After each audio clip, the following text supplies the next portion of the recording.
I don't like you.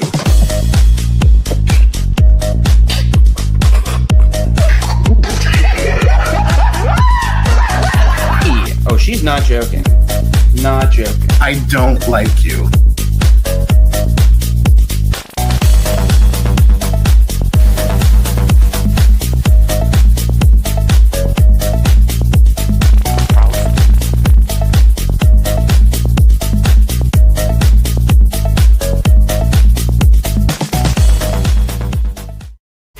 I'm a gun-toting patriot, God-bearing patriot. Bryson, why they mad? Cause I'm really maybe faking it. Free speech advocate, it's on my mind, I'm saying it. I'm about to buy another gun and ain't nobody taking it. Gun-toting, Bible reading, God believing, truth speaking American. It's MAGA season, Democrats committing treason. I know they think it's sweet, but you don't know who you dealing with. This for free thinkers only, you ain't got no membership, they free. General Flynn.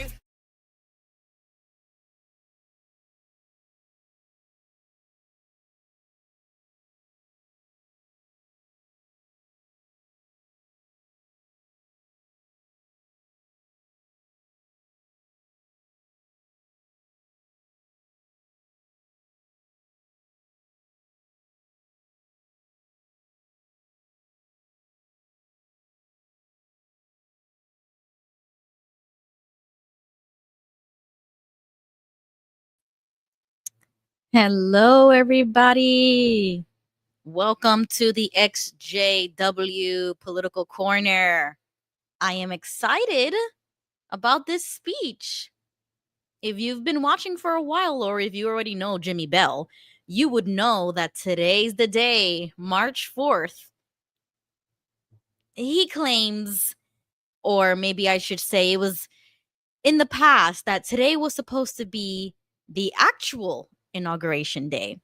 And so, now we do in January, but in the past it was in March. Now, I haven't done my own research and I haven't gone down those rabbit holes yet, but I do know that Jimmy has, and he believes that today is the actual day. And so he said he is going to be taking notes about this speech.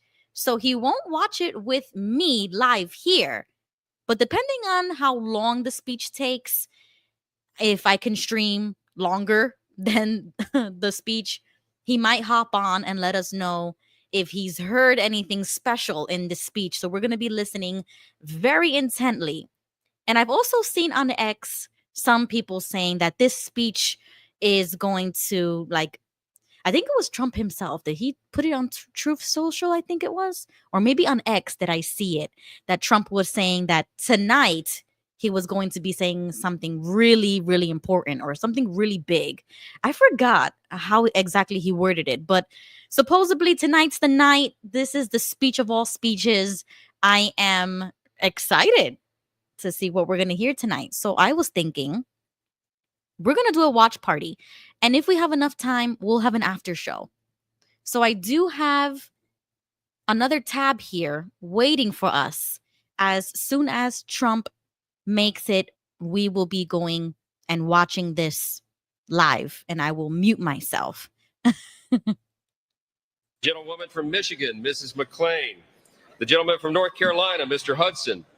The gentleman from Pennsylvania, Mr. Reschenthaler. Okay, it looks like they're getting ready as well. So I'm going to say hello to everybody in the comments. Let me know if you're here watching with me. And I know that even though Jimmy is not with us, he might be with us really soon. So if you are watching from Jimmy's channel, don't worry. Hopefully we can have an after show, or he might hop on this one if the speech is not too long. So welcome, welcome, welcome, everybody. I also put a link in the description if anybody wants to hop on stage with me, watch it with me, or, whatever you want to do. This is a hangout session. We are going to be here just for the speech, and then we're going to dive deep afterwards. So we are awaiting President Trump's arrival at the U.S. Capitol. Okay, that's the headline right now. All right, guys, I'm in the comment section. Let me know if you are here. King of Dots, hello. He says, I'm attempting to stay awake for the sake of the country. I mean, don't you want to? I mean, by now, this politics has become interestingly enough that I want to be here for every waking moment in this new Trump era.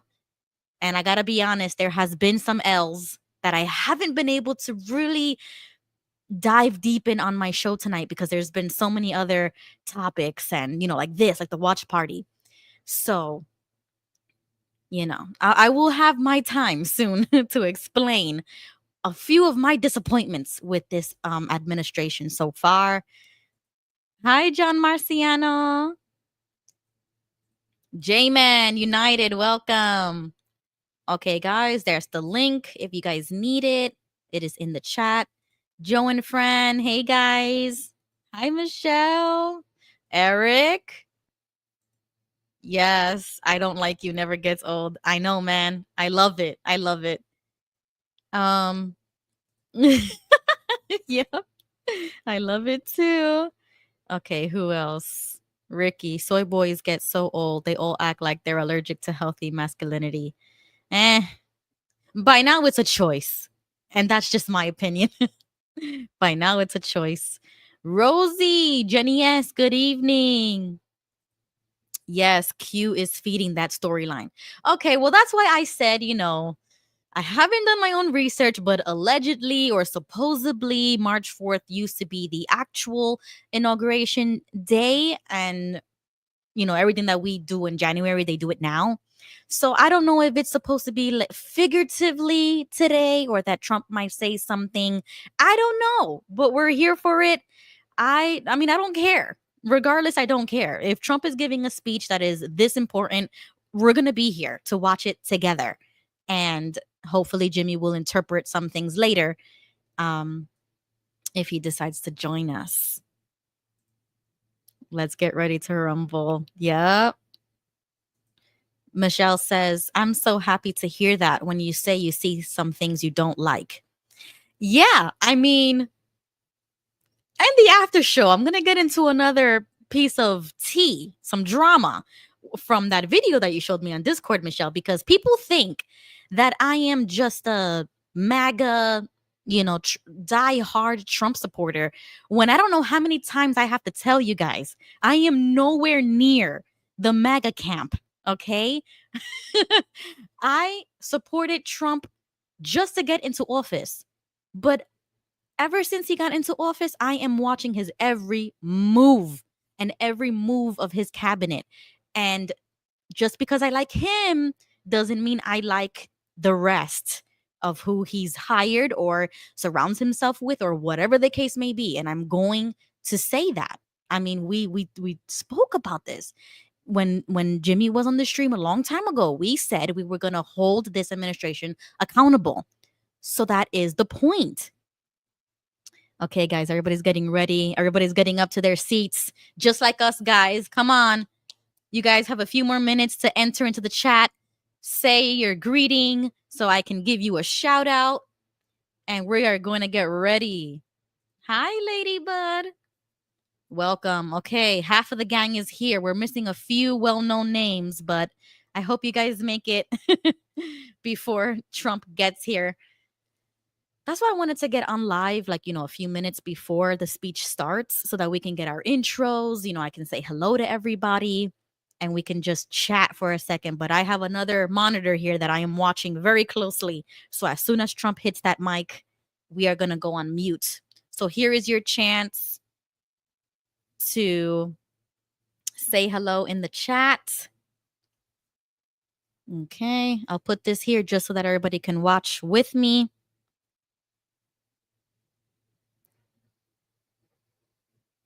And there's been a couple of other things going around on X and just like in the political world that was insane to me. Like, did any of you guys see that visit from Zelensky and how JD Vance and Trump were like that whole exchange? We got to talk about that. Like, we need an after show to talk about that because I can't get over it. I have so many opinions about that exchange. What else? I think I had some other things on X that I bookmarked that I wanted to talk about tonight. So I'm gonna look those up in a few seconds. Hold on, give me 1 minute.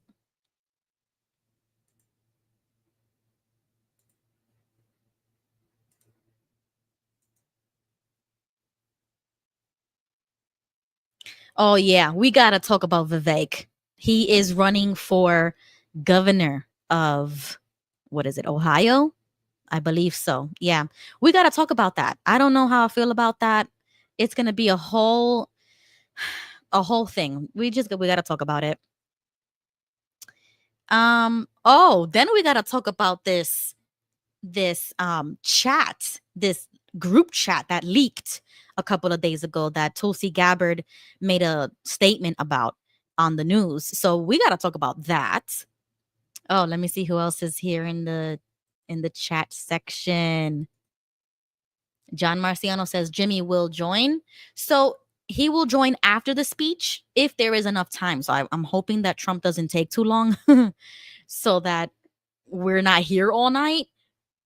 Because I usually stream till like midnight. So if Trump starts at 9 and hopefully finishes by 10:30, we can have an after show from like 11 to 12, hopefully.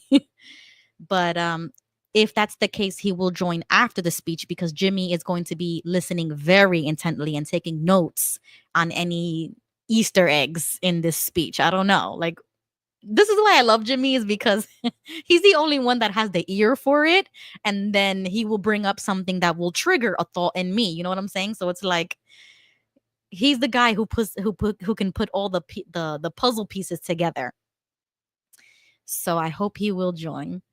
Hi, Joseph. Hello from Texas. Get your popcorn ready. The show is about to begin. Yeah, it really is. Let's get ready. Hey, illegal immigrant. W's in the chat. Hey, W.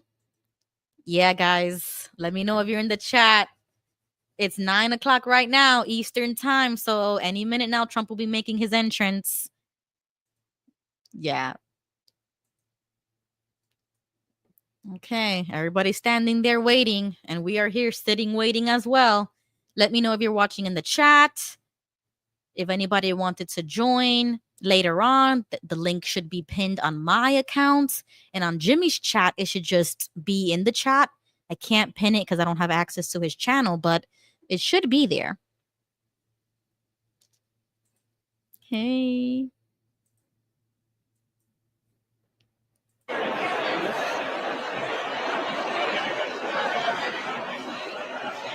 Sound like a convention or like an assembly when you would just people watch, just waiting for people to take their seats and hearing all the voices. And I love to people watch. It's like you see them in their real skin for once, when they know that there's probably not a phone or a camera in their face, or they don't have to perform. You know what I mean? Oops, I paused it. I'll mute it for now. Let's see. San Diego. No, you came just in time because we're still waiting for Trump. Don't worry. That's why I wanted to go a few minutes early so that people can come have some time to hop on. Oh, Lord. Look at Nancy. Mm-hmm. Are you guys ready to see the Boomer Fest that we're about to see? I don't know. I mean, it still bothers me that we have old people in government. I'm sorry. We need term limits. Like, when are we going to get the things that we ask for? Oh, that's another thing we got to talk about. We got to talk about the Epstein file. Did you guys see that? The binders, the explanations, the conspiracies, the theories, everything. Oh, I think I see Melania here. The most beautiful first lady we've had since a really long time. Oh, gray is my favorite color. I love it. Uh-huh. Okay, let me see. Yep. Hey, JG. Yeah, creepy. Mm-hmm. How they never get older. I mean, they're old, but they be looking young sometimes with their face all. I guess they get the Botox or whatever. Yep. Ladybud, what I don't understand is why people are crying over Zelensky getting kicked out of the White House. Exactly. We got to talk about it, Ladybud. We got to talk about it. So I really do hope we have time for an after show because I had so much to get off of my chest. It's like I had to do a political rant to get all this crap off my chest, what we just saw. Yeah, for real, Boomer Fest. I hate it. I don't know what it is. I hate seeing old people in government. I'm sorry. I have nothing against old people. Just go home. Be a grandma and a grandpa. Let the young people take over. Please. San Diego says, our program will be beginning in 10 minutes. We invite you to find your seats and enjoy the musical program that has been provided. Exactly. That's what it sounds like to me. Especially all the suits. And you could only imagine what a JW convention would look like now that women could wear the pantsuit. Forget about it. You won't be able to tell the difference between a convention, JW assembly or convention versus a government meeting like this. Hey, Jay. It sounds like Donkey Kong. Okay, I think the gang is here now. Everybody's here. Yeah, exactly, Michelle. That's the point. I haven't seen anything that matters. That's the exact point. We need to vent about that. Boomers are the ones keeping the vibration low on this planet. Hi, Steen. He says, "Is this a special announcement or just normal custom to have speech?" Gigi says, "Age is not a problem. The problem is limits." I mean, we could argue on that one because I don't know, man. Michelle says, Zelensky thing is all a show. Yep. Trump said it. It's made for tell a lie. Television. Tell a lie vision. Lady Bud says, it's a Congress speech. He told everyone that they needed to be there. Yeah. And he made that post too that made it really like, ooh, I think we're gonna hear something good. I don't know, man. I wish we would have a like a summoning like this for a meeting, and we got the Epstein stuff. We got Zelensky and Ukraine already done away with. And let's insert Operation Spotlight. Can you imagine if we got at least one of these people in this room to read about Operation Spotlight? That would be amazing, right? San Diego always speaks just like we remember. I know, right? Kind of creepy. Yay, Jimmy's in the chat. He says, hey guys, I will call in after the speech. I will be taking notes. Yes. So stay tuned for Jimmy Bell after Donald J. Trump. Stay tuned, guys.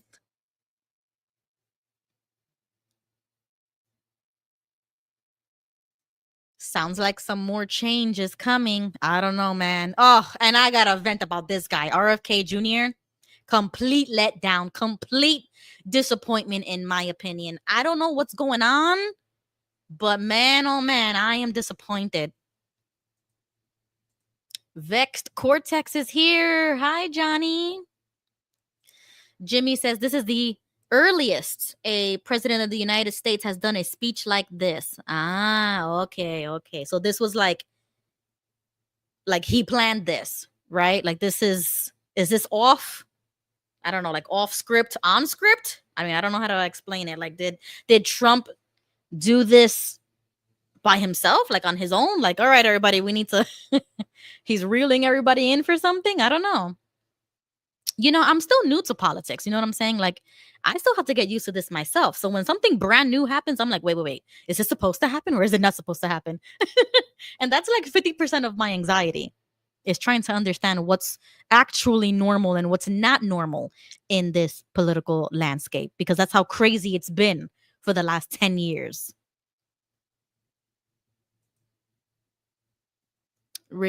Eric says, Gigi would just say, here is why you're wrong. Yep. But I love him for it. He is that character in my story. You know, like, he's the guy. San Diego says, still trying to deprogram the dramas, but they're fun just to reenact. Yep.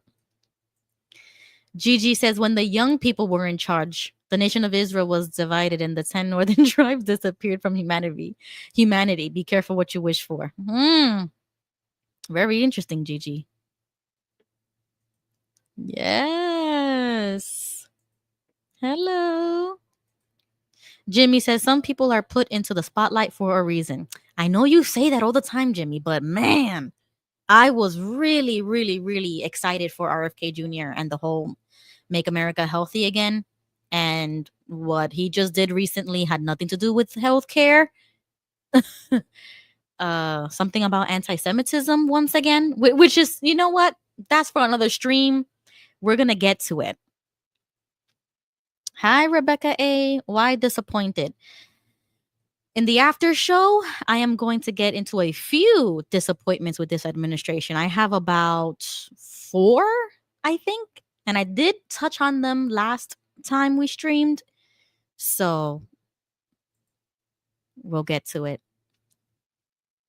Jimmy says, the significance to today's date, March 4th, was the original inauguration date. Yeah, I tried to explain that to the best of my ability earlier.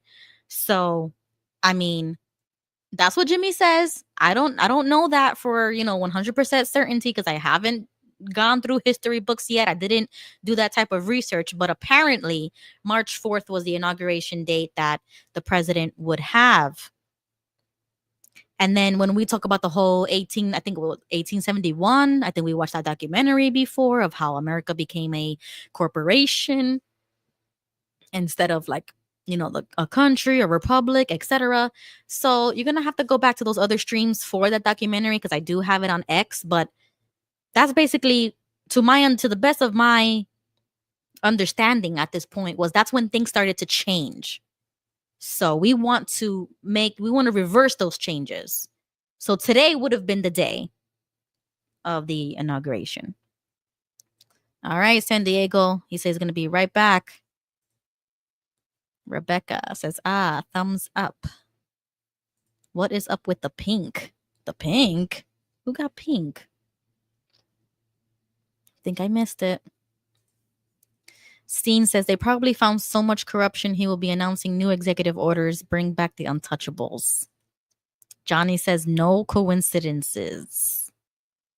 Eric says the Jews do just fine in this.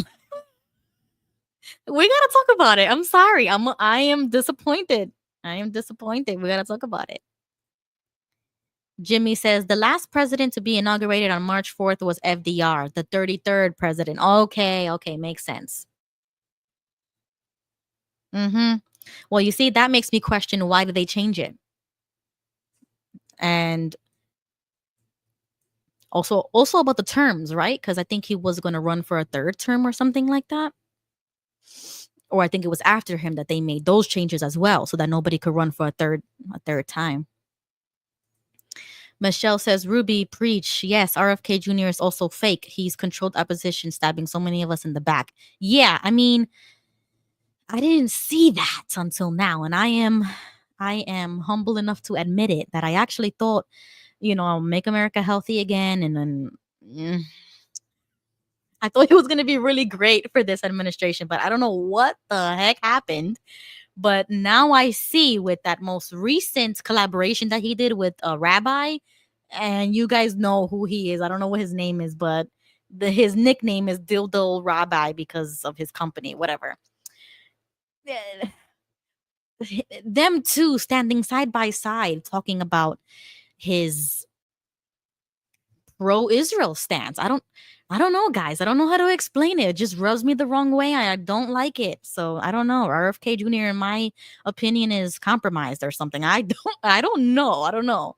I had like a whole clips and videos that I was going to show you and everything. And then I forgot that tonight was the watch party. So it's like, I'm watching this with a heavy heart. I'm watching it with a heavy heart because I am a little disappointed. Jimmy says it's a fact. Okay, Jimmy, I'm going to take your word for it. And that's how much I trust Jimmy. I will take his word for it. And I'm going to be like Gigi and say, I don't need to do research. As long as Jimmy says it, it's fine. Okay, here we go, guys. Our man is here. Yes, King Tony's in the chat, man. King Tony's overcoming a sinus infection. I hope she's feeling better. I saw your message, Tony, and I was like, damn, I really wanted you to come do this watch party with me. So just watch just watch as you're watching. And if you feel better or if you want to come on later for the after show, don't hesitate to hop on stream. Thrifty! Hey, Thrifty! Hey, Coltsy! Ah, okay. Thank you, Joseph. Yo, King Tony. Hey, how you You doing? came just in time, bro. Our man is here. Listen, I'm over here dying. I said I could just like listen in and comment here and there, but Ah, man. Yeah, definitely. Yeah. today I'm definitely feeling a lot better. Last 2 days I felt like I was dying. Ah, okay. Yeah, I slept all day today. Damn. Yeah. All Thank you. right. So Jimmy's gonna watch this on his own because he has homework to do. He gotta take notes. He gotta We're gonna focus. watch this as two little new guppies into politics. Yeah, I'm definitely Today's a guppy. March 4th. Yeah. Capital G, little G. Me and you in the same fishbowl. We're just swimming in circles. Don't make me Trying laugh. to- I can't breathe. Well, I mean, my it's God. true. I mean, It's so true. yeah, we are just listening and learning. Okay. And then we Yeah. have Jimmy, like the teacher, coming in and he's gonna explain everything afterward. Yeah. So I didn't even know this was gonna happen, honestly, until I saw your notification thing. Oh yeah. Well, remember, Jimmy has been telling us March 4th, keep your eyes and ears open. I've Something's been gonna happen on March waiting. 4th. I know. So this is the day we've been waiting, and he's gonna take some notes. And he wants us to look up everything that he says. He doesn't want us to take his word for it. So we'll do the research, but tonight is just a listening party. We are Why watching, did we are Donald Trump listening. look like that? Like what? I don't know. That's not Donald Trump. Yeah, that's Donald Trump. That don't look like Donald Trump. The hell? That look like Donald Trump. No, it don't. His hair's like white. Donald His Trump? skin looks pale. Nah, he got a whole lot of makeup on. I think his hair is a little whiter than gold. Yeah, that's what I'm saying. Like, it don't look like Donald. He looks old as hell. Well, I mean, it has been 10 years since he's been in the game. You got to cut him a little bit of slack. Cut him a little bit of slack. He's been keeping up until today. What the hell? I'm confused. Nah, he has his days. He has his days. I've seen Really? him look like this before. Yeah, a little deflated, a little more makeup than usual. He barely sleeps.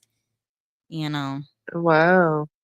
Yeah, I feel bad for him sometimes. Like sometimes my humanity cuts through, and I say, "Damn, I feel bad for him." Like he's doing all this.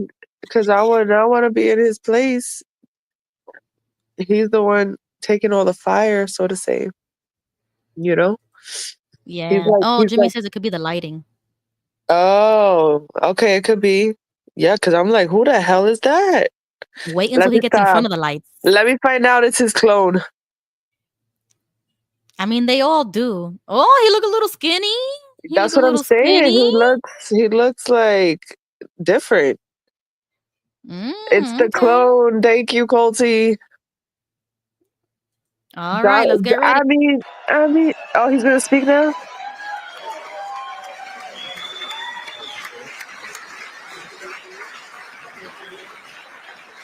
Yeah.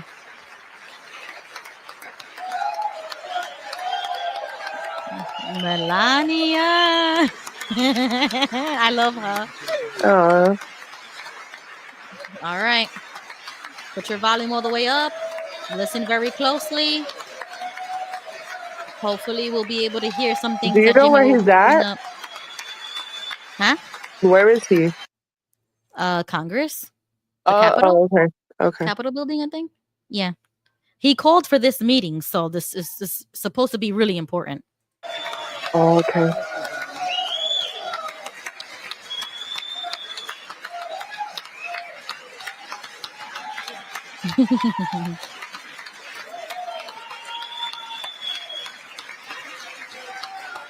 Thank you.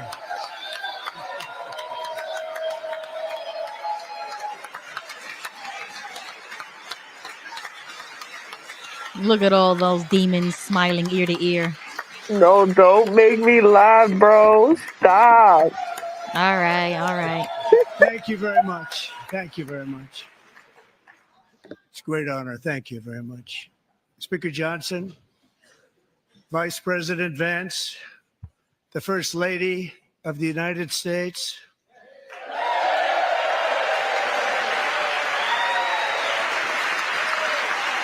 Wow.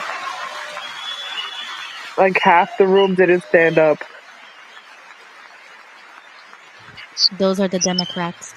Right.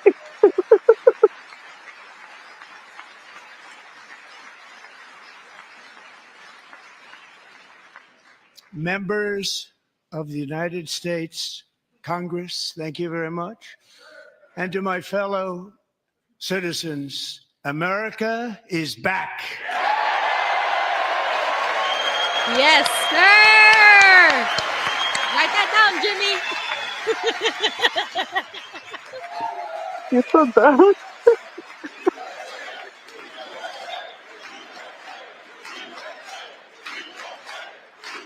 Yo, this is like a freaking rally in Congress.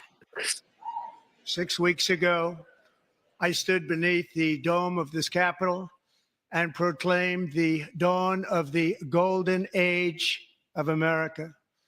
From that moment on, it has been nothing but swift and unrelenting action to usher in the greatest and most successful era in the history of our country.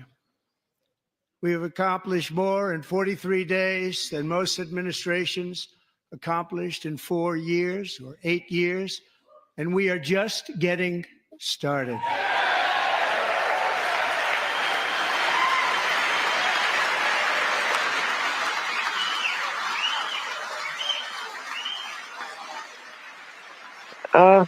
Look at that. I cannot see that man without wanting to hurl.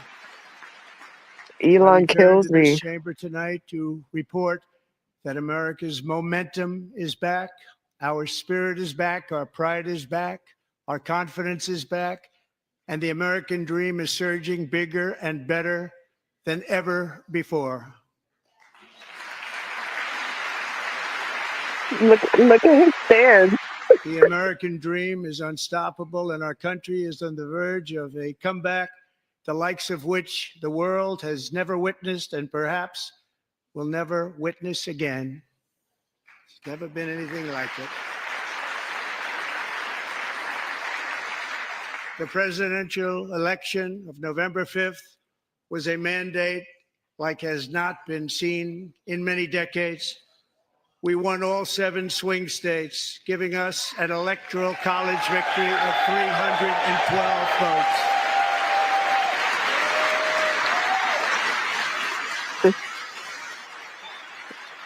Oh, nah.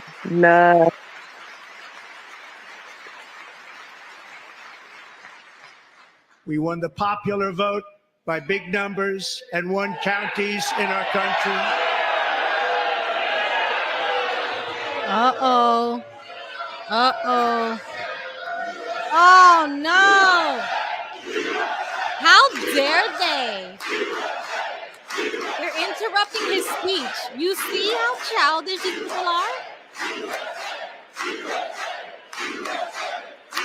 Yo, what is going on? I've never seen this, ever. And won counties in our country, 2,700 to 525. Oh, get him! On a map that reads almost completely red for Republican.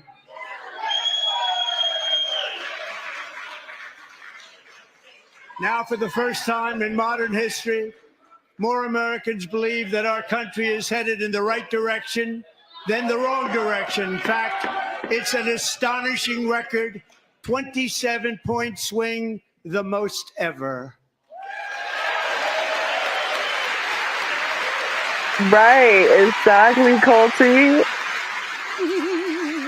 Okay, let's listen.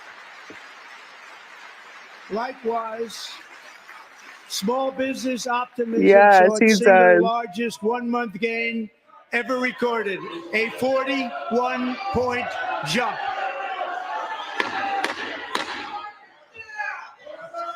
Members are directed to uphold and maintain decorum in the House and to cease any further disruptions.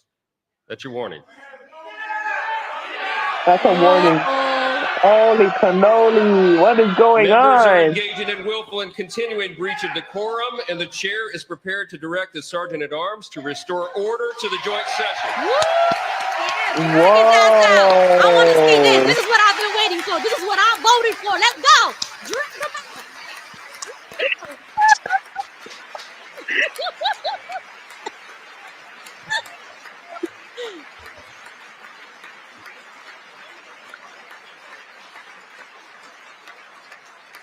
Mr. Green, take your seat. Take your seat, sir. Take your seat. Finding that members continue to engage in willful and concerted disruption of proper decorum, the chair now directs the Sergeant at Arms to restore order. Thank you. Remove this gentleman from the chamber. Out of here. Pa fuera. Get out of here. Don't let the door hit you on the back. Oh my God. This is the first time I see somebody get kicked out. This is what I'm saying. This is huge. What the hell? Yeah, I'm telling you, the climate is changing. People not fooling around no more, and I ain't either. I ain't joking, but I am joking. But you know what I mean? Like, how disrespectful. Members are Wow. directed to uphold and maintain decorum in the House. Mr. President, you continue. Thank you. She said Jerry Over the Springer past of 6 Congress. weeks, I have signed nearly 100 executive orders and taken more than 400 executive actions, a record to restore common sense, safety, optimism, and wealth all across our wonderful land. The people elected me to do the job, and I'm doing it.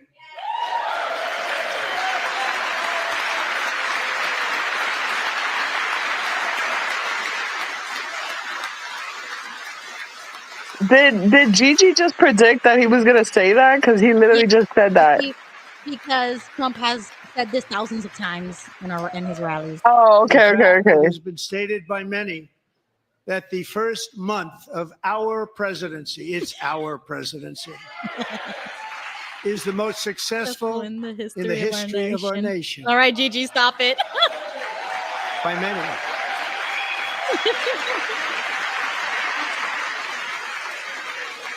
Okay. Gigi says it was released before he started talking. That's hilarious. What I was makes about to say it it's because he's Oh. always said impressive it. is that, do you know who number 2 is? George Washington. How about that? How about that? I don't know about that list, but we'll take it.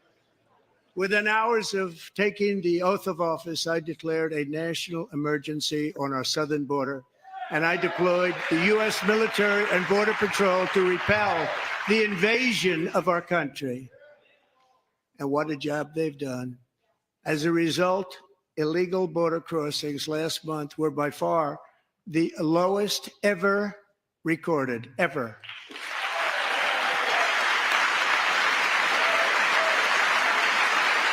Oh.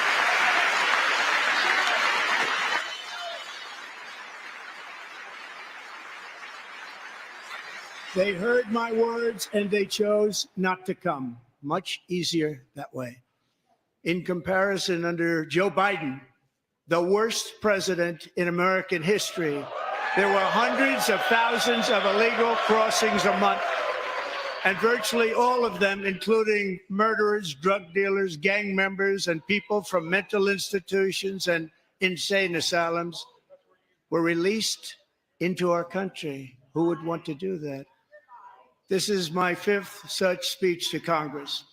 And once again, I look at the Democrats in front of me, and I realize there is absolutely nothing I can say to make them happy or to make them stand or smile or applaud. Nothing I can do. I could find a cure to the most devastating disease, a disease that would wipe out entire nations, or announce the answers to the greatest economy in history or the stoppage of crime to the lowest levels ever recorded. And these people sitting right here will not clap, will not stand, and certainly will not cheer for these astronomical achievements. They won't do it, no matter what. Five times I've been up here. It's very sad, and it just shouldn't be this way.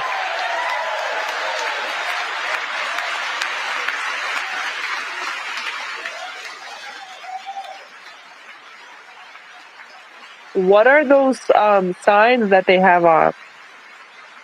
Like they're protesting. They brought that themselves. So Democrats sitting before me, for just this one night, why not join us in celebrating so many incredible wins for America? For the good of our nation, let's work together and let's truly make America great again.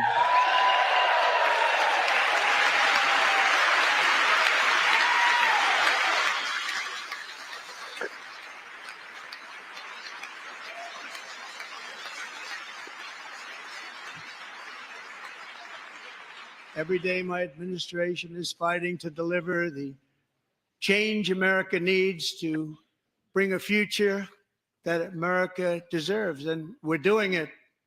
This is a time for big dreams and bold action. Upon taking office, I imposed an immediate freeze on all federal hiring, a freeze on all new federal regulations, and a freeze on all foreign aid.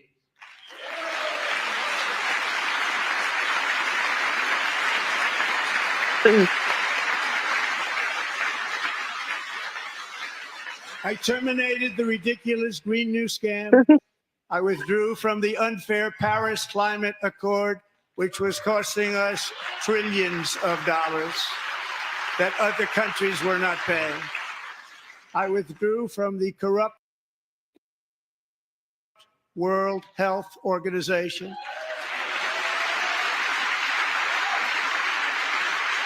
And I also withdrew from the anti-American UN Human Rights Council.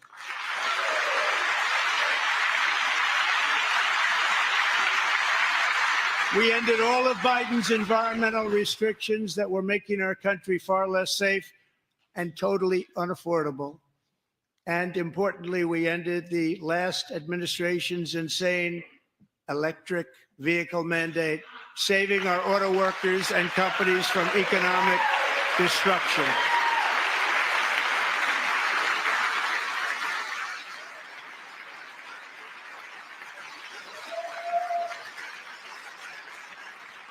To unshackle our economy, I have directed that for every one new regulation, 10 old regulations must be eliminated, just like I did in my very successful first day.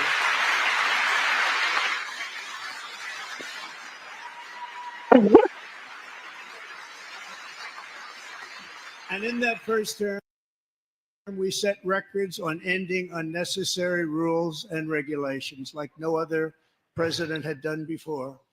We ordered all federal workers to return to the office. They will either show up for work in person or be removed from their job.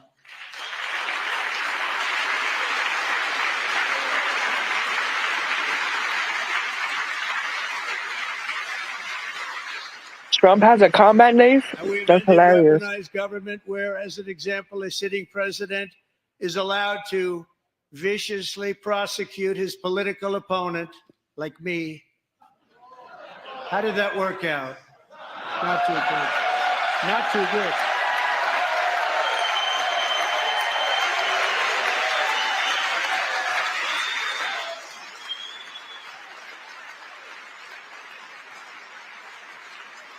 And I have stopped all government censorship and brought back free speech in America. It's back.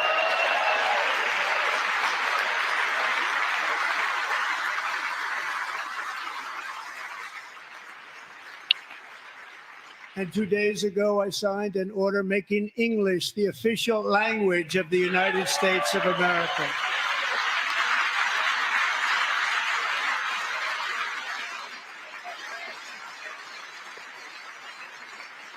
I renamed the Gulf of Mexico the Gulf of America.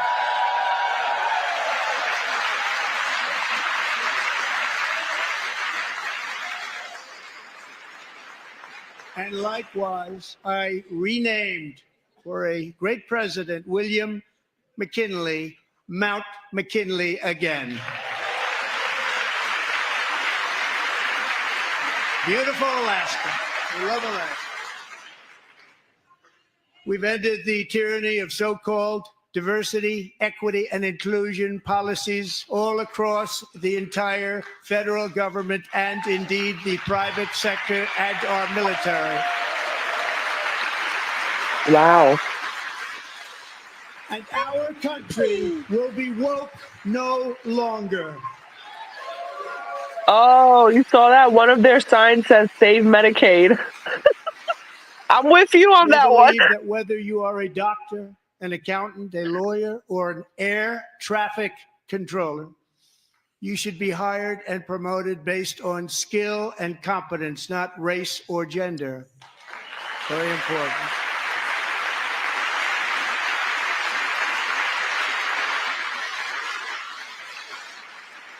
You should be hired based on merit. And the Supreme Court, in a brave and very powerful decision, has allowed us to do so. Thank you. Thank you very much. Thank you. We have removed the poison of critical race theory from our public schools, and I signed an order making it the official policy of the United States government that there are only two genders, male and female. Wow.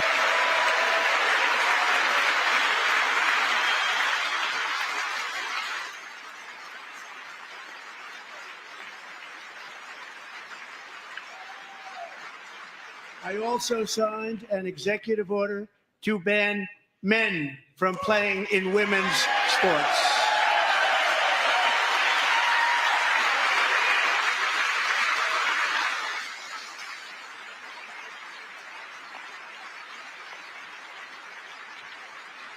Three years ago, Peyton McNabb was an all-star high school athlete, one of the best, preparing for a future in college sports.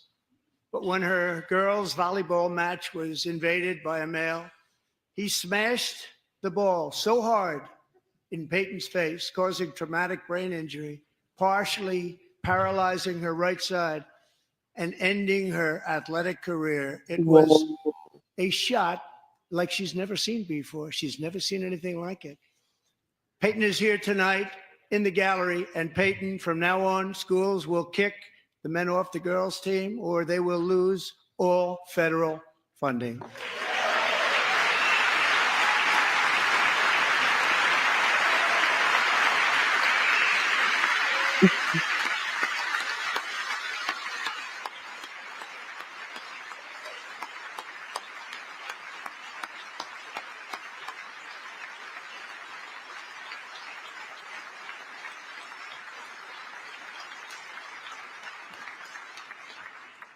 And if you really want to see numbers, just take a look at what happened in the women's boxing, weightlifting, track and field, swimming, or cycling, where a male recently finished a long-distance race 5 hours and 14 minutes ahead of a woman for a new record by 5 hours.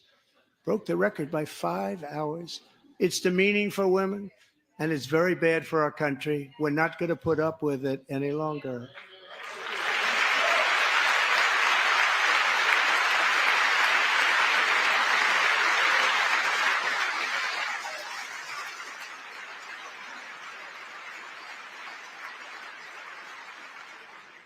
What I have just described is only a small fraction of the common sense revolution that is now, because of us, sweeping the entire world. Common sense has become a common theme, and we will never go back. Never. Never going to let that happen. Among my very highest priorities is to rescue our economy and get dramatic and immediate relief to working families. As you know, we inherited from the last administration an economic catastrophe and an inflation nightmare. Their policies drove up energy prices, pushed up grocery costs, and drove the necessities of life out of reach for millions and millions of Americans. It never had anything like it. We suffered the worst inflation in 48 years, but perhaps even in the history of our country. They're not sure. As president, I'm fighting every day to reverse this damage and make America affordable again.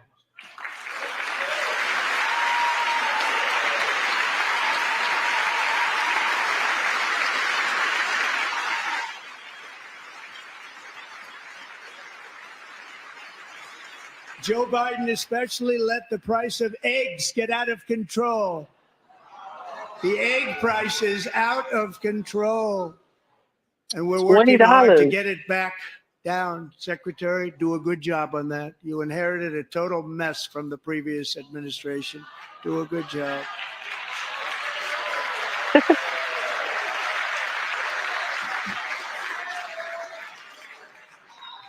A major focus of our fight to defeat inflation is rapidly reducing the cost of energy. The previous administration cut the number of new oil and gas leases by 95%, slowed pipeline construction to a halt, and closed more than 100 power plants. We are opening up many of those power plants right now.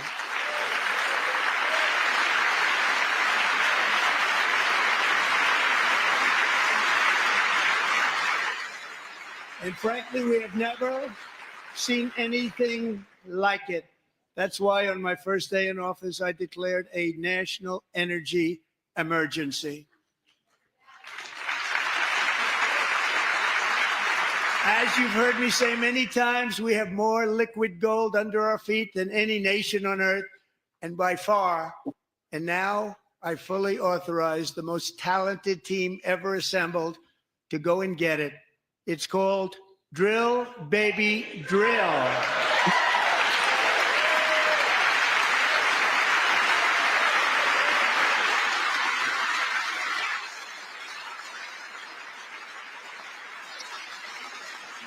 My administration is also working on a gigantic natural gas pipeline in Alaska, among the largest in the world, where Japan, South Korea, and other nations want to be our partner with investments of trillions of dollars each. There's never been anything like that one. It will be truly spectacular. It's all set to go. The permitting is gotten. And later this week, I will also take historic action to dramatically expand production of critical minerals and rare earths here in the USA.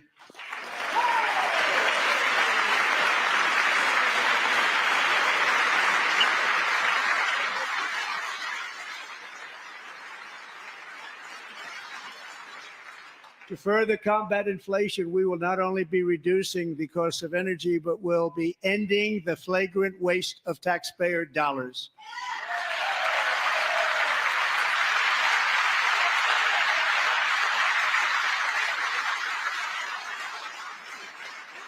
And to that end, I have created the brand new Department of Government Efficiency, DOGE.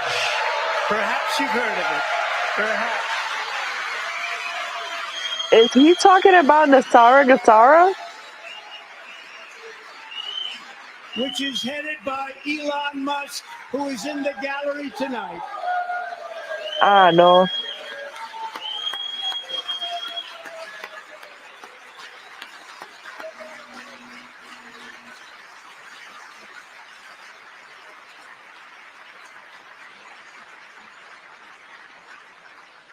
Thank you, Elon.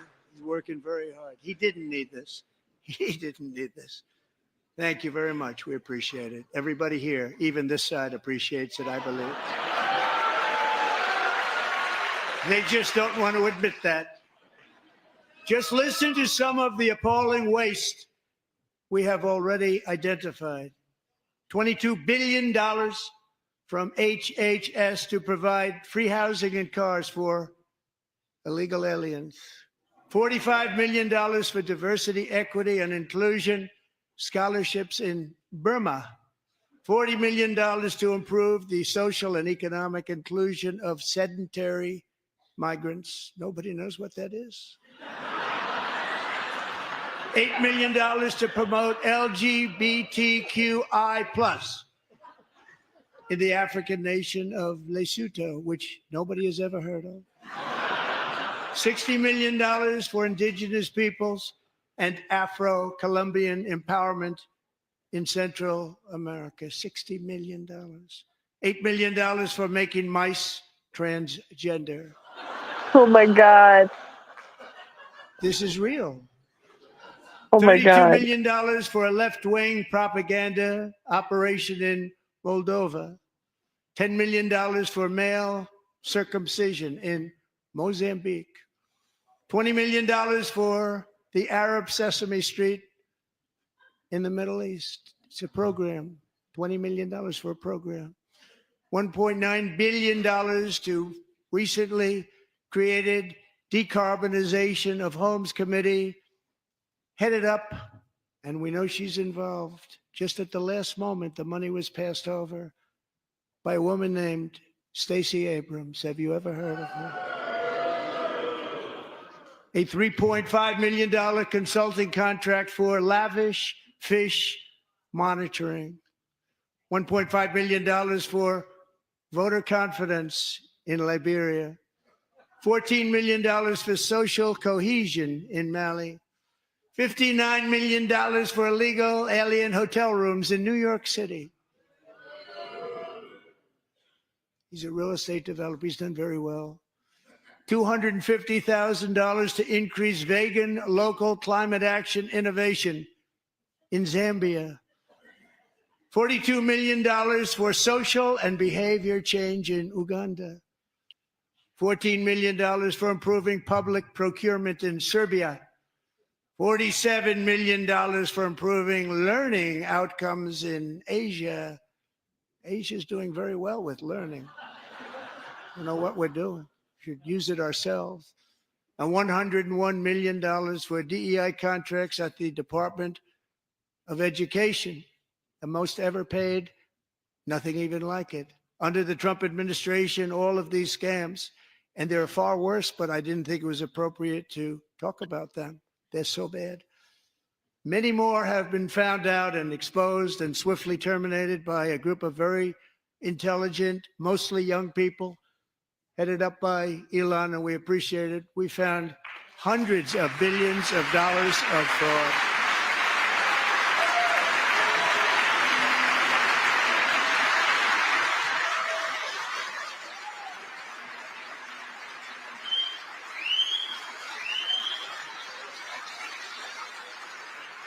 And we've taken back the money and reduced our debt to fight inflation and other things. Taking back a lot of that money. We got it just in time. This is just the beginning. The Government Accountability Office, a federal government office, has estimated annual fraud of over $500 billion in our nation, and we are working very hard to stop it. We're going to. We're also identifying shocking levels of incompetence and probable fraud in the Social Security program for our seniors, and that our seniors and people that we love rely on. Believe it or not, government databases list 4.7 million Social Security members from people aged 100 to 109 years old. It lists 3.6 million people from ages 110 to 119. I don't know any of them. I know some people that are rather elderly, but not quite that elderly. 3.47 million people from ages 120 to 129. Oh my God. 3.9 million people from ages 130 to 139. 3.5 million people from ages 140 to 149. And money is being paid to many of them. And we're searching right now. In fact, Pam, good luck. Good luck. You're going to find it.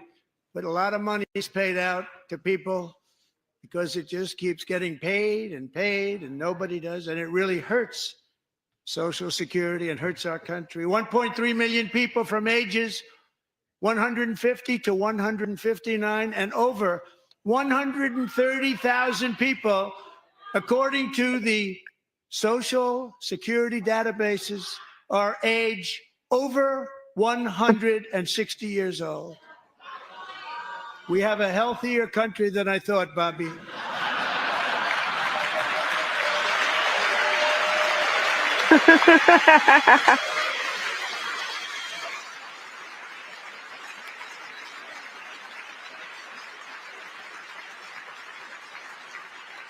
Including, to finish, 1,039 people between the ages of 220 and 229, one person between the age of 240 and 249, and one person is listed at 360 years of age. More than 100 years older than our country.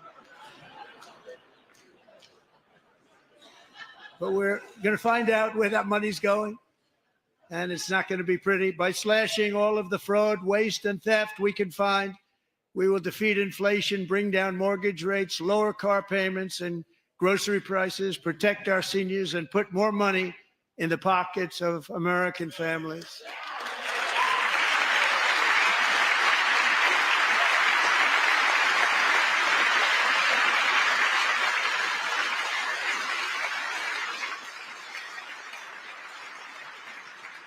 And today, interest rates took a beautiful drop, big, beautiful drop. It's about time. And in the near future, I want to do what has not been done in 24 years, balance the federal budget. We're going to balance it.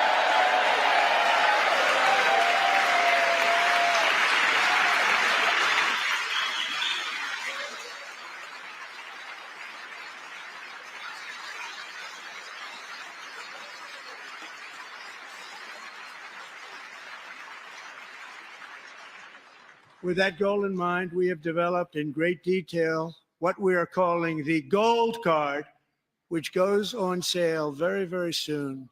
For $5 million, we will allow the most successful job-creating people from all over the world to buy a path to U.S. citizenship. It's like the green card, but better and more sophisticated. And these people will have to pay tax in our country. They won't have to pay tax from where they came. The money that they've made, you wouldn't want to do that, but they have to pay tax, create jobs. They'll also be taking people out of colleges and paying for them so that we can keep them in our country instead of having them being forced out. Number one, at the top school, as an example, being forced out and not being allowed to stay and create tremendous numbers of jobs and great success for a company out there. So while we take out the criminals, killers, traffickers, and child predators who are allowed to enter our country under the open border policy of these people, the Democrats, the Biden administration, the open border insane policies that you've allowed to destroy our country, we will now bring in brilliant, hardworking, job-creating people. They're going to pay a lot of money, and we're going to reduce our debt with that money.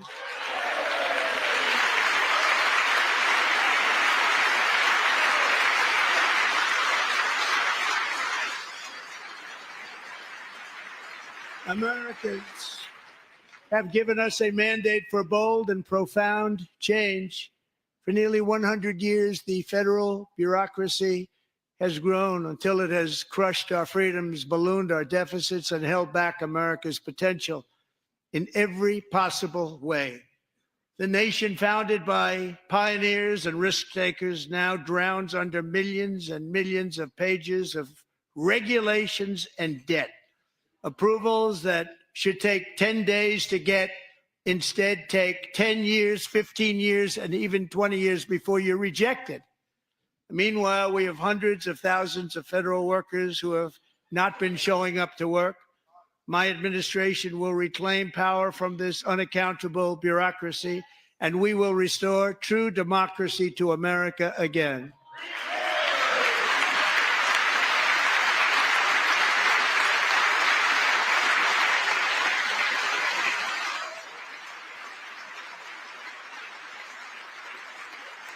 And any federal bureaucrat who resists this change will be removed from office immediately.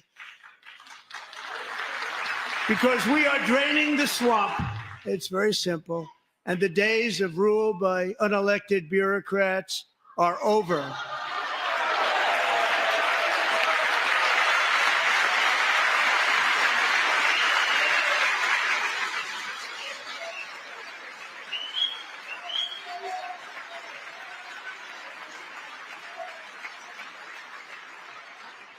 And the next phase of our plan to deliver the greatest economy in history is for this Congress to pass tax cuts for everybody. They're in there. They're waiting for you to vote. And I'm sure that the people on my right, I don't mean the Republican right, but my right here, I'm sure you're going to vote for those tax cuts, because otherwise I don't believe the people will ever vote you into office. So I'm doing you a big favor by telling you that. But I know this group is going to be voting for the tax.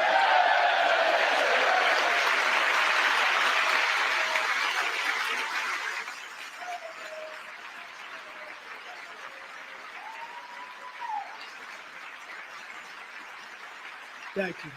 It's a very, very big part of our plan. We had tremendous success in our first term with it. A very big part of our plan. We're seeking permanent income tax cuts all across the board.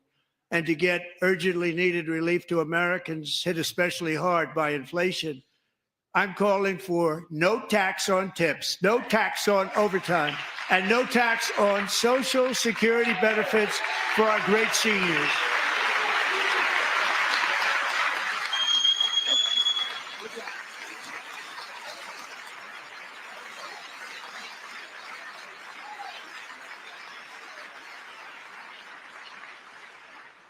And I also want to make interest payments on car loans tax deductible, but only if the car is made in America.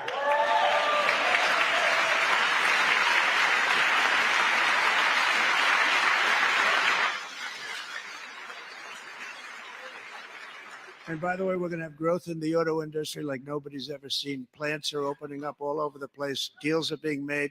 Never seen. That's a combination of the election win and tariffs. It's a beautiful word, isn't it? That, along with our other policies, will allow our auto industry to absolutely boom. It's going to boom. Spoke to the majors today, all three, the top people, and they're so excited. In fact, already numerous car companies have announced that they will be building massive automobile plants in America, with Honda just announcing a new plant in Indiana, one of the largest anywhere in the world.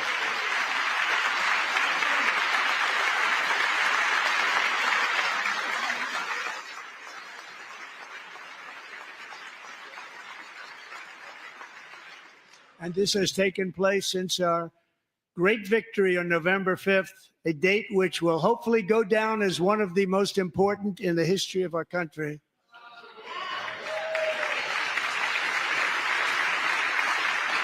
In addition, as part of our tax cuts, we want to cut taxes on domestic production and all manufacturing.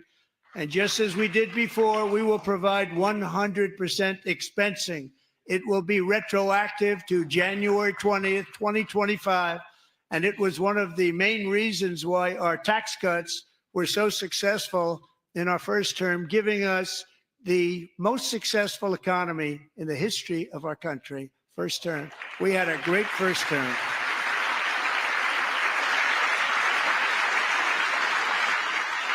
If you don't make your product in America, however, under the Trump administration, you will pay a tariff, and in some cases, a rather large one. Other countries have used tariffs against us for decades, and now it's our turn to start using them against those other countries. On average, the European Union, China, Brazil, India, Mexico, and Canada, have you heard of them? And countless other nations charge us tremendously higher tariffs than we charge them. It's very unfair. India charges us auto tariffs higher than 100%. China's average tariff on our products is twice what we charge them. And South Korea's average tariff is 4 times higher. Think of that, 4 times higher. And we give so much help militarily and in so many other ways to South Korea. But that's what happens. This is happening by friend and foe. This system is not fair to the United States and never was. And so on April 2nd, I wanted to make it April 1st, but I didn't want to be accused of April Fool's Day. That's not, just one day was cost us a lot of money. But we're going to do it in April. I'm a very superstitious person. April 2nd, reciprocal tariffs kick in. And whatever they tariff us, other countries, we will tariff them. That's reciprocal, back and forth. Whatever they tax us, we will tax them. If they do non-monetary tariffs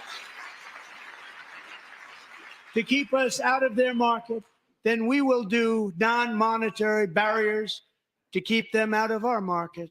There's a lot of that, too. They don't even allow us in their market. We will take in trillions and trillions of dollars and create jobs like we have never seen before. I did it with China and I did it with others, and the Biden administration couldn't do anything about it because there was so much money they couldn't do anything about it. We have been ripped off for decades by nearly every country on earth, and we will not let that happen any longer.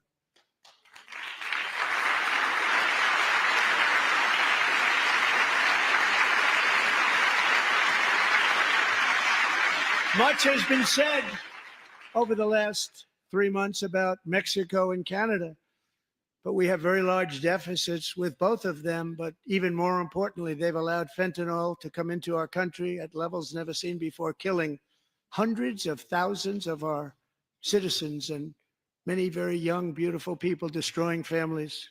Nobody's ever seen anything like it. They are, in effect, receiving subsidies of hundreds of billions of dollars. We pay subsidies to Canada and to Mexico of hundreds of billions of dollars, and the United States will not be doing that any longer. We're not going to do it any longer.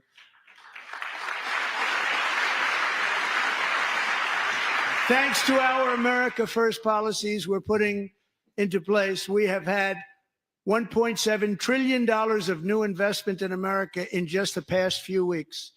The combination of the election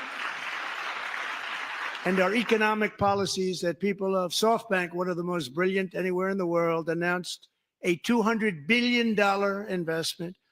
OpenAI and Oracle, Larry Ellison, announced $500 billion investment, which they wouldn't have done if Kamala had won. Apple announced $500 billion investment. Tim Cook called me. He said, I cannot spend it fast enough. It's going to be much higher than that, I believe.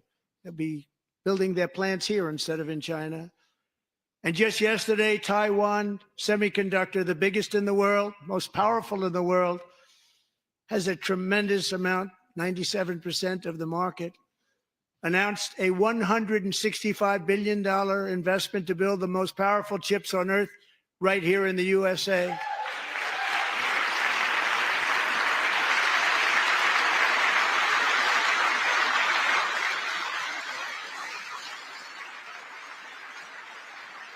And we're not giving them any money. Your CHIPS Act is a horrible, horrible thing. We give hundreds of billions of dollars, and it doesn't mean a thing. They take our money and they don't spend it. All that meant to them, we're giving them no money. All that was important to them was they didn't want to pay the tariffs, so they came and they're building, and many other companies are coming. We don't have to give them money. We just want to protect our businesses and our people. And they will come because they won't have to pay tariffs if they build in America. So it's very amazing. You should get rid of the CHIP Act, and whatever's left over, Mr. Speaker, you should use it to reduce debt or any other reason you want to.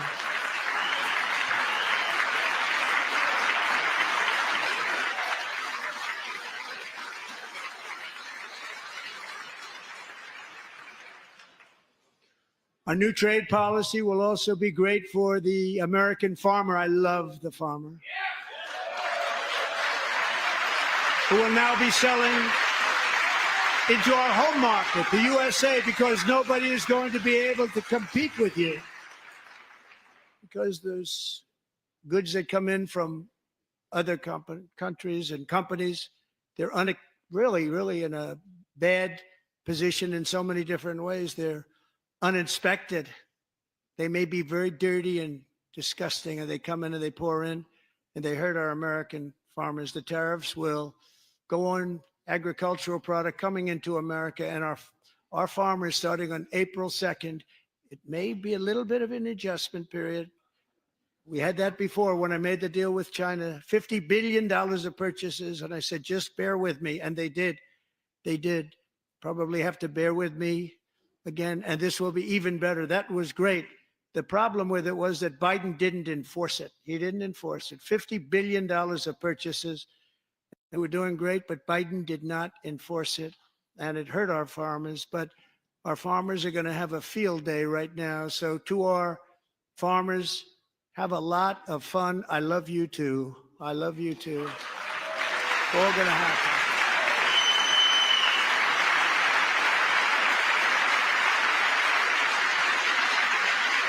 And I have also imposed a 25% tariff on foreign aluminum, copper, lumber, and steel, because if we don't have, as an example, steel and lots of other things, we don't have a military, and frankly, we just won't have a country very long.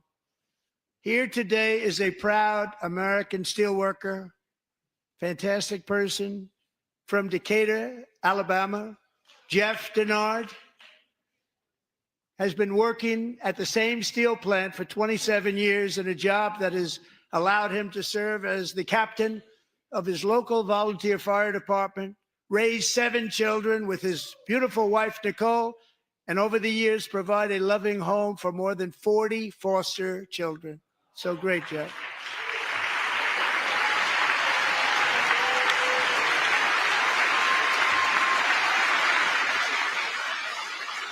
Thank you, Jeff.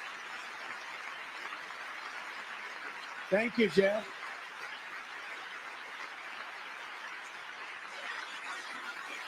Stories like Jeff's remind us that tariffs are not just about protecting American jobs. They're about protecting the soul of our country. Tariffs are about making America rich again and making America great again, and it's happening, and it will happen rather quickly. There'll be a little disturbance, but we're okay with that. It won't be much. No, you're not. Oh. And look where Biden took us, very low, the lowest we've ever been. Jeff, I want to thank you very much. And I also want to recognize another person who has devoted herself to foster care community. She works so hard on it. A very loving person, our magnificent First Lady of the United States.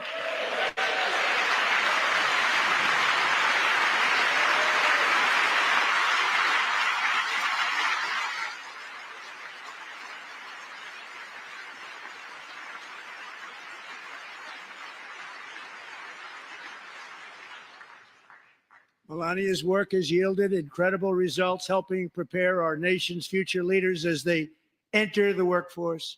Our First Lady is joined by 2 impressive young women, very impressive.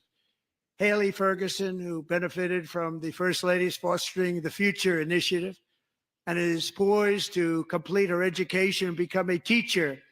And Elliston Berry, who became a victim of an illicit deepfake image produced by a peer.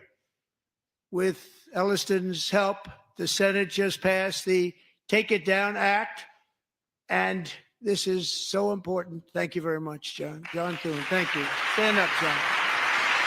Thank you, John.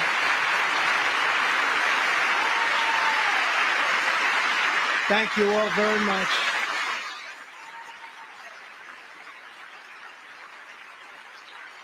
Thank you. And thank you to John Thune and the Senate. Great job.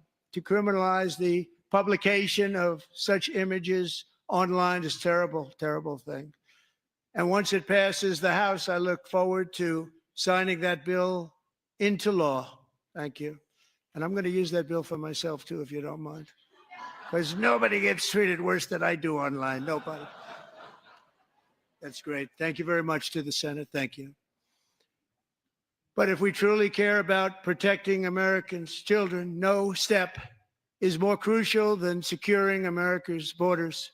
Over the past 4 years, 21 million people poured into the United States. Many of them were murderers, human traffickers, gang members, and other criminals from the streets of dangerous cities all throughout the world. Because of Joe Biden's insane and very dangerous open border policies, they are now strongly embedded in our country, but we are getting them out and getting them out fast.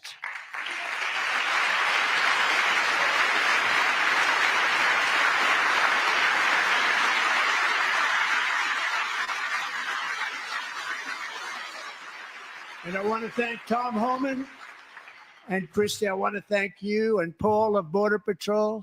I want to thank you. What a job they've all done. Everybody, Border Patrol, ICE, law enforcement in general is incredible. We have to take care of our law enforcement. Have to.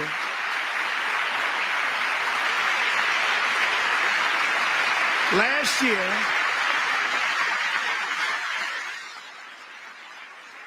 a brilliant 22-year-old nursing student named Laken Riley, the best in her class, admired by everybody, went out for a jog on the campus of the University of Georgia. That morning, Laken was viciously attacked, assaulted, beaten, brutalized, and horrifically murdered. Laken was stolen from us by a savage illegal alien gang member who was arrested while trespassing across Biden's open southern border and then set loose into the United States under the heartless policies of that failed administration. It was indeed a failed administration. He had then been arrested and released in a Democrat-run sanctuary city, a disaster, before ending the life of this beautiful young angel. With us this evening are Laken's beloved mother, Allison, and her sister, Lauren.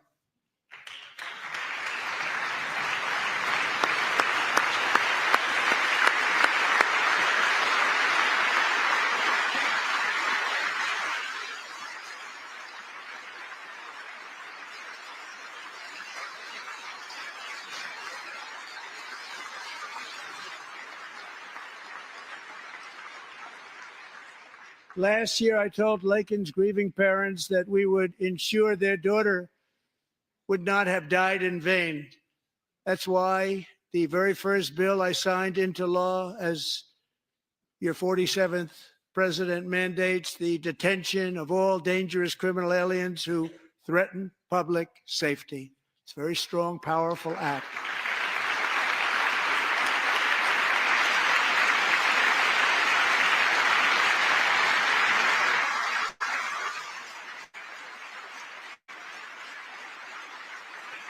It's called the Laken Riley Act. So Allison and Lauren, America will never, ever forget our beautiful Laken Hope Riley.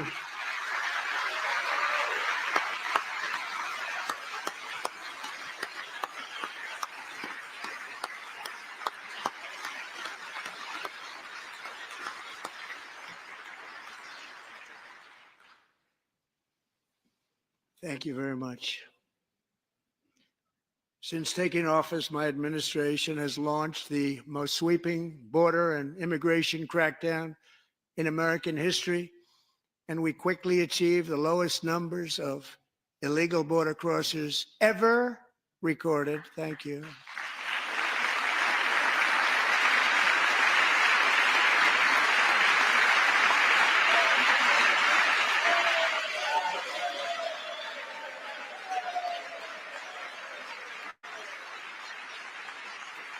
The media and our friends in the Democrat Party kept saying we needed new legislation. We must have legislation to secure the border.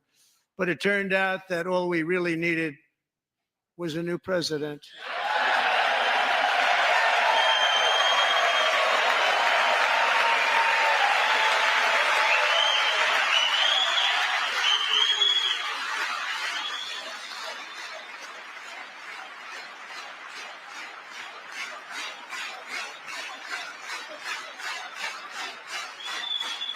Thank you.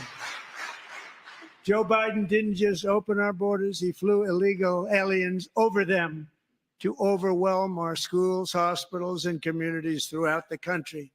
Entire towns like Aurora, Colorado, and Springfield, Ohio, buckled under the weight of the migrant occupation and corruption like nobody's ever seen before.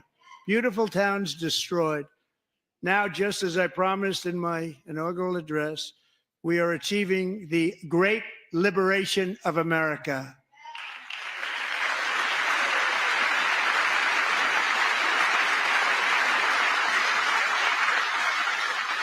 But there still is much work to be done. Here tonight is a woman I have gotten to know, Alexis Nungari from Houston. Wonderful woman. Last June, Alexis's 12-year-old daughter, her precious Jocelyn, walked to a nearby convenience store. She was kidnapped, tied up, assaulted for 2 hours under a bridge, and horrifically murdered. Arrested and charged with this heinous crime are 2 illegal alien monsters from Venezuela, released into America by the last administration through their ridiculous open border. The death of this beautiful 12-year-old girl and the agony of her mother and family touched our entire nation greatly.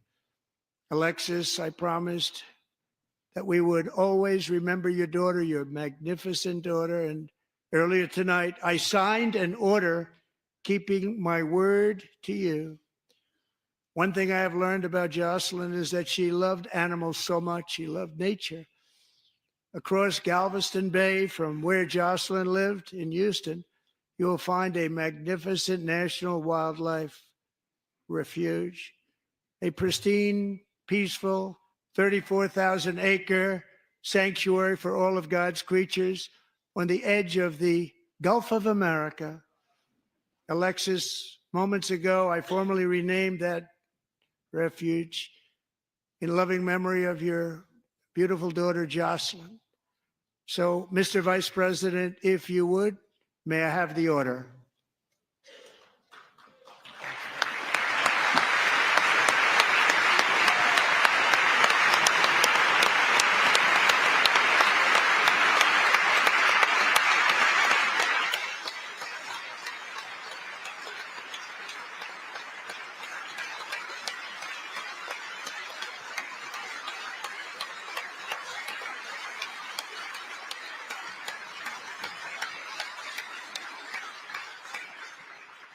Thank you very much. All 3 savages charged with Jocelyn and Lakin's murders were members of the Venezuelan prison gang, the toughest gang, they say, in the world, known as Tren de Aragua.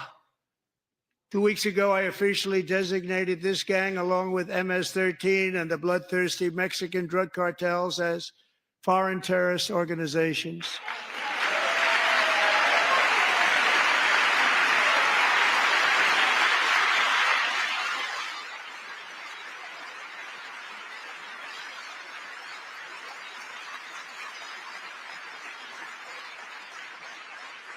They are now officially in the same category as ISIS, and that's not good for them. Countless thousands of these terrorists were welcomed into the U.S. by the Biden administration. But now every last one will be rounded up and forcibly removed from our country, or, if they're too dangerous, put in jails, standing trial in this country, because we don't want them to come back ever. With us this evening is a warrior on the front lines of that battle, Border Patrol Agent Roberto Ortiz. Great guy.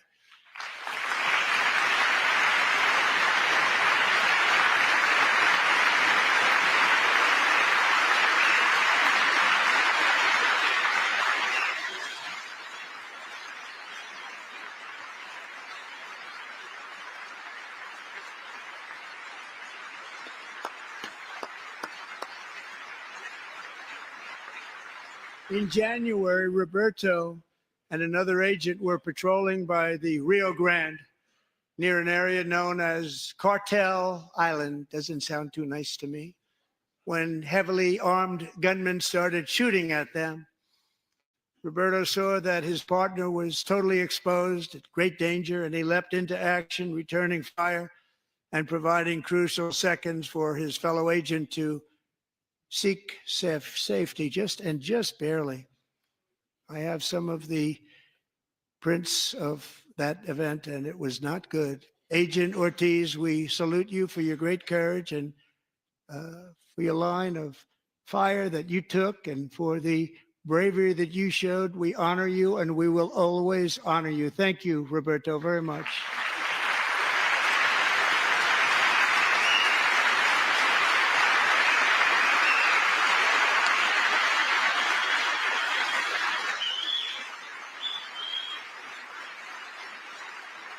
Thank you, Roberto.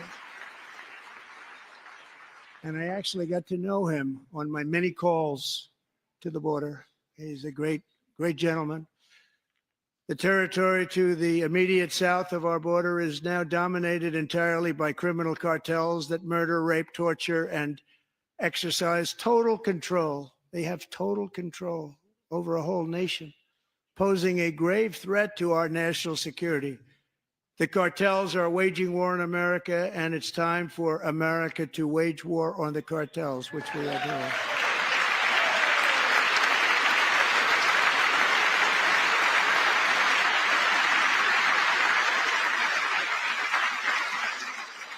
Five nights ago, Mexican authorities, because of our tariff policies being imposed on them, think of this, handed over to us 29 of the biggest cartel leaders in their country. That has never happened before. They want to make us happy.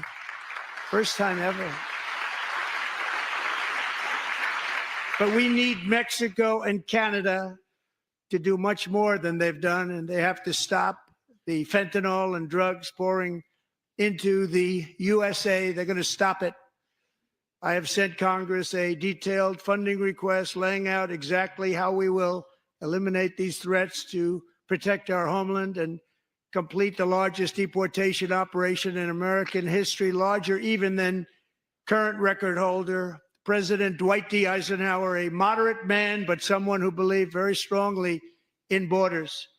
Americans expect Congress to send me this funding without delay so I can sign it into law. So, Mr. Speaker, John Thune, both of you, I hope you're going to be able to do that, Mr. Speaker. Thank you. Mr. Leader, thank you. Thank you very much. And let's get it to me. I'll sign it so fast, you won't even believe it.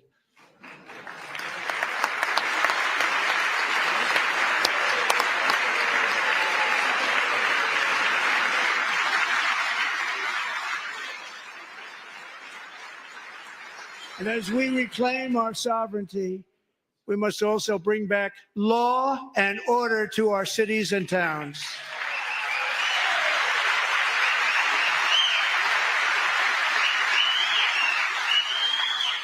In recent years, our justice system has been turned upside down by radical left lunatics. Many jurisdictions virtually ceased enforcing the law against dangerous repeat offenders while weaponizing law enforcement against political opponents like me. My administration has acted swiftly and decisively to restore fair, equal, and impartial justice under the constitutional rule of law, starting at the FBI and the DOJ. Pam, good luck. Cash, wherever you may be, good luck. Good luck. Pam Bondi.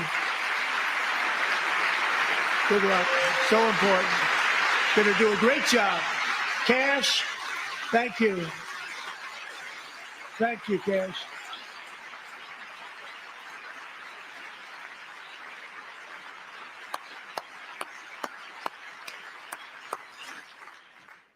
They've already started very strong. They're going to do a fantastic job. You're going to be very proud of them. We're also once again giving our police officers the support, protection, and respect they so dearly deserve. They have to get it. They have such a hard, dangerous job, but we're going to make it less dangerous. The problem is the bad guys don't respect the law, but they're starting to respect it, and they soon will respect it. This also includes our great fire departments throughout the country. Our firemen and women are unbelievable people, and we'll never forget them. And besides that, they voted for me in record numbers, so I have no choice.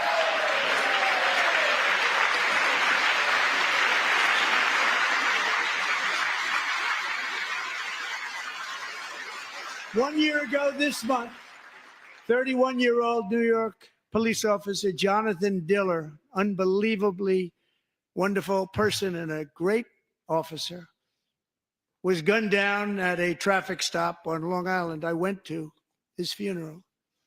The vicious criminal charged with his murder had 21 prior arrests, and they were rough arrests, too. He was a real bad one. The thug in the seat next to him had 14 prior arrests and went by the name of Killer. He was Killer. He killed other people, they say, a lot of them. I attended Officer Diller's service, and when I met his wife and one-year-old son, Ryan, it was very inspirational, actually.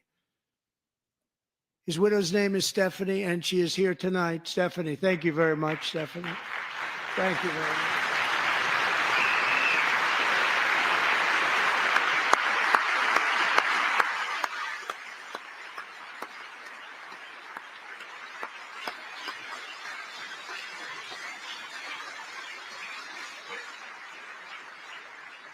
Stephanie, we're going to make sure that Ryan knows his dad was a true hero, New York's finest, and we're going to get these cold-blooded killers and repeat offenders off our streets, so we're going to do it fast. Got to stop it. They get out with 28 arrests. They push people into subway trains. They hit people over the head, back of the head with baseball bats. We got to get them out of here. I've already signed an executive order requiring a mandatory death penalty for anyone who murders a police officer. And tonight I'm asking Congress to pass that policy into permanent law.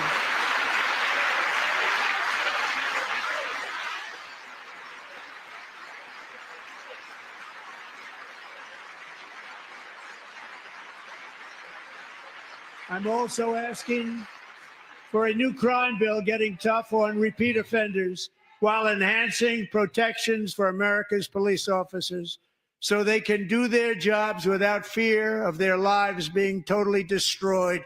They don't want to be killed. We're not going to let them be killed. Joining us in the gallery tonight is a young man who truly loves our police. His name is DJ Daniel. He is 13 years old, and he has always dreamed of becoming a police officer.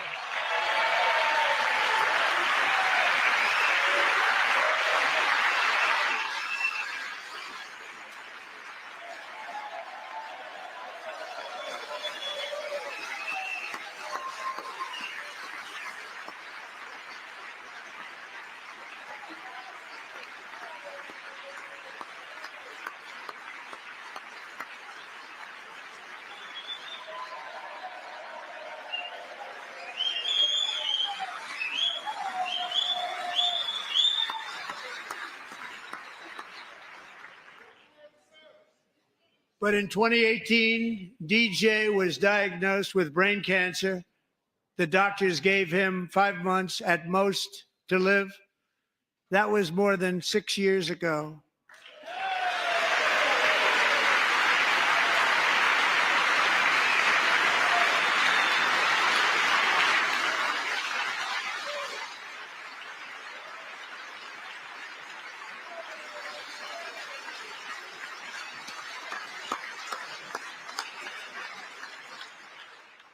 Since that time, DJ and his dad have been on a quest to make his dream come true, and DJ has been sworn in as an honorary law enforcement officer, actually a number of times. The police love him, the police departments love him.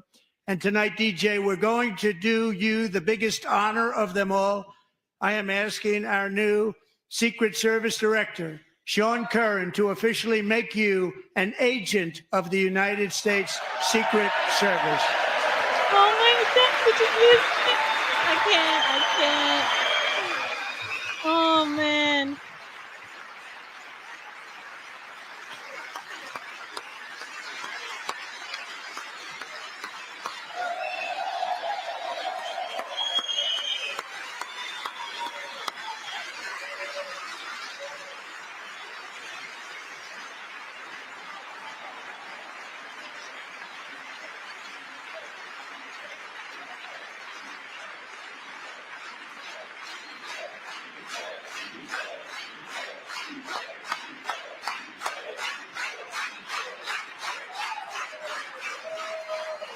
Thank you, DJ.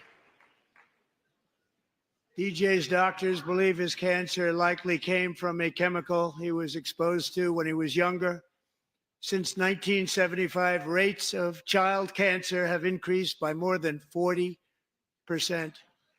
Reversing this trend is one of the top priorities for our new presidential commission to make America healthy again, chaired by our new Secretary of Health and Human Services, Robert F. Kennedy, Jr.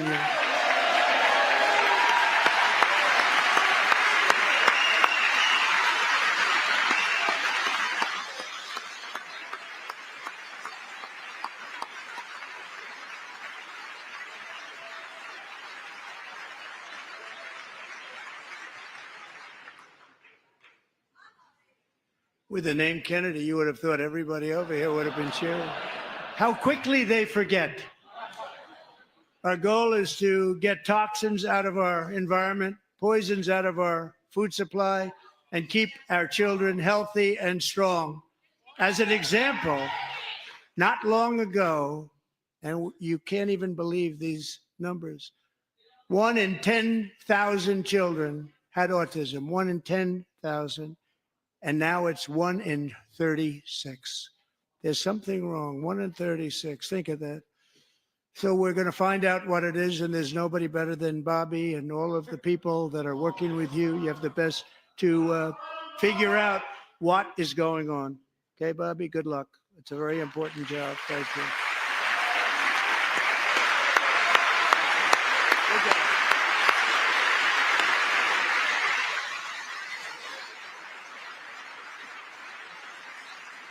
Thank you. My administration is also working to protect our children from toxic ideologies in our schools. A few years ago, January Littlejohn and her husband discovered that their daughter's school had secretly socially transitioned their 13-year-old little girl. Teachers and administrators conspired to deceive January and her husband while encouraging her daughter to use a new name and pronouns. They, them pronoun, actually, all without telling January, who is here tonight and is now a courageous advocate against this form of child abuse. January, thank you. Thank you. Thank you very much.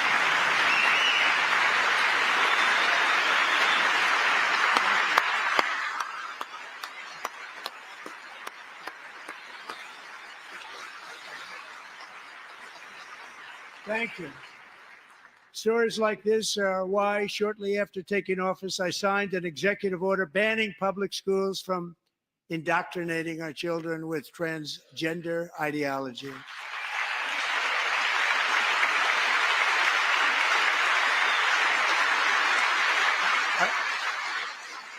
I also signed an order to cut off all taxpayer funding to any institution that engages in the sexual mutilation of our youth.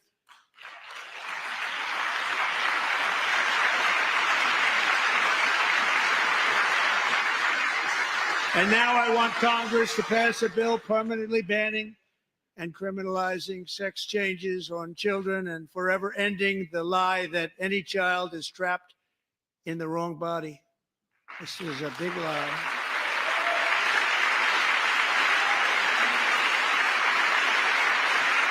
And our message to every child in America is that you are perfect exactly the way God made you.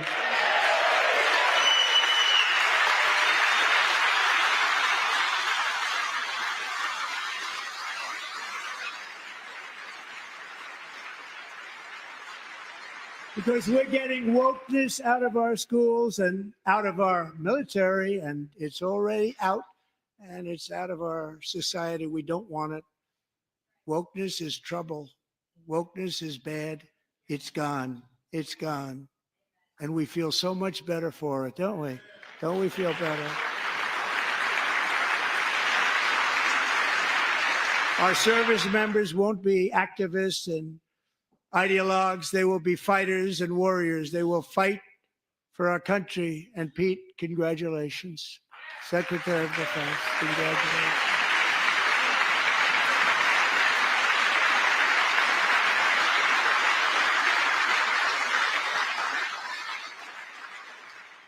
And he's not big into the woke movement, I can tell you. I know him well.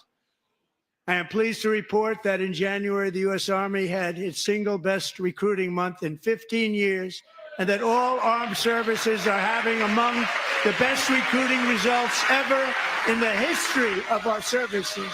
What a difference.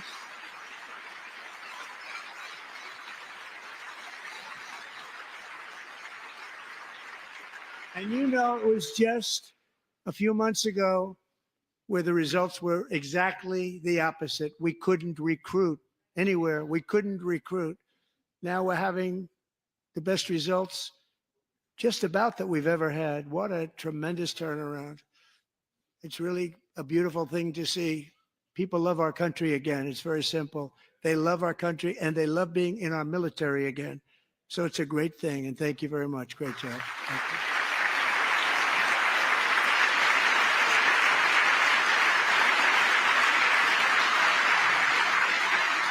We're joined tonight by a young man, Jason Hartley, who knows the weight of that call of duty.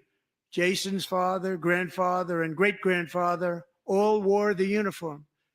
Jason tragically lost his dad, who was also a Los Angeles County Sheriff's deputy when he was just a boy, and now he wants to carry on the family legacy of service.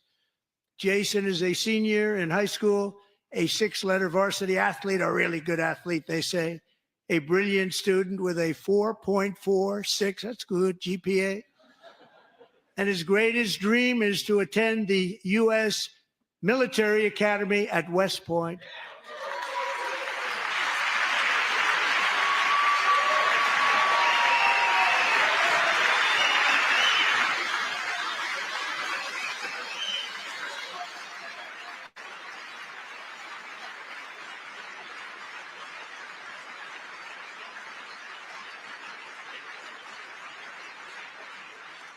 And Jason, that's a very big deal getting in. That's a hard one to get into. But I'm pleased to inform you that your application has been accepted. You will soon be joining the Corps of Cadets.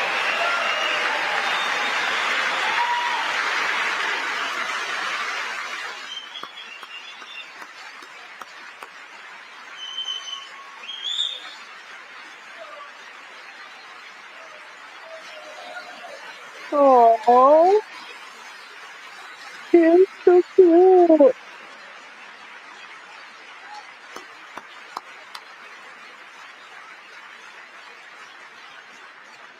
Thank you. Jason, you're going to be on the lone gray line, Jason. As Commander-in-Chief, my focus is on building the most powerful military of the future. As a first step, I'm asking Congress to fund a state-of-the-art Golden Dome missile defense shield to protect our homeland, all made in the USA.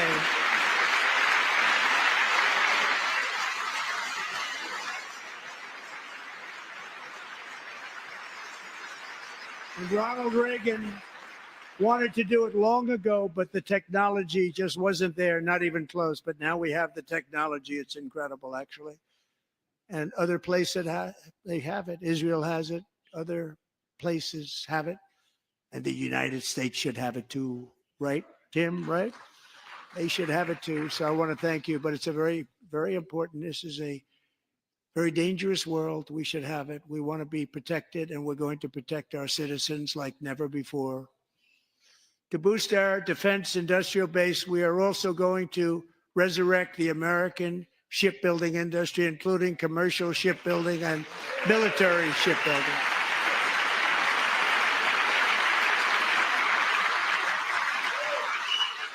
And for that purpose, I am announcing tonight that we will create a new Office of Shipbuilding in the White House and offer special tax incentives to bring this industry home to America where it belongs. We used to make so many ships. We don't make them anymore very much, but we're going to make them very fast, very soon. It will have a huge impact. To further enhance our national security, my administration will be reclaiming the Panama Canal, and we've already started doing it.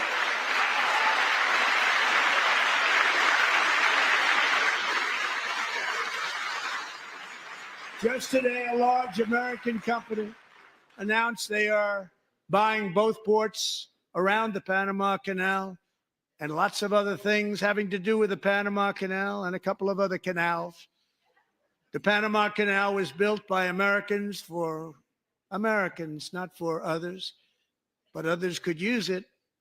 But it was built at tremendous cost of American blood and treasure. 38,000 workers died building the Panama Canal. They died of malaria. They died of snake bites and mosquitoes. Not a nice place to work. They paid them very highly to go there, knowing there was a 25% chance that they would die. The most expensive project also that was ever built in our country's history, if you bring it up to modern day costs. It was given away by the Carter administration for $1, but that agreement has been violated very severely. We didn't give it to China.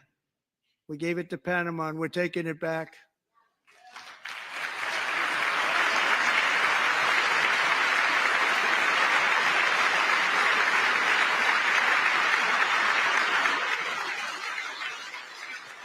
And we have Marco Rubio in charge. Good luck, Marco. Now, we know who to blame if anything goes wrong. Now, Marco's been amazing, and he's going to do a great job. Think of it. He got 100 votes.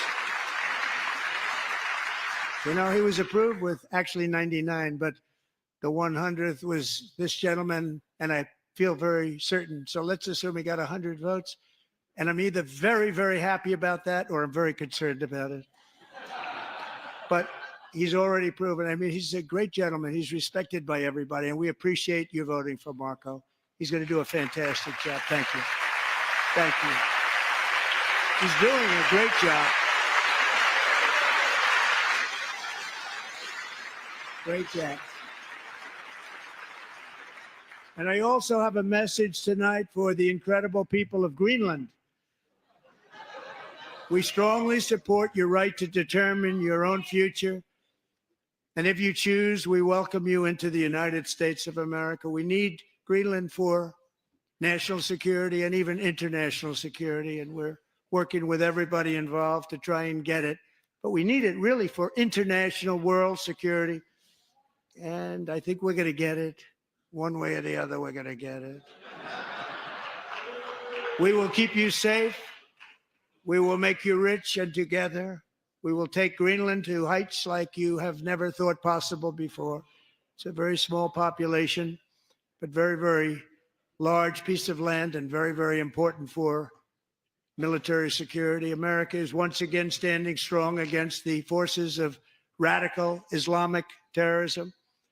3.5 years ago, ISIS terrorists killed 13 American service members and countless others in the Abbey Gate bombing during the disastrous and incompetent withdrawal from Afghanistan. Not that they were withdrawing, it was the way they withdrew. Perhaps the most embarrassing moment in the history of our country. Tonight, I am pleased to announce that we have just apprehended the top terrorist responsible for that atrocity, and he is right now on his way here to face the swift sword of American justice.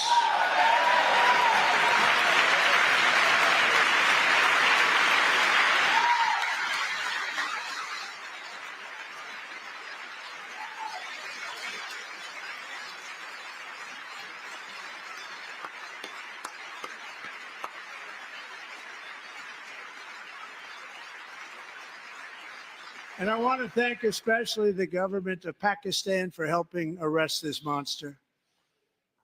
This was a very momentous day for those 13 families who I actually got to know very well, most of them, whose children were murdered, and the many people that were so badly, over 42 people, so badly injured on that fateful day in Afghanistan. What a horrible day.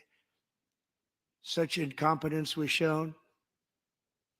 That when Putin saw what happened, I guess he said, wow, maybe this is my chance. That's how bad it was. Should have never happened. Grossly incompetent people. I spoke to many of the parents and loved ones, and they're all in our hearts tonight.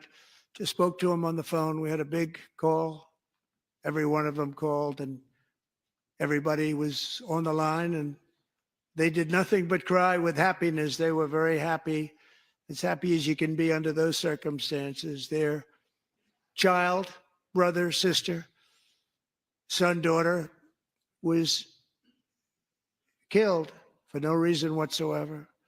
In the Middle East, we're bringing back our hostages from Gaza. In my first term, we achieved one of the most groundbreaking peace agreements in generations, the Abraham Accords.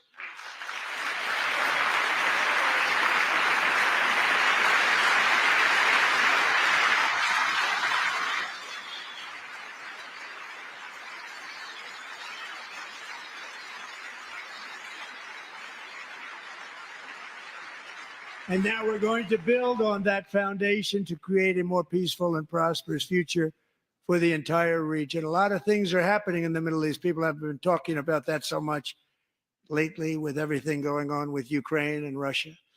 But a lot of things are happening in the Middle East. It's a rough neighborhood, actually. I'm also working tirelessly to end the savage conflict in Ukraine. Millions of Ukrainians and Russians have been needlessly killed or wounded in this horrific and brutal conflict with no end in sight. The United States has sent hundreds of billions of dollars to support Ukraine's defense with no security, with no anything.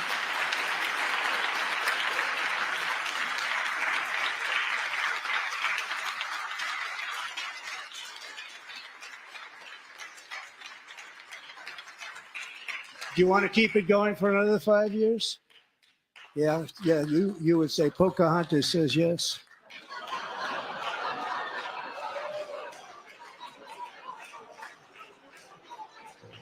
Yeah, that's the real Trump. That's the real one. 2,000 people are being killed every single week. More than that. They're Russian young people. They're Ukrainian young people. They're not Americans, but I want it to stop.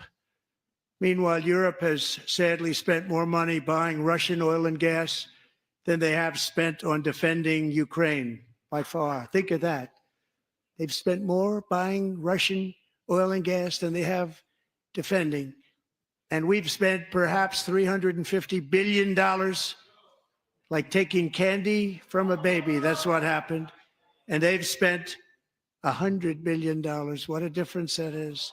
And we have an ocean separating us, and they don't. But we're getting along very well with them, and lots of good things are happening. Biden has authorized more money in this fight than Europe has spent, by billions and billions of dollars. It's hard to believe that they wouldn't have stopped it and said at some point, come on, let's equalize. You got to be equal to us. But that didn't happen. Earlier today, I received an important letter from President Zelensky of Ukraine. The letter reads, Ukraine is ready to come to the negotiating table as soon as possible to bring lasting peace closer. Nobody wants peace more than the Ukrainians, he said. My team and I stand ready to work under President Trump's strong leadership to get a peace that lasts. We do really value how much America has done to help Ukraine maintain its sovereignty and independence. Regarding the agreement on minerals and security, Ukraine is ready to sign it at any time that is convenient for you. I appreciate that he sent this letter, just got it a little while ago. Simultaneously, we've had serious discussions with Russia and have received strong signals that they are ready for peace. Wouldn't that be beautiful? Wouldn't that be beautiful?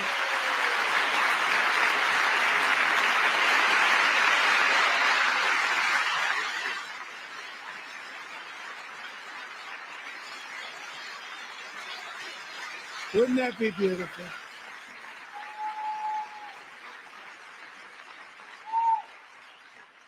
It's time to stop this madness. It's time to halt the killing. It's time to end this senseless war. If you want to end wars, you have to talk to both sides. Nearly 4 years ago, amid rising tensions, a history teacher named Mark Fogel was detained in Russia and sentenced to 14 years in a penal colony. Rough stuff. The previous administration barely lifted a finger to help him. They knew he was innocent, but they had no idea where to begin. But last summer, I promised his 95-year-old mother, Malphine, that we would bring her boy safely back home. After 22 days in office, I did just that, and they are here tonight.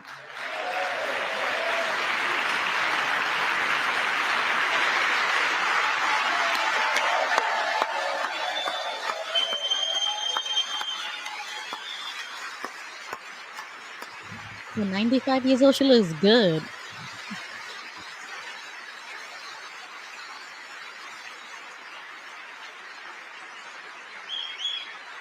She's 95, that woman?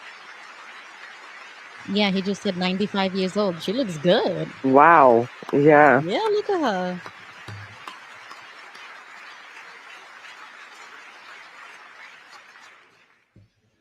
To Mark and his great mom, we are delighted to have you safe and sound and with us. As fate would have it, Mark Fogel was born in a small rural town in Butler, Pennsylvania. Have you heard of it? Where his mother has lived for the past 78 years. I just happened to go there last July 13th for a rally. That was not pleasant. And that is where I met his beautiful mom right before I walked onto that stage. And I told her I would not forget what she said about her son. And I never did I? Never forgot. Less than 10 minutes later, at that same rally, gunfire rang out, and a sick and deranged assassin unloaded 8 bullets from his sniper's perch into a crowd of many thousands of people. My life was saved by a fraction of an inch, but some were not so lucky. Corey Comparator was a firefighter, a veteran, a Christian, a husband, a devoted father, and above all, a protector. When the sound of gunshots pierced the air, it was a horrible sound. Corey knew instantly what it was and what to do. He threw himself on top of his wife and daughters and shielded them from the bullets with his own body. Corey was hit really hard. You know the story from there. He sacrificed his life to save theirs. 2 others, very fine people, were also seriously hit. But thankfully, with the help of 2 great country doctors, we thought they were gone and they were saved. So those doctors had great talent. We're joined by Corey's wife, Helen, who was his high school sweetheart, and their 2 beloved daughters, Allison and Kaylee. Thank you.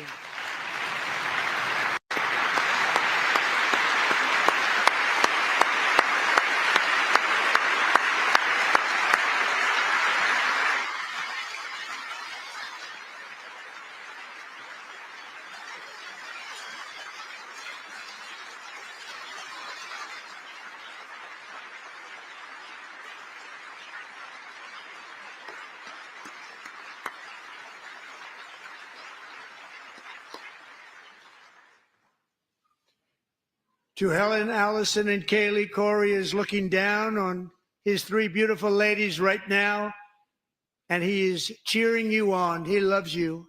He is cheering you on. Corey was taken from us much too soon, but his destiny was to leave us all with a shining example of the selfless devotion of a true American patriot. It was love like Corey's that built our country, and it's love like Corey's that is going to make our country more majestic than ever before. I believe that my life was saved that day in Butler for a very good reason. I was saved by God to make America great again. I believe that. Thank you. Thank you.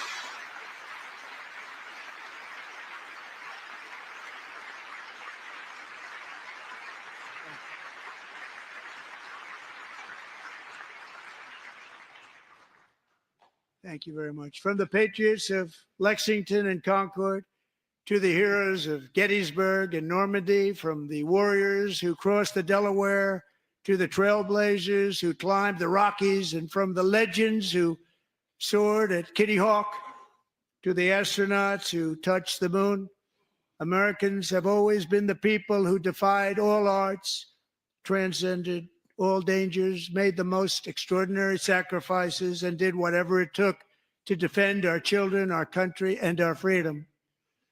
And as we have seen in this chamber tonight, that same strength, faith, love, and spirit is still alive and thriving in the hearts of the American people. Despite the best efforts of those who would try to censor us, silence us, break us, destroy us, Americans are today a proud, free, sovereign, and independent nation that will always be free, and we will fight for it till death. We will never let anything happen to our beloved country, because we are a country of doers, dreamers, fighters, and survivors. Our ancestors crossed a vast ocean, strode into the unknown wilderness, and carved their fortunes from the rock and soil of a perilous and very dangerous frontier. They chased our destiny across a boundless continent. They built the railroads, laid the highways, and graced the world with American marvels like the Empire State Building, the mighty Hoover Dam, and the towering Golden Gate Bridge. They lit the world with electricity, broke free of the force of gravity, fired up the engines of American industry, vanquished the communists, fascists, and Marxists all over the world, and gave us countless modern wonders sculptured out of iron, glass, and steel. We stand on the shoulders of these pioneers who won and built the modern age. These workers who poured their sweat into the skylines of our cities. These warriors who shed their blood on fields of battle and gave everything they had for our rights and for our freedom. Now it is our time to take up the righteous cause of American liberty. And it is our turn to take America's destiny into our own hands and begin the most thrilling days in the history of our country. This will be our greatest era. With God's help, over the next 4 years, we are going to lead this nation even higher, and we are going to forge the freest, most advanced, most dynamic, and most dominant civilization ever to exist on the face of this earth. We are going to create the highest quality of life, build the safest and wealthiest and healthiest and most vital communities anywhere in the world. We are going to conquer the vast frontiers of science, and we are going to lead humanity into space and plant the American flag on the planet Mars and even far beyond.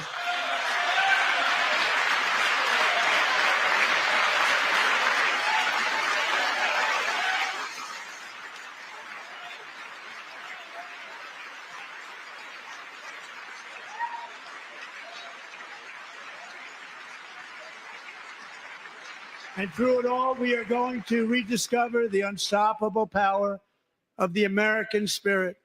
And we are going to renew unlimited promise of the American dream. Every single day, we will stand up and we will fight, fight, fight for the country our citizens believe in and for the country our people deserve.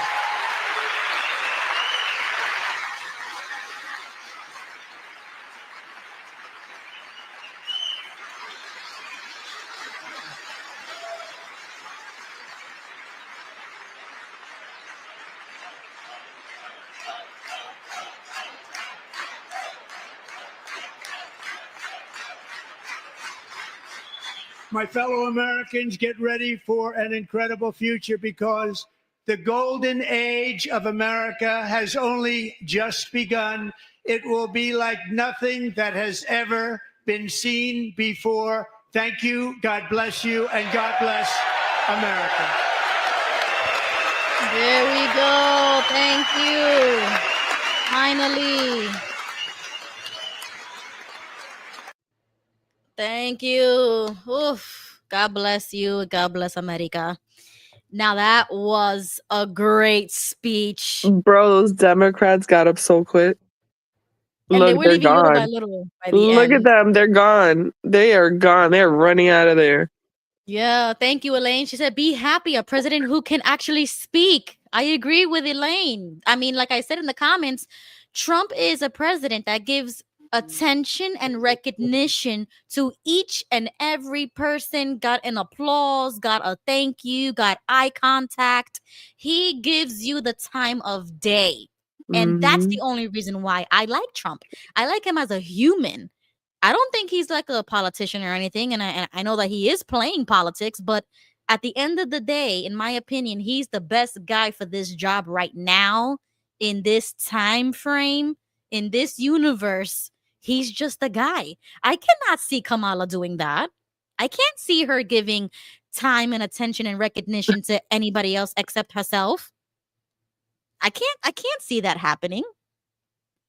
And for the first time in our stream, we got a governing body member troll account that is actually talking with us. I mean, I see Yeah. them troll around, but this is the first time that the person behind the keyboard, behind the screen, is actually typing something other than being just a troll. So I'm Yeah. kind of happy to see the trolls are here. Mhm. We're missing our favorite troll, Mr. M. I haven't seen him here tonight, but Yeah. Marky Sandy will do. Okay, well, Trump forgot to thank us Americans for watching his speech, but thank Yeah. you for being here, guys, because 2 hours. yeah, it started at 9 and barely finished at 10:59. Yeah. I'm not gonna lie, my eyes were like right there. Yeah, no, I'm out. Like I said in the comments, I was Yo, yawning, it's like but you listen to what I he's enjoyed saying, it. it sounds so good, and I'm like zoning off into my own wonderland, thinking of like, imagine this actually came through, like the life we would live. Like that's what Yeah, happens to me in my brain. I got different scenarios going off in my head. that's a good thing. It's like daydreaming, but Right. while you're watching something, which is okay. I do it all the Exactly. time. I zone in and out. Yeah.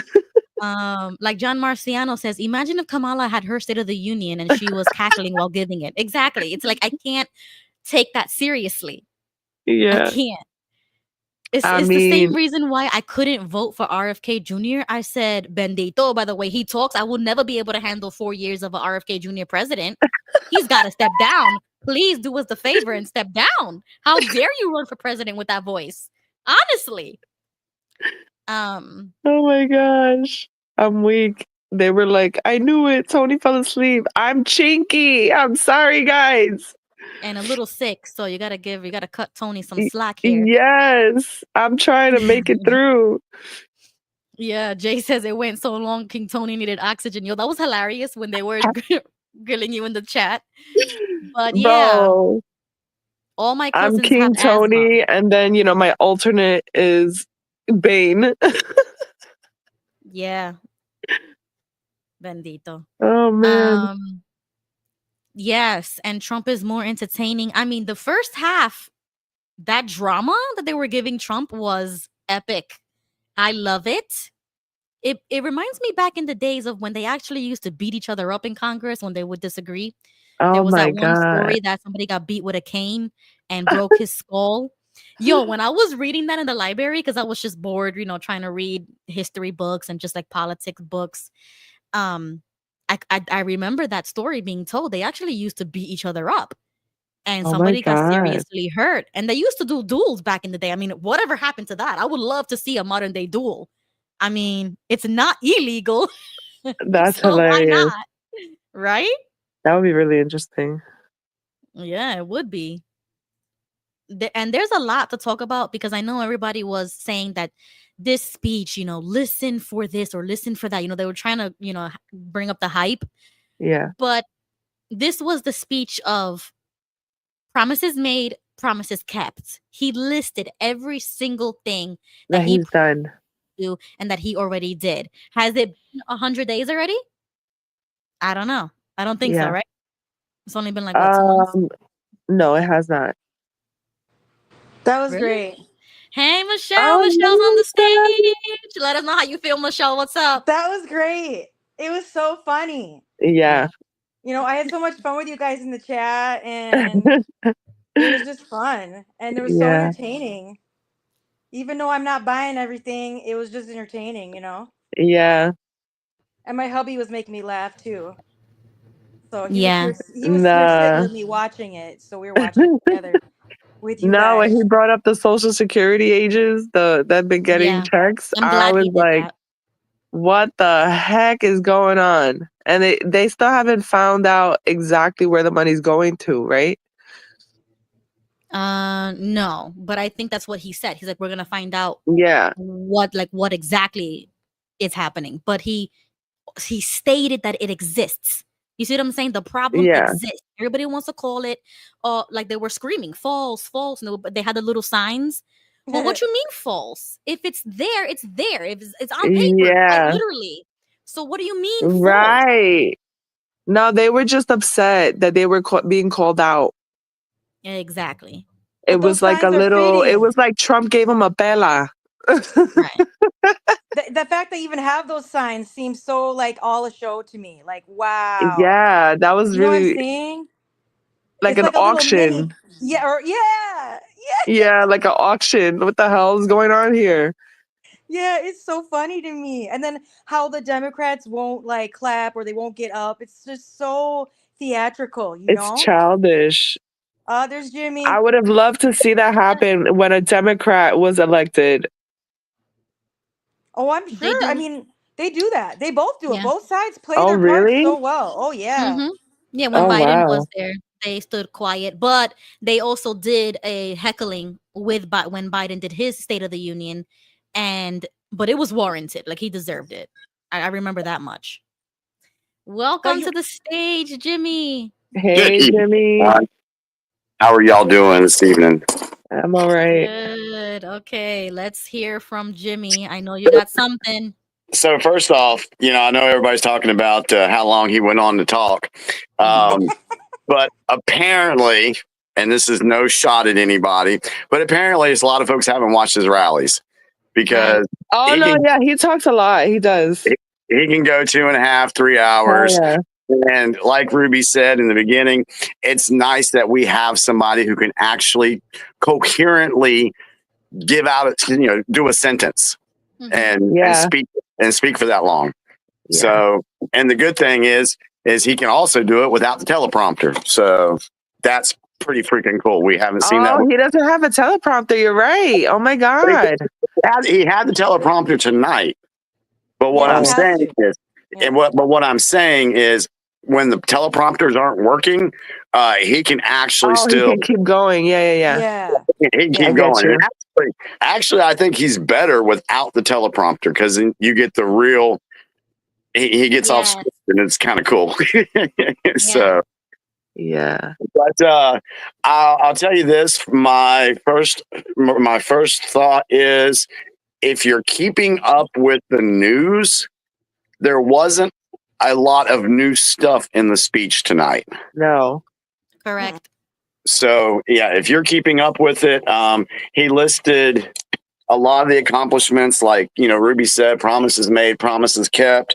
He went through and talked about, the 100,000 illegals coming in a month under Biden. It's down now to the lowest ever recorded in the border crossings. We already knew that. Mm-hmm. Let's see. Freeze on all foreign aid and federal hirings. We know that. Withdrew from the Green New Scam, the WHO, the UN Human Rights Council. We knew that. So there was a lot of stuff in there. And this is just 43 days. If the Democrats are freaking out and the liberals are freaking out right now, they have a long 4 years. Okay. If they're freaking out after 43 days. So there wasn't a lot new there, and as far as something news breaking. I think the only thing that would be news breaking, but if you're on X or whatever, you would have known it today. The letter that they got from Zelensky. There's a lot of people that haven't heard that yet. And I think for your average American, what they saw tonight was probably news to them because they have not been keeping up with things like we do. Right.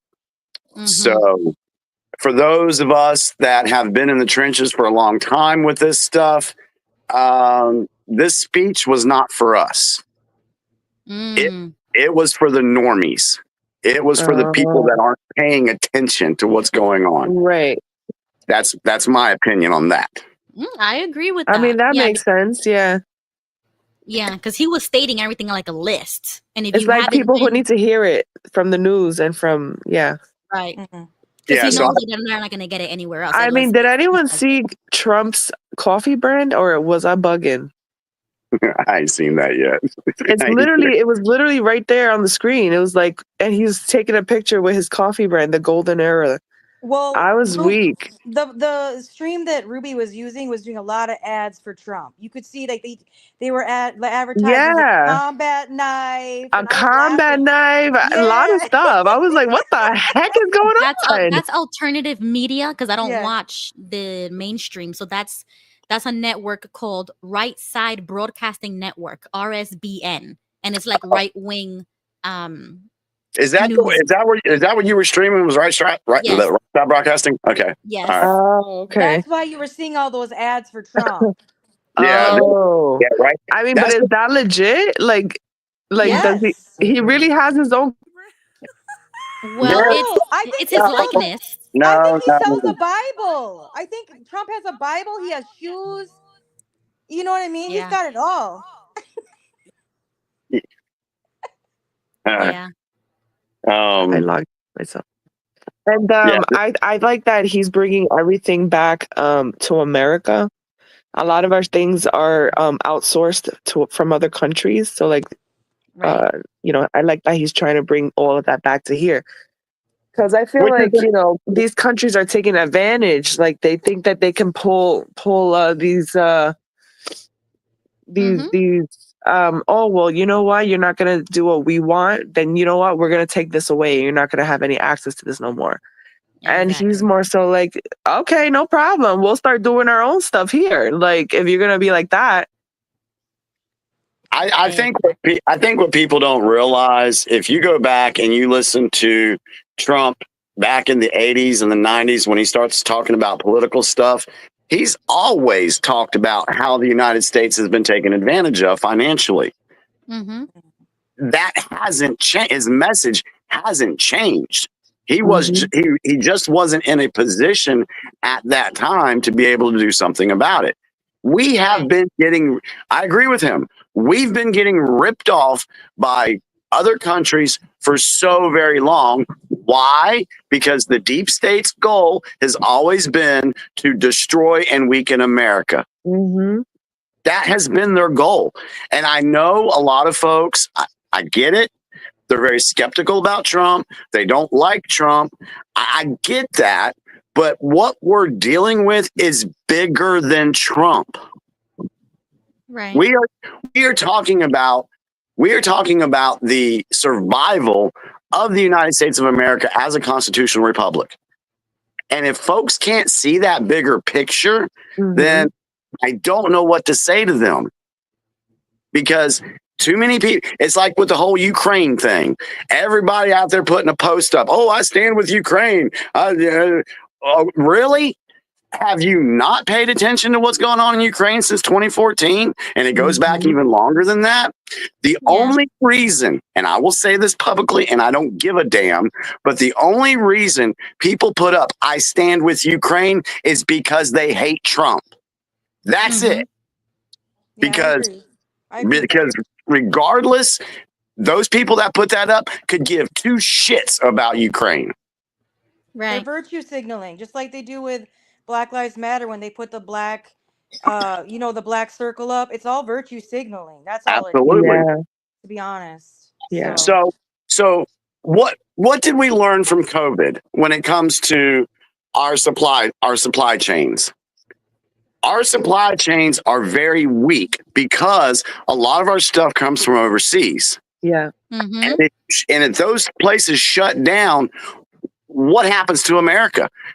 You know, I talked to a dude. We're looking for a UTV for our house, a utility vehicle, and the one that I'm looking at, I called one of the dealers and asked him about it. He said, Jimmy, he says it's a pretty good vehicle, but it was selling good in 2018 and 2019, but once 2020 hit, our sales went down because we weren't able to get parts. Right. And those parts are expensive when they're coming from across sea. They can get expensive as hell. Oh my God. Yeah. You think about all the vehicles, all the medical equipment, all the pharmaceutical, well, that's a whole nother story there. Yeah. But all this stuff is coming from overseas. We get tariffed. That they're putting tariffs on us. People don't want to talk about that. Yep. The only thing they want to talk about, Trump's putting tariffs on people on things. It's been done to us for fucking years. Sorry. Right. It's been done to us for years. Right. 100% right. Yes. And it's costing us millions. Oh yeah. I'm gonna do my inner Trump. It's costing us millions and millions and millions of dollars. That is effing up our economy. Yep. Right. Yep. So if we bring this stuff back in the United States, then we don't have to worry about what another country does as far as clothing or whatever. Right. And you bring jobs back to the United States, and you know that that's one reason why I did put a star beside the gold card program, because I saw that Michelle wasn't too thrilled about that one. Yeah. But and that's fine. Come on, Jimmy. $5 million. Who the hell has $5 million in their back pocket to get that? Do you know how many rich people live outside the United States? Yeah. Millions. Okay, but what about the people that don't have the money? Yeah, why like is everyone focused on the rich people? So let me. This is the best way I can explain how I understand it at the moment. What this gold card program is doing. Okay, first off, the green cards. Someone gets a green card, they come over, they do some work in America, they get paid. Most of the time, they probably send the money back to their own home country, to their family. Yeah. Okay. That's what's happening. Are they creating jobs? No. Are they furthering our economy? No. So you get somebody that is, let's just say, a guy that likes to build hotels. And let's say he's from India. And because of regulations and everything, he's not able to do what he wants to do with his business in India. The guy has $5 million.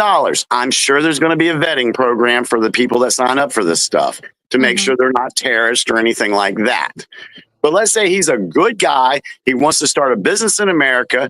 He can pay $5 million, get the gold card, get in line for citizenship. But he can come in, he can open up his 1 or 2 hotels that he wants to open up. What does that do? That creates jobs. And if he's building a hotel, then what comes after that? A gas station pops up, a restaurant pops up, a mom and pop store pops up around this hotel. It's creating jobs. That sounds like in Disneyland, there's always a line where if you're disabled, you get to be the first in line. That's exactly what it sounds like. Because they have the money and the funds, they get to be first in line to enter and become a citizen. No. He goes to the back of the line for the citizenship. Yeah, but what's the probability of him actually waiting the same amount of time for someone who doesn't have the money? I'm pretty sure that's probably going to be. I doubt it. Well, it's all about money. If they're there and they know that they're here to come, you don't know. We don't know what's in the contract for them to accept the gold card thing. So until that comes out, we don't know. So I don't need to wait for it to come out for me to think about that. Yeah, I get that, but the way it's lined up, it's happened before. He would go to the back of the line for citizenship, but he would get his card, like the green card people are allowed to come in and work. He gets a gold card to come in and do what he wants to do, building his business. Yeah, and then Trump said that there's going to be special perks for the golden card. So that means that people who can't afford the golden card cannot receive those perks. So it's once again creating a division. Well, you think about this too. $5 million. You sell 100 million of those, you wipe out our national debt. Correct. Mhm. Right. So once again, it's about money. Well, Everything is. Everything's about yeah, it is. That's not a Right, bad so- thing. I don't think that's a bad thing. Yeah, exactly. It's not a bad thing. But it can bring a lot of issues, I think. Like what? Because once again, you're causing division amongst the people. So Rich versus the poor. hypothetically, these people with the Trump golden card have special perks that people who can't afford won't Yes. receive. Okay, so let's look at it this way. Let's say this guy, hypothetically speaking, let's say this guy goes into a rural community, in Alabama and opens up a hotel or opens up a restaurant or whatever. What's that guy just done for that area? Okay, but what's the difference between a person with a Trump golden card and a person with a green card who has the same ambitions, but they cannot afford the golden Right. card? That's what I'm talking about. Okay, so how long has the green card thing been in play, and how many businesses have been opened up because somebody had a green card? Right, Right. but the point is that None. the government is against know. us. So once again, you're bringing. I don't think that has anything to do. Well, see, this is where Because you can't say that Tony. when people are already, there's a negative connotation when it comes to immigrants, period. No, Tony, this is where you're missing the point. You're an American citizen. Hmm. We do not owe Mexico anything, and Mexico does not owe us anything other than respect. Nobody owes anybody anything. They want to come here. So guess what? It's like an auction house. Hey, we have 100,000 tickets, and we're going up for auction. Now we do this with everything else in life, but your argument seems that you owe the people of Uganda and Pakistan something. We don't owe them anything. I'm saying it's unfair. No, it's not Yeah. unfair. It is unfair. And let me give you a perfect example how this works. It is unfair. Elon- If someone Musk- is an immigrant, right, because they're both immigrants, He has no right to come here. We don't owe him a right. right, Don't- but that has nothing to do with what I'm talking about. We're Yes, it talking does. It about has there's a everything. green card and a golden card. They're both immigrants. Mhm. Correct. One of them has the money to afford the perks, and one of them Right. doesn't. Let me So Okay. now answer that that question. person who has the money to afford I'm the going to answer perks, your question in something that you understand. There's a guy by the name of Elon Musk who's from South Africa. Mhm. He comes to the United States and he goes to college. And he says, "Hey guys, guess what? I have this idea about PayPal. We can revolutionize the banking industry with PayPal. But guess what? I have to now be sent back to South Africa because my visa expired. But I have $5 million and I can open up PayPal in the United States." And so what happens? People that think like you and also Democrats will say, "No, go back to South Africa." it's So the we're getting- process. So this is what happens. So now you have a guy like Elon Musk who you let come in for $5 million. What is he doing? Well, he not only made his millions with PayPal, he's also working on something new called XRP. This is what I'm saying. But it's still going back to it seems like favoritism because once well, again, of course, because XRP is bringing thousands of jobs in America. right? But PayPal has that tens of I thousands of don't people. agree with it. I don't Tony, agree with it. If you, I don't if agree you're- with that. I if don't your think that's cousin- fair. If your cousin comes to America, he's going to be making hot dogs in a corner. But if Elon Musk comes into America, 10,000 people work for PayPal in the Right, United but what's States. to say the people with the green card don't have the same ambition as the one with the golden Well, card? that's their problem. We don't owe them Yeah, anything. ambition and No, money that's are two different incorrect. things. Sorry, that's a selfish mentality. We don't When- owe anybody anything. That's a selfish mentality. Sorry. But You think gotta look- about it, Tony. That is the same argument can be made about free markets. As long as you have the money, that's what matters. I understand. We your know that, point. but it's I rigged understand your against. point.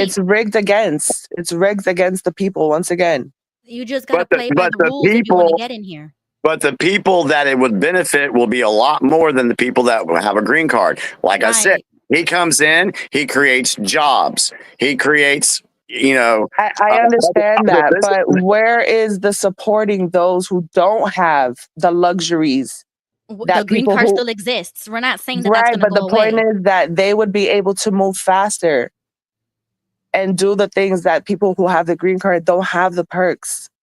It's just an avenue for the people who do have the money I to do don't it think to get I it think done. that it's unreasonable that it's $5 million.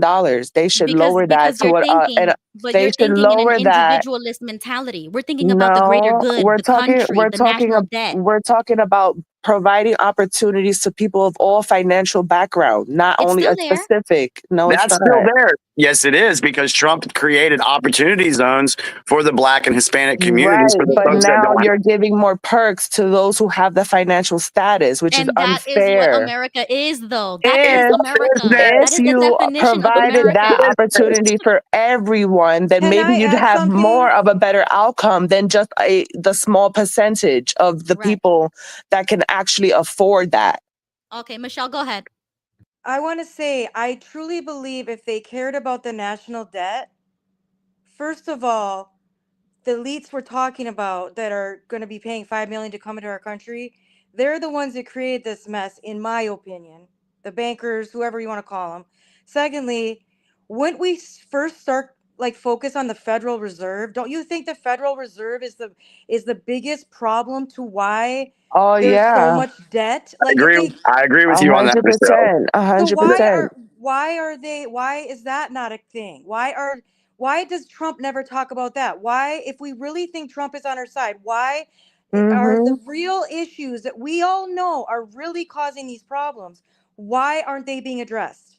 That's I my issue. honestly think that you guys are going to find out more about the Federal Reserve and the fact that it's already dead and it's been incorporated into the Treasury already. That just hasn't gone public yet. The Federal Reserve, the Federal Reserve, in my opinion, as of right now, will cease to exist. I hope so. Because I I hope agree so with that. too. Because I feel like that's why we have inflation. I think That's exactly why we have inflation and the problems we have with the Federal Reserve.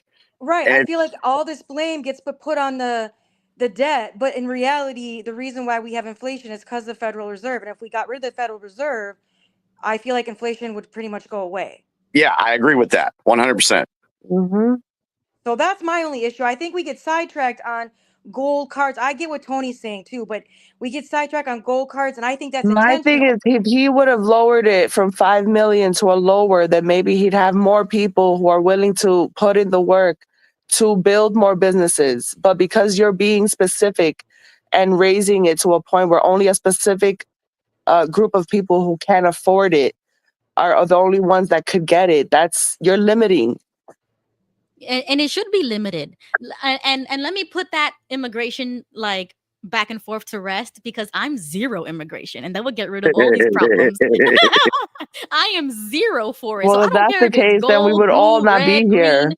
I don't We want will nothing. all not be here. Yeah, that's true. Well, that's kind of different because America kind of bought us, Puerto Rico, even though we're not a state. But aside from Well, I'm just saying. that, I mean, if Because we're you're all pro no immigrants. immigration, then none of us would be allowed to even speak. Right. well, Tony's right. not We're all technically. immigrants. We are all Technically, immigrants. we all came from another place, and I do see Yeah. that. Well, I mean, I would say there was pilgrims. They came from Britain, and even before that, they've conquered. I mean, we've had this discussion a million times. But specifically speaking, Yeah, but you're we were using the kind of bought. history books from the deep state once again. I understand your So angle, but think about it. It would end all problems if we had zero immigration until we fix fix it. every deep state issue in America. Welcome Jesse to the stage. I see before what we move Ruby's forward. saying. I see what Ruby's saying. She's saying even if we just did it temporarily, where we just took a pause on immigration while we fix things in I our mean, country. Trump that's doesn't sound different. like he wants to take a pause because he just did the whole golden Trump Right. card. So Right. But if you look at some of the so things he's that he has, basically being selective as to who he wants to come in or not. for example, he put a pause on hiring for the federal government. He put a pause on foreign aid going out. And there was one other thing he put a pause on. I can't remember what it was. But that's the reason he's put a pause on certain things so they can root out the deep state players. That's what I agree with. For like 100 years, we should put a pause on all immigration and focus on Americans and American first interests and policies until we fix our country first. Hi, 100 years. Jesse. That's a Oh, I'm Al Verde. Hey, Al Al Verde. Verde, welcome Not to Al the Green. chat. Al Green got kicked out. Al Green. I'm Al Verde. I think too, what happens is a lot of people freak out when Trump says things. For example, proof in the pudding. When he came out and said fake news, what did everybody say? Seriously, what did everybody say? When he said there's fake news, what were people saying? That he's lying. Okay, what else? I don't know, guys. Anybody have any other Oh, guesses? you mean when I'm not. historically when he first came out and said Yeah, that? when he first came out and that mentioned he was fake. crazy, that he was delusional. Yeah. You name it, they said it about him. Okay, Conspiracy what he was fake news. and what have we learned about the mainstream media since then? They're fake news. Yes. And they So even he use it. wasn't They he even use wasn't it. lying. He wasn't crazy, No. right? No. Right. Agree. Okay. Another example, when he came out in April of 2022 and said, 2020. He said, hey, I'm hearing great things about hydroxychloroquine and ivermectin. What did the media do? And what did the Democrats and liberals do with that? Yeah, they dragged They him. labeled all of us crazy and Yeah. conspiracy Bleach. theorists. They talked about bleach. And that too. And what horse paste. and what have we learned about ivermectin and HCQ since then? It could have saved lives. Exactly. So he wasn't crazy. Well, yeah, there's a lot of things that Trump says that are actually legit, you know? So how do we know that what he's saying right now won't turn out to be in the same category as fake news and HCQ? Right. We don't. We don't. So instead of us, that's why I try not to argue with people over these things, because things end up coming out and we learn the truth about everything that's being said a little later. Right. And Jimmy, this is what I wanted to throw about the gold card. Yeah. They're not mutually exclusive. For example, we're not getting rid of the green card. Did I hear anybody saying, no, No. he's bringing in a new class? And I think this is why, let me throw it at you, Jimmy. I think you might agree with me, is that we're behind in engineers. We're behind in inventors. We're behind. But there's something different. There's something that we're ahead of all the nations, is the American spirit. People Correct. want to come to America. So there's going to be a price. Trump is not talking about getting rid of the green card or the visa program or No. no, we're always going to need labor. So we're not going to get rid of the green cards. We have millions and millions, but we're going to develop this new thing that's at $5 million, this gold card. And it's going to help attract those highly skilled, rich people that the Chinese have, that the Indians have, that the rich nations have. Correct. And I they're agree with that. yearning to come to America. So he's in a marketplace for these engineers that we're behind it. For example, we're teaching kids how to use condoms in school when in China they're teaching them how to be engineers. Or we're putting freaking kitty boxes in kindergarten classes.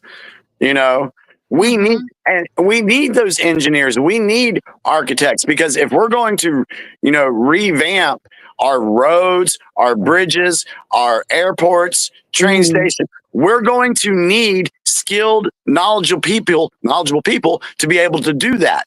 Because right now, the United States is number 28th in education in the world. And that's a designed problem. We used to be number one. Exactly. We should be number one. But you see, it's my opinion that is a manufactured problem, because they want to outsource those expertise instead of having American-born, American-made industry of whatever industry you want. It should be American. And that's why I disagree with the Elons and the Viveks of America that come to this country when they supported the H-1B, I think it's called, visa for people to come over here and go to school and become those industries. But why can't we just give those grants, scholarships, etc. to American-born people? that's my stance. I can probably tell you that if we looked at the stats, if we had it actually in front of us to see how many people came into the United States with a green card and produced something huge for the economy and for the United States economy. How many people on the H-1B1 visas have created new jobs? I would just love to see what the stats were, because it's probably not that high. But if you've got somebody who's an established engineer in another country who wants to be in America, then that's going to create more jobs, more opportunity for folks that are unemployed, and they're contributing to the economy. You got to look at it. America has to be ran like a business.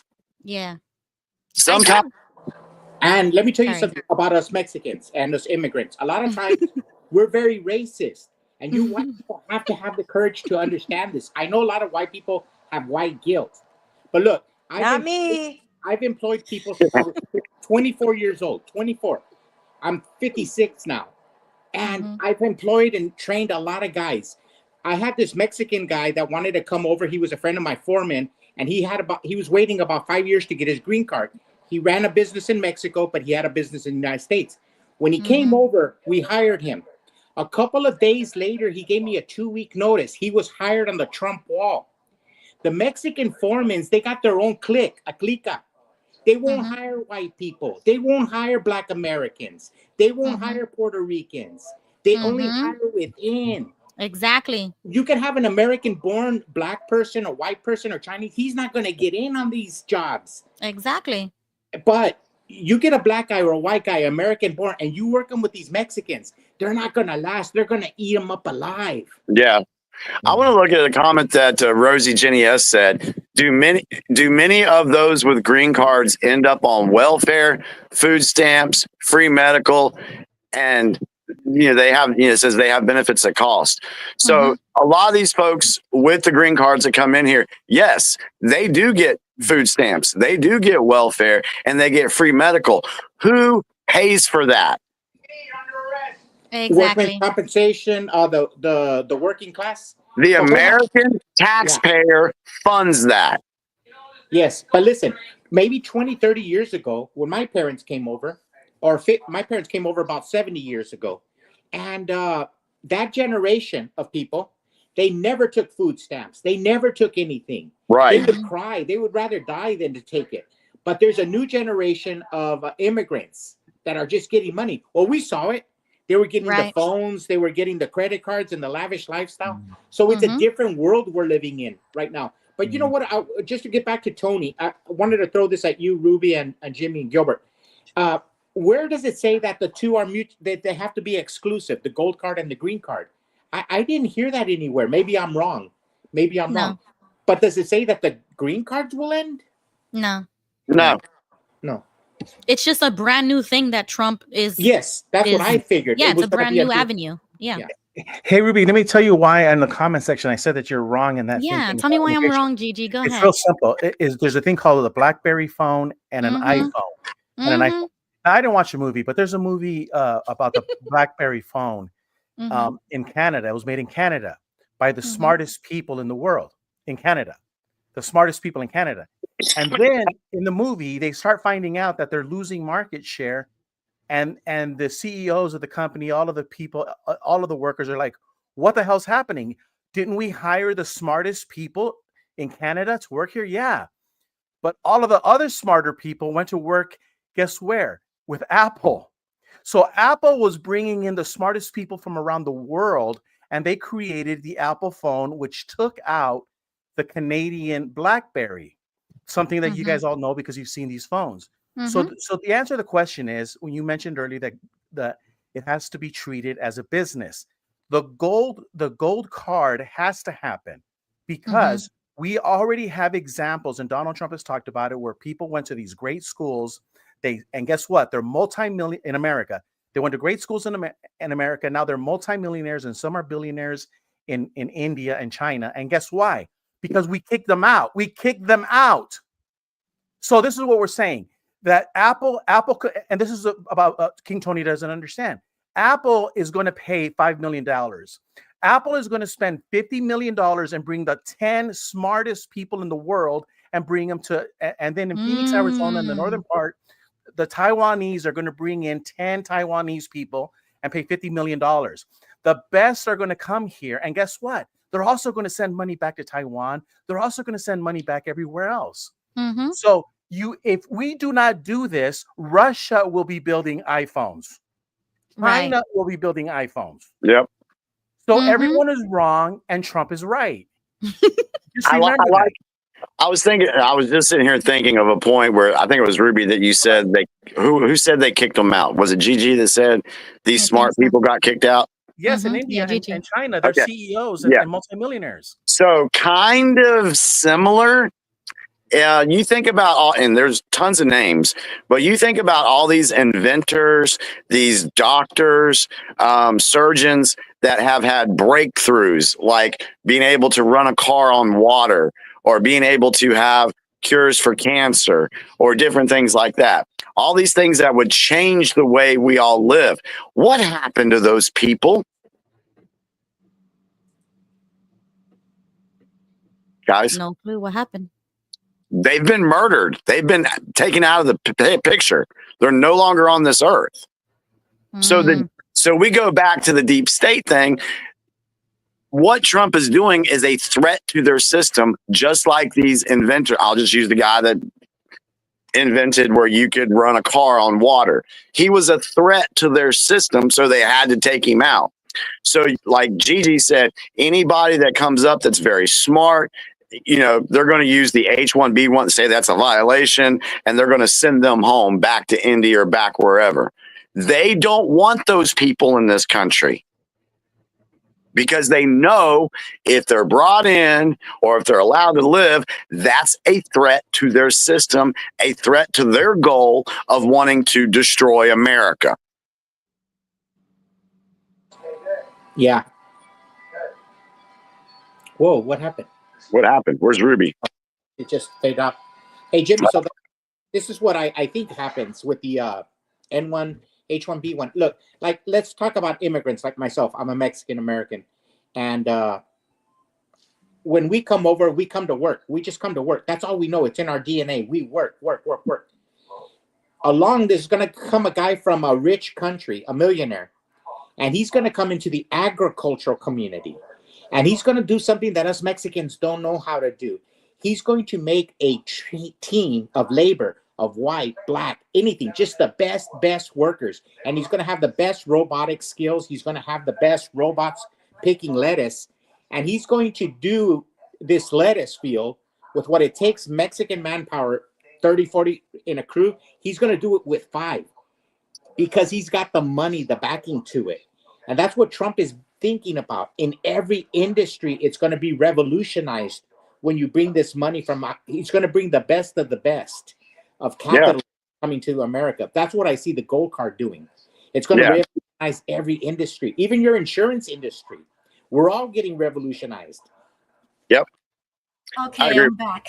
Sorry, technical What happened? difficulties. Yeah, my camera went off, the background went off, everything. Oh my was a goodness. mess. Okay. I think that's what a lot of people they get a little afraid of. Because we've been coddled for so long that we think it's mean or racist to say that other people get to be first. And we lost that strength, in my opinion, of always being a winner. Like, it's not bad to be a winner or to be in first place all the time. We don't have to give performance achievement awards to everybody. No, you have a winner and you have a loser. And what Trump is doing for us is putting us back at number 1. We need to be the winners again, because if it's not us, it will be a real dictatorship. It will be real fascism. It will be real communism. It will be what they're claiming Trump is. It will be that for real. Correct. And we don't know what that feels like because we've been privileged enough to be number 1 and in charge to keep the world going round and round the way that it has. Ruby, but you know what? I'm a romantic like Tony. Tony's a romantic. When I heard her fighting with Gilbert, arguing with Gilbert, listen, because the Statue of Liberty says, give me your poor, your wretched, your few, your huddled masses yearning to be free. So I saw a romanticism of America in Tony's argument, and I share it. But I Yes, also agreed. so what I'm saying is the gold card and the green card don't have to exclude each other. We can Correct. coexist in this country. We bring in the finest of capital, and we bring the finest of labor. Exactly. It can work. And to go along with what Ruby said, this has been a cultural shift in America over the last 25 years to where everybody gets a freaking participation trophy, or you know when that started. I mean, I think I told y'all the story. I don't remember if I did, but I was coaching a little league baseball team back in 2004. And the team didn't win shit. They sucked, okay? But the parents and everybody threw them all a party, and everybody got a trophy. Now, I'm thinking, what? I'm a competitive guy. I was thinking, why are they getting trophies and they didn't win a single game? And then the next thing that came out was all this graduating from kindergarten or graduating from the second grade. I'm like, why are they doing this? This was all a way for them to the whole peace, love, feel good, dumbing. I didn't agree with any of it. And it's given that generation a sense of entitlement. So they expect to get a good job. They expect to be able to go out there and land a $150,000 job, and they only got 1 year of experience or something. We've been designed to be weak-minded. Right. So I don't want to take. And we're done with that. We're done with that. And in the immigrant community, the same thing, Jimmy. When our parents came over, they never accepted 1 penny. And maybe 70, 80, 90, 100 years ago, immigrants didn't expect anything but a good day's work. And they made work when it wasn't. But today's immigrant, they demand their Spanish, they demand their welfare, they demand their Social Security. Right. It gets so bad that in certain agricultural fields, they don't even want Mexicans no more. They want El Salvador or Venezuela, or they want them deeper down because they're not so haughty as some of the Mexicans have gotten. I want to point out 2 comments. Jeannie said, everyone gets a trophy, makes you lazy. That's absolutely true. And Lisa Sands, we've gone from striving for excellence to accepting mediocrity. That's a true statement. But there's still folks out there who want to strive for excellence. And that's what we're doing. That's what Trump's wanting to do for America. Oh, yeah. And I think we've gotten too used to people coming over here and begging for money like Zelensky, and thinking that just because he asks nicely, or just because he's, standing up to the big bad wolf of Putin, that we should just bend over and just give our money. I mean, with the money that Doge just found out, we should be getting our money back, not giving it to any other country. So when I say zero immigration, I mean zero. When I say zero foreign aid, I mean zero. I am an isolationist until we get this country back on track and until we get all of our money back. I can't say that I disagree with that.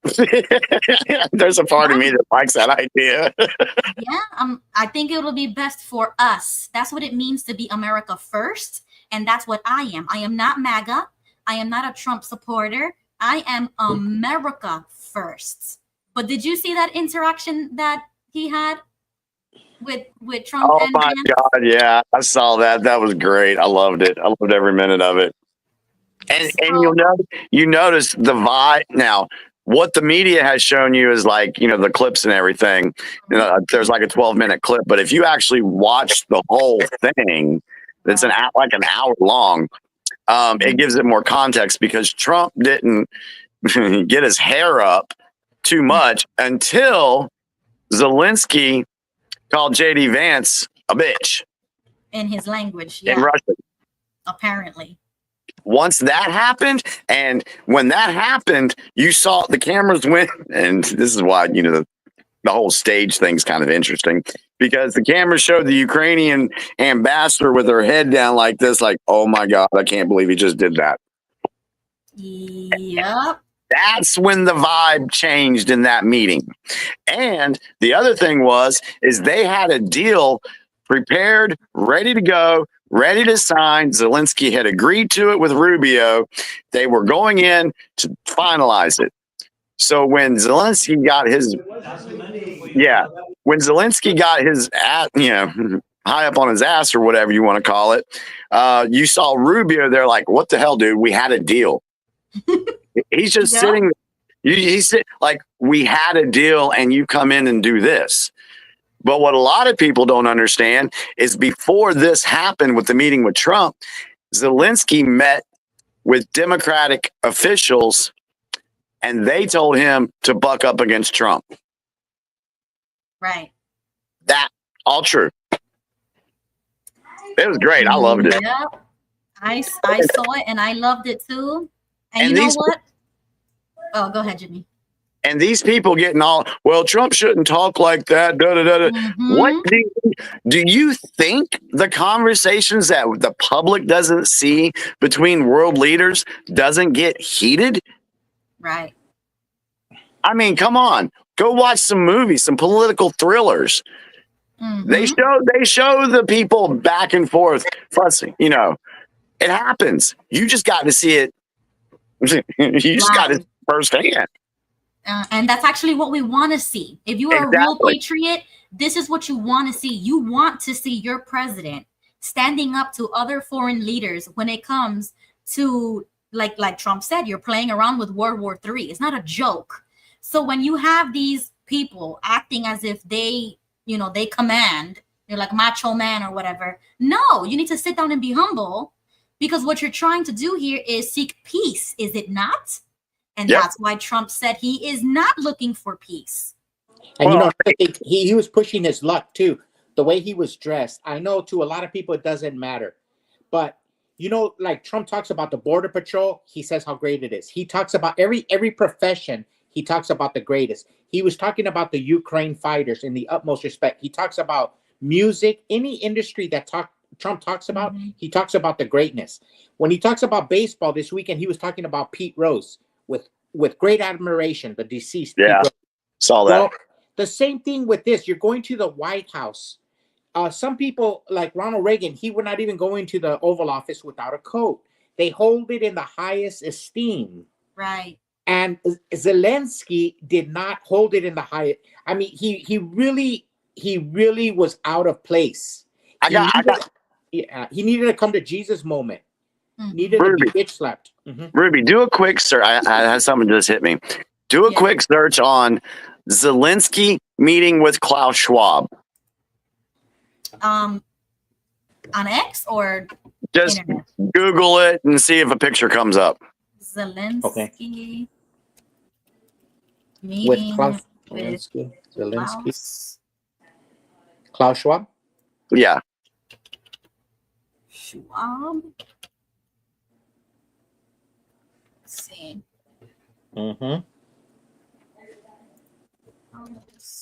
I'm going somewhere with this. Okay, let me see. Images. At Davos. At Davos. Oh, yes. Now, pull the picture up. I see one here. Yeah, the one right there. Yeah, that one. Blow it up. Okay. He's wearing a suit. Yep. You dress up for the boss. Klaus Schwab is the boss. Yep. I get it. I don't understand what it is. I don't know if it's him or Let's just say he's a puppet and he's dressing up for the puppet master. Right. So with what he did with Trump not dressing up in a suit, that's disrespectful. Yeah, it is. I agree. But this guy explains it the best. So I have a clip here, and I'm going to give you a warning about the language for anybody who's watching. But this guy explains it the best. Y'all want the president to be a bitch or something? Y'all want the president to be or something? I don't really understand. If another president pulls up to the Oval Office talking crazy out the neck, and our president don't whip his ass back in line. Whip his ass back in line. I don't really understand what the fuck we doing. Calling them bullies? Are we fucking 10-year-old children? What the fuck do you mean bullies? It's the presidents.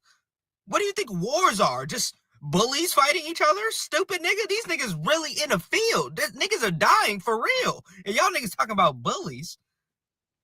If you let niggas talk crazy, if you let niggas do whatever, then they gonna do whatever. I mean, what the fuck? Exactly right. And that's the best way that I can share it. I can't talk like that, but I love how there are some people that have their head on screwed on right and understand that fundamental basic thing with politics. What do you mean? Our president is supposed to be the biggest and the baddest. What you're talking about? We're the United States of America. Like, do you not know our history? And I think that's why a lot of people have that guilt, because they wanna change. They wanna be, oh, we should be nicer and we should be this and we should be that. No, that's just not who we are. Hi, Gigi. I'm gonna tell you, this is a generational thing, because you look at the millennials and you look at mostly the millennials. They're the ones that are all, oh, let's be nice. Da, da, da, da, da, da. No, we have the Gen X attitude right now. Yeah. The FAFO. That's where we're at. We're done. We're done playing these games, and America has been coddled mentally for way too long.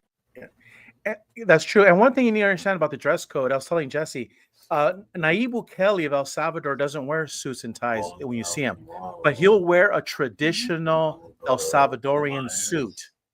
So African leaders go visit Trump dressed in African suits.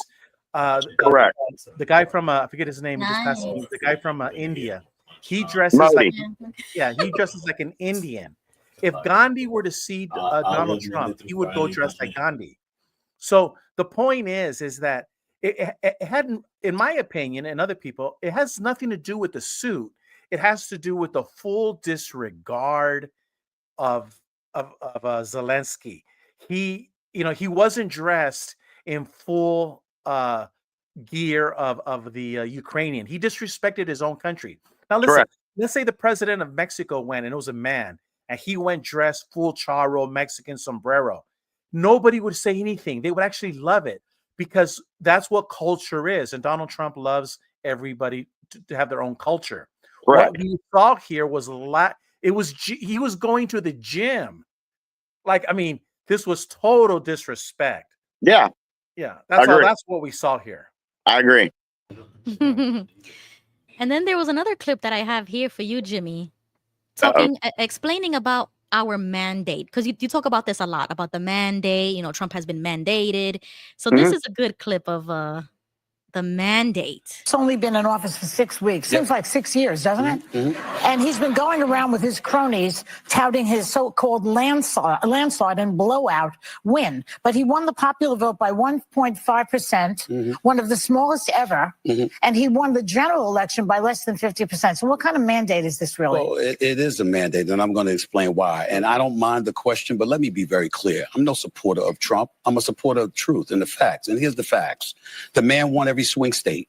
Yep. He increased in terms of his voter turnout in his favor from the standpoint of blacks, Latinos, and young voters. He increased his numbers in that regard from 2020. 89% of the counties shifted to the right. That's a mandate. We can sit up there and play around all we want to. In 2020, Trump didn't win the popular vote. He didn't win the electoral college vote. A matter of fact, the Republicans hadn't won the popular vote, if I remember correctly, since 2004. But they did this year. So 20 years after they last won the popular vote, they won the popular vote. They won the electoral college vote. The man won every swing state. And on top of it, 89% of the counties shifted against. I don't understand how people can look at that and say, there's no mandate. There's a mandate. Well, it's a different definition of a mandate, I guess. But the problem is that if you're the Democratic Party and you lost 49.8% to 48.3%, and you're looking at that 1.5% dip, that's an excuse for you to say, what we did really wasn't that bad. Some people didn't we should continue to do that. No, don't continue to do it. Find a new strategy. Agree. That was the best. And I love X for this reason, because it is like That's the best way that Yeah. we can explain it or even show it. It's just an excuse what these people want to do percentages, percentages or statistics or whatever. I don't do that no more. And I've learned from Gigi and Jesse, and I don't do research no more. I don't look at numbers anymore. It's like I feel the heartbeat of America. I go online on X is one of the best places so far that has free speech, and you could already feel the pulse of America, and we're done with it. We're sick and tired with all of it. Yeah. So when he got kicked out the White House, I was like, yo, thank God we got Trump in office right now. And see, and what a lot of people don't talk about is Biden had problems with Zelensky. There was a phone conversation where Biden was going off on Zelensky. Yeah. But the media doesn't want to talk about that. Yeah, he disrespected Biden too. Biden had enough. Yeah. Mm-hmm. So, you know what? There was this news article. I don't know if you guys saw it today on. I think it was Bill Murray. I can't remember what famous actor was talking about the Washington Post on the Bob Woodward. And it was a famous actor today. I don't know if it was on Joe Rogan, and they were talking about Bob Woodward of the Washington Post. And he's talking about how he was lying about him. And it's a famous story today in the Washington Post. But when I was a kid back in 1974, and Bob Woodward went after Nixon, in 1974, I was 6 years old. I knew they were lying about Richard Nixon. And I was thinking, look, I was just a dumb Mexican little kid.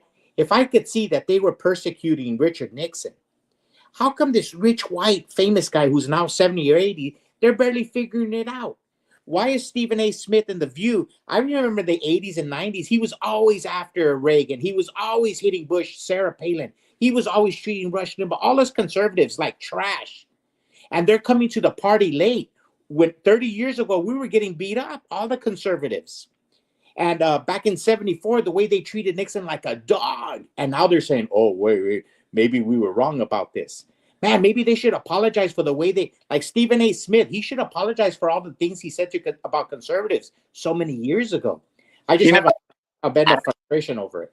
I know why you would ask that, but I'm at the point right now where I'm not even worried about, him apologizing for stuff that he said 20, 30 years ago. I'm looking at what he's saying now and how he's acting upon the information that he's learned from now. Yeah, because we were beat up. Because if we took that attitude, then, for example, let's bring it down to a personal level. That would mean that in 2020, when I was out there being active, boldly speaking things, I had a lot of XJWs stab me in the back, told me I was a crazy conspiracy theorist. But I had one come back here just recently and say, hey, Jimmy, I'm sorry. Sorry for my TDS 4 years ago. It's exactly what this person said. And I told her, you know what? I don't need a sorry. I'm just glad. In her words, she said, I've been red-pilled now. So I don't want to take the attitude to where I'm going to say, oh, well, you need to apologize for stabbing me in the back 4 years ago. I'm not going to do that because I'm glad they're learning now. I'm with you, but I just don't trust Stephen A. Smith. I mean, because look, also, if you're in the battlefield, let's say you're in the trenches, you're going to watch your back too with who you're with. I mean, I wouldn't trust Stephen A. Smith 100% because I've been burnt by him before. Yeah, well, there's that. You got to be careful. Use discernment on who you trust and everything for sure. Yeah, I mean, he could be saying the right thing now to save his ass. There's a lot of that going on too, Zuckerberg. Right. Like Charles Barkley, he acts like he's your friend one time, and then he starts spewing that you're a racist. Hey, but speaking of that, let me just throw this at you, a question at you and Ruby. When Al Green got thrown out early in the, do you think he was race baiting? What was he saying? What was he saying to get thrown out? I don't know, but the image is this: an old black man, civil rights leader, icon, getting thrown out by three white guys. Oh, so, I can see them spinning that and making something of it. Yeah, that's what I thought too. They're trying to get. I can see them doing that. Yeah, that's what I thought too. I thought, wow, they're trying to get a picture here. They're trying to get a gotcha moment, is what I thought. Yeah, I can see that. I didn't see it when it was all happening, but since you mentioned that, knowing how the media is, yeah, 3 white guys kick out a black guy from the Capitol during Trump. Yeah, I can see that happening. A civil rights icon, not just a normal. Yeah, I can see that happening. That's how these people operate. Yeah, but he was out of place. He was yelling. He was interrupting. Any organization, any city hall, they would have done the same thing. They would have done. Oh yeah. I mean, you saw conservative parents getting kicked out of school board meetings. Yeah. So this guy was worse. He was waving his stick around in the air and yelling. He was being belligerent, big time. They put his and at Congress in front of the president. And did you see Mike Johnson? He said it. Mike Johnson. He looks like if he bit you, it would be like cotton balls biting you. You know. But he goes. He pleaded with him. He goes, Mr. Green, can you please take your seat? Yeah. He pleaded with him, but you could tell Mike Johnson really wanted him to take a seat. He did not want to throw him out. No. Yeah. So that's going to be interesting to see what the media spins on that tomorrow.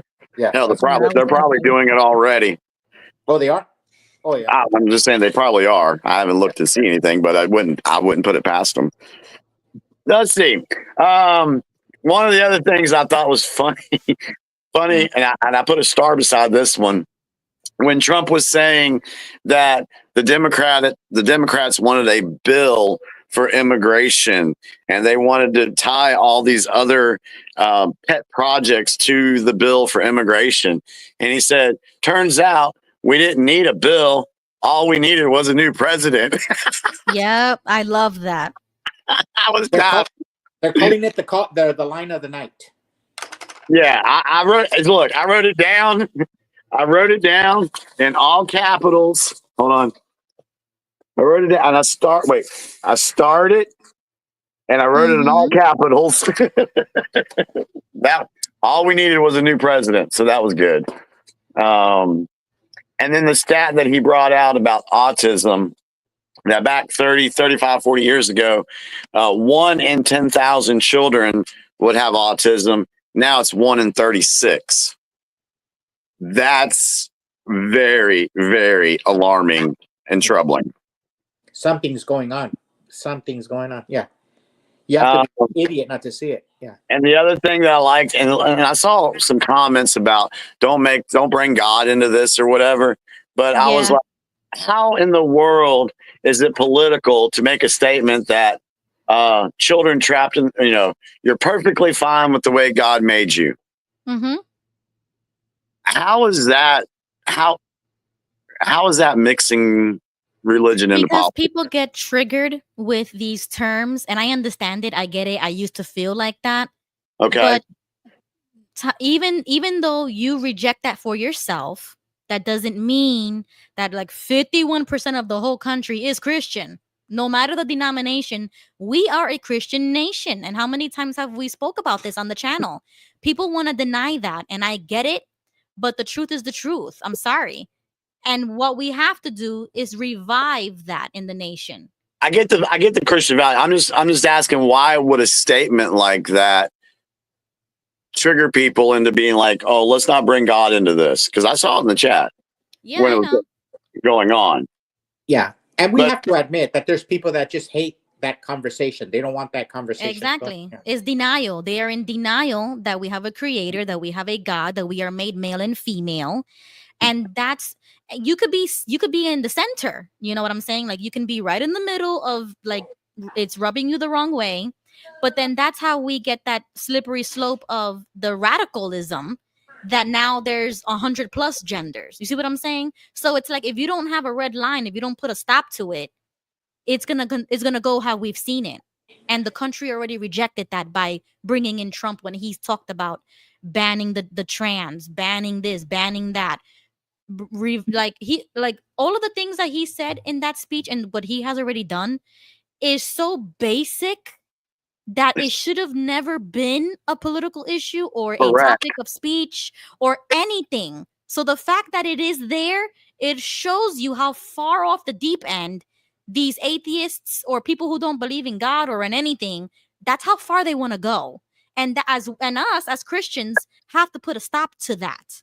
And that's where I get my motivation from. You know what Jimmy is talking about, the bringing up the word God. Why does that have to trigger anybody? I think is what Jimmy was trying to say.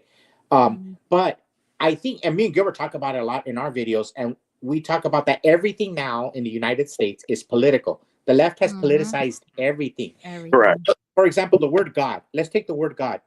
Our fathers that came before us, the founding fathers in America, they might have used nature's God or the creator or the Almighty. They used terminology to try to avoid God, to placate those that were not believers in God.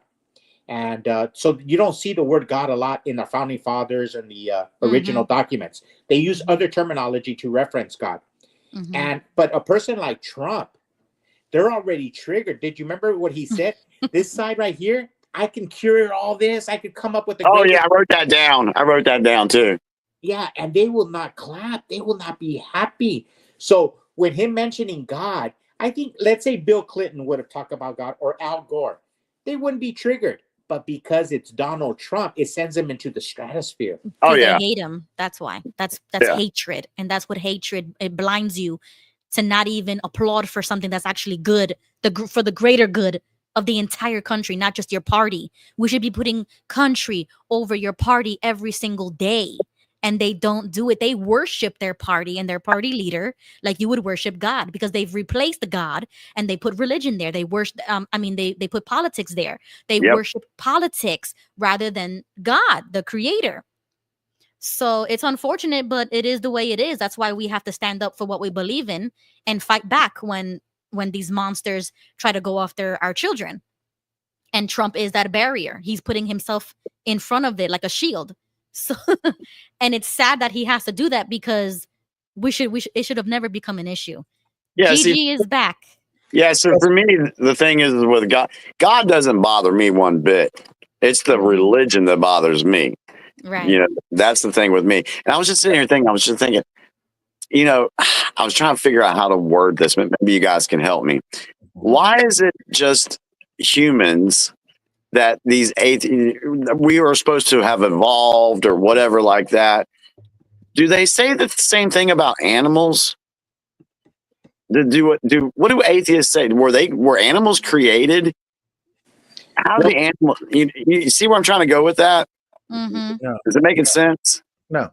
They said that there would be evidence there would be in the fossil record if there was evolution in the animal kingdom and the human kingdom. Oh. Yeah, I'm just not portraying that the way I got it in my mind. Maybe it'll come to me in a better way, but that's how shit comes to me in my brain. Go ahead. Never mind. Ruby, so Jesse and I, we've been saying for years how the whole world has become a Jehovah's Witness on steroids. We've seen it. And to answer your question, I mean, your comment, to build on it about the right side of Trump when he's saying you guys won't even clap. That's like the Jehovah's Witnesses, you know. Donald Trump can give them amnesty for what they've done with child sex abuse scandal, and they still wouldn't even say thank you. So what you saw right there were the Jehovah's Witnesses sitting on the other aisle. But they have a different name. They have different badges. Today they're called Democrats, but we know them as Jehovah's Witnesses. That's because they're all globalists and they're on the same team. Yes. Yeah, they're a cult. On steroids, and we are able to see it. And then a lot of people, you know, I know what they think we're crazy because we're ex Jehovah's Witness, but we're seeing it on steroids. I think another thing that's happening right now is with all the stuff that's coming out, it's waking up the lions. It's making us stronger. It's making us be able to speak out more about this stuff that's going on. I think we're being prepped to get stronger. And the reason why is because you haven't even seen the child stuff come out yet.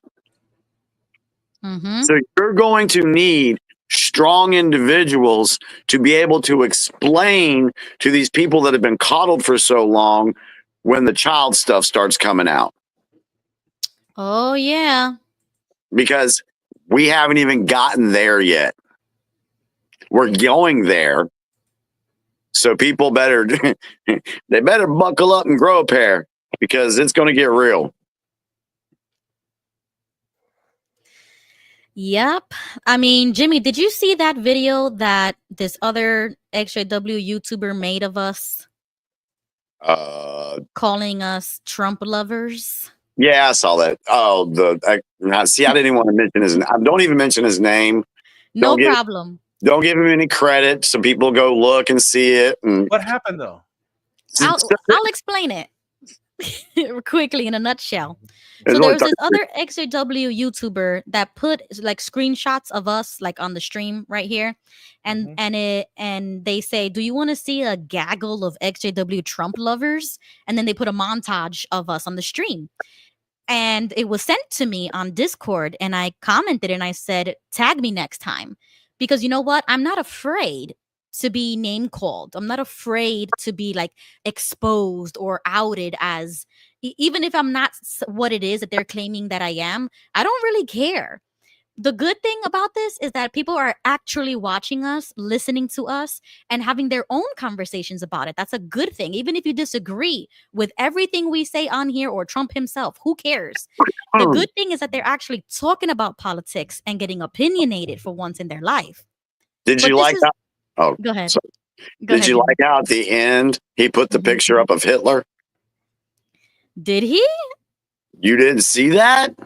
Hold up a second. I did. Go- Oh. He likened us to Hitler, and then had the explosion at the very end. Ah, you see? Thank you for saying that. I just saw it. No problem. So, once again, I'm not afraid of that. I don't know about you, Jimmy, but I don't care. I don't care. I thought it was funny. Yeah. I don't care, because that could backfire on him, because maybe there's somebody in his audience that likes Trump but doesn't talk like you were in the beginning, and now they know where to go to be able to find people that they could talk to and share their voice with. That's true. But you know what, Ruby, the great late Rush Limbaugh would say, when somebody's making an ass of themselves, you give them the microphone and step back. And actually, what you really should also do is egg them on. Like the more that person talks, the more he buries himself. So I wish, he does more of these videos. Like, bravo, this is a great video. Do more, do more. You know what? I like what JG said. I'm not a Trump lover, but I enjoy this channel. It balances my perspective. And that's what we've been trying to do for all the. Trump has been the bait. He's been the bait in this whole thing, because we do need to broaden our perspectives. We need to look at a bigger picture that's lined with some common sense. Because the thing is people, if they actually weren't brainwashed, we would actually agree on more things than we disagree upon. Amen. Right. I believe that. But it doesn't bother me one bit. But there is a point that I hope that when everybody watches my stuff, that they see like I'm beyond Trump, honestly. I'm beyond Hitler, honestly. You know what I'm saying? Like, I am so beyond that I can detail at least 4 disappointments. Like I said in the beginning of the stream, that I was going to tell Jimmy, whenever I feel uncomfortable, we don't have a problem telling you guys what we disagree when Trump does whatever Well, give he us does. one. Give us one big one. Okay, so 2 of them are very similar out of the 4, which is about the anti-Semitic bill that Trump signed, and then how RFK Jr. just released a statement, and it says here on X, an ADL endorsed statement calling anti-Semitism a spiritual and moral disease that corrupts societies and leads to violence. So that's a quote from RFK Jr.'s X feed. And so he has been like really pro-Israel recently, after his confirmation. And I was kind of thinking RFK Jr. would have been a great Maha moment, make America healthy again, why am I hearing all these pro-Israel stances all of a sudden? Like that should not be up his alley right now. I saw a video earlier today, and I'll send it to you, Ruby, so you can check it out because I think this explains it. The guy was talking about, and it was one of the guys we've already featured on the program too, a couple of his videos. But he was saying that a lot of your big influencers on the MAGA side have been infiltrated by these Zionist people, and the way he God, I wish I could find it real quick and share it with you. But the way he was saying it was basically they're having to play along and pretend like they're with them, right? I'll send you the video. I mean, yes. I tell you what, let me log off real quick. Let me send the video and you can play it because it was really good. So Okay, let me. no problem. I'll go get it. I'll be right back. Hey, let me throw why I love Bobby Kennedy so much, and because I'm an old man, and so I was a baby when Bobby Kennedy got shot, and so in school it was still fresh when we were in first grade about Martin Luther King being shot. It was still fresh about Elvis Presley singing about it. Everybody's singing about it. It was just so fresh in the American psyche. But when YouTube came along, I was just obsessed with watching the Robert Kennedy, Ronald Reagan debates. I was obsessed listening to the speeches of John F. Kennedy. And now I know why they got shot. Because really at the end of the day, they were America first. Right. But they didn't know everything we did. They had, for example, they didn't want to go to war with the Soviet Union, but the big machine did. The big industrial complex, the military, they wanted to. So it's good for everybody to go back and watch those old debates between RFK and Ronald Reagan in 1968, 1967. And you get to see where Bobby Kennedy is coming from. These men are super intelligent. They are world-class men. Robert Kennedy, he's a gift. He's the closest we have to sainthood in the United States. This is a great man. He comes from a great family. His fathers and his uncles sacrificed their lives for our beloved country. So I would not be quick to judge Robert Kennedy so fast for something. Like Jimmy said, there might be something more than meets the eye. These men have already sacrificed a lot, and they're intelligent men. Go back and listen to their fathers and their uncles' debates. They were saying things against globalism before it was fashionable to be against globalism.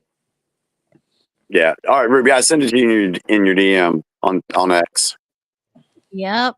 Okay. Let me see. This will actually let me share it because I tried and it booted me out. Okay. Yeah, it's pretty good.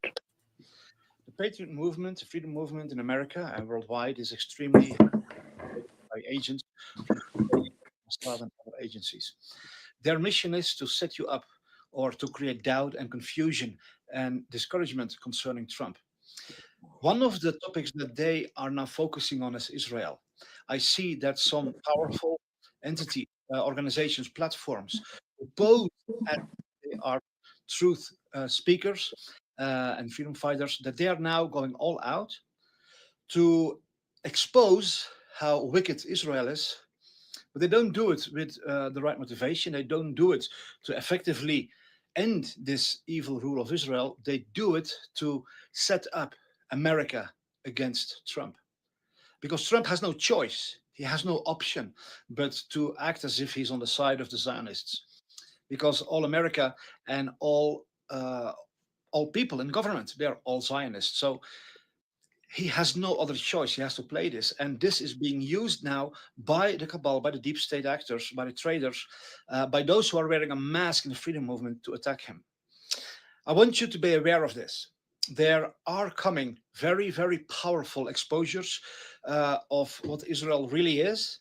And that's good. That is needed. I also made a film which exploded worldwide, which is considered to be the #1 film in the world that reveals the actual nature and actual purpose of Israel, that it is literally set up by the Rothschilds to become their headquarters of a one world government, a one world Zionist government. It's the Zionists who are at the head of the vaccine industry, at the head of Big Pharma, at the head of everything in this world that's evil, it's always headed up by Zionists, people who have dual citizenship with their own country and with Israel. And they serve this agenda to make Israel the headquarters, the center of this one world state, run by financial elites that are not elected, but that are selected. We have exposed that in The Mystery of Israel, and you can find that film on stopworldcontrol.com. But many more films are being made and published by actors that I know to be from the cabal, who have been positioned as controller position in the freedom movement.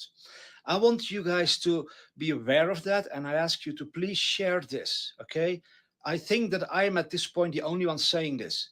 There are several very big accounts on X.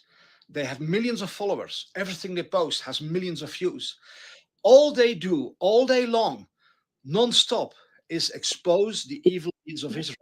Well, that's good. But why do they do it? Next, they turn around and they start slandering and accusing Trump. And they want you to lose your confidence in Trump, to hate Trump, to distrust him because of what is happening in Israel. Guys, we need to understand Trump is president in the most Zionist nation of the world. America was taken over by the Zionists starting in the 19th century through a mind control operation of the Rothschilds, who funded the Schofield Study Bible, which literally said that a new Israel would be created. And that would be the fulfillment of God's promises. And you had to support it, otherwise God would curse you. This message has been pushed in an incredible way for the past 2 centuries in every church, every Christian ministry, every so-called prophet, every, all the big names on Christian television, all of them have been pushing this. If you don't support Israel, God will curse you. So this has become the motto of the whole voter base of Donald Trump. Of course, he has to act as if that he's supporting Israel. But I know as a fact, and we will witness this in the coming years, that there is a plan in action to expose Israel, but in such a way that it will not make Donald Trump look bad. It will not, put the blame on him. He will, in the minds of the people of America, will still be the one who did the right thing by supporting Israel. It's like with the vaccines. He released the vaccines 9 years sooner than the cabal had planned. Because 10 years of lockdowns. And you can see that in my film, Warp Speed Stop the FEMA Camps. Go to stopworldcontrol.com and you'll see it there. Warp Speed Stop the FEMA Camps. And Chad Vivas explains it in a brilliant way in this film. Trump released the vaccines because all of humanity was demanding it. Everybody was crying out for it. The World Health Organization, the United Nations, all the news media, the entire world, everything and everyone was crying out, only a vaccine will save us, nothing else. So Trump had to release that vaccine if he wanted to save the world. Their agenda was to keep the world in 10 years of lockdowns by constant new virus variants, which would be blamed on the unvaccinated, who would then be put in the FEMA camps, and then they could continue the lockdowns through these ongoing virus variants until America was completely devastated and destroyed, and then they could implement their New World Order and their Great Reset. That is why Klaus Schwab had said, by 2030, you will own nothing. You'll have no privacy. Trump totally crashed that plan. Okay, so Trump knows what he's doing. He knows what he is doing. So please, guys, listen to me. I ask you to please share this video, because I haven't seen anybody in the whole Patriot or Truth movement who is really awake to how we are being played by these big accounts, by some major voices who have an enormous following. They make fantastic films. They have been exposing the vaccines better than anybody else, but it was all with the agenda to accuse Trump, to attack Trump, to try and set everybody up against Trump. He released the vaccines. He is a mass murderer. He supports Israel. He is a Zionist. instead of looking at what he's really doing. He is destroying every single aspect of the cabal. He takes away their mind control operation through the news media by exposing them as fake news. He is going to end the income tax. He is taking America away from the World Health Organization. He's going to completely abolish the climate change hoax. He is literally destroying every single stronghold of the cabal. So of course he's not on their side, and they hate him. They try to destroy him. So we have to think a little bit, people. But our movement is being heavily infiltrated, and most people don't understand it. A film will come out about Israel from Stu Peters. This film is meant to set you up against Trump. It's going to be a very powerful film, packed with truth. But the underlying motivation, the underlying agenda is to accuse Trump so that everybody would again lose confidence in him and he would not have the people behind him. I want to ask you to be wise and intelligent and see what's going on in our movement. Look at what Trump is doing. There's no way that he's evil, but he has no other option but to play a certain game in the most Zionist nation of America, surrounded by everything. But I mean, there's Zionists everywhere. The House, the Congress, Senate, they're all Zionists. Okay, so he has to play this role. Let's please be wise and look at what Trump is really doing. RFK is going to end the poisoning, end the chemtrails. They are completely removing all the corruption from America, and it will happen in the whole world. Look at what they're doing, and don't fall over the fact that they have to play a strategic game. Thank you very much. Okay, very good video. If anybody is interested, his channel is here. Drive Hard is the channel name. I'll link it. It just goes back to what I've been saying this whole time. There's always more to the story. There's always something deeper going on than what we're seeing.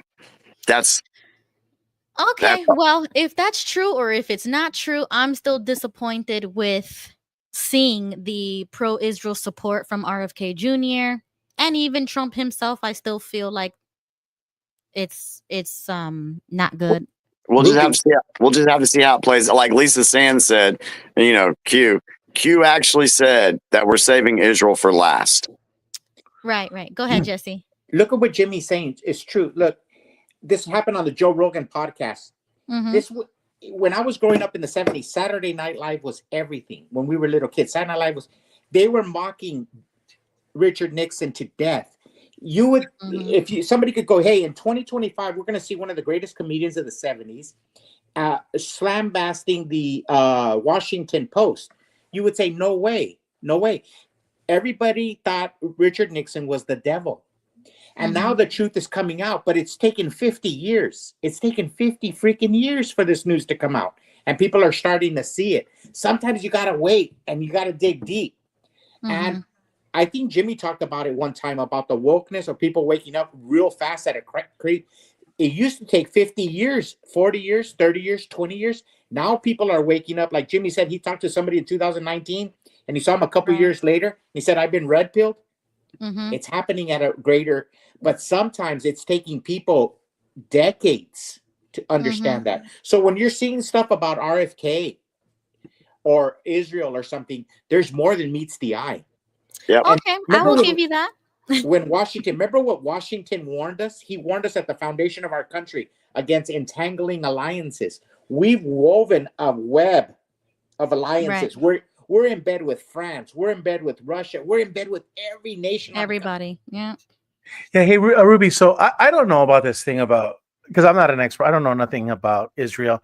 And I like to I'm a happier person the less I know about them. I get that. If I see anybody talking about Israel or anywhere, I just walk the other way. But here's the thing. The thing the guy said, the one thing I do agree with is that Donald Trump knows what he's doing. Let me give you an example. A couple of days ago, Pam Bondi, they were saying that she messed up. My brother Jesse's like, man, is she up for the job? You know, and so a lot of people were criticizing her. But along comes a retired general who says, no, this is like a chess game. So now Donald Trump can go and tell all of the people in the FBI you need to sign this document, to to stay working, that you have given 100% of all of the documents over, and if you do know of something, you're going to hand it over. So what I'm saying is that a lot of times the things that you see Donald Trump's staff doing, I believe what this guy is saying, it looks weak, but maybe it's strategic. Maybe Donald Trump is doing it strategically to pull another card. And remember, he was a casino owner. The guy knows how to play poker. Jesse, So I really think a lot of things that he's setting. I think he's setting people up. yeah, Gigi, because you go to the Sun Tzu Art of War. One of the things in there is to appear weak when you are strong and strong when you are weak. So you just said that Trump, kind of appears weak. Well, that falls in line with the Sun Tzu Art of War. With the Pam Bondi looked very weak, and she looked very like the job was over her head. But that's not what military generals are saying. That no. Yeah, I saw something this week. But that's the whole point. I question Pam at the moment. Let's just put it that way. I hope she comes What's through. her position again? Attorney General. Attorney General. Okay, and Kash Patel is the FBI, right? Correct. Okay. Now, y'all did hear about the truckloads of information being sent to the FBI, right? About what?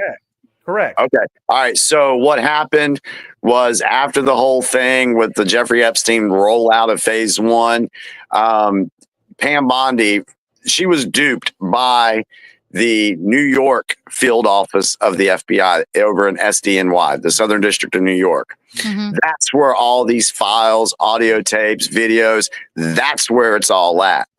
So when she said she had the files on her desk, she had only what that field office gave to her.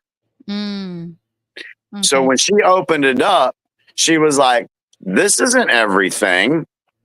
So she could not release what she did not have. And in good faith with the media, that's why they put the binders together, is so that she had said that she was going to release it to the public. So in good faith, she gave what she had. Well, when that happened, she sent a strong letter to the FBI field office in New York and said, I want this information on my in my desk by 8 a.m. Friday. Yeah, immediately. Well, I don't think they got it to her immediately, but it's being said that there's been a truckload of evidence and information delivered to the FBI. Kash has a team working on it right now. Hopefully that's true, and I really do want to believe that. But I have a couple of red flags about this already, and it's understandable about the whole goodwill, good faith, tactic, whatever.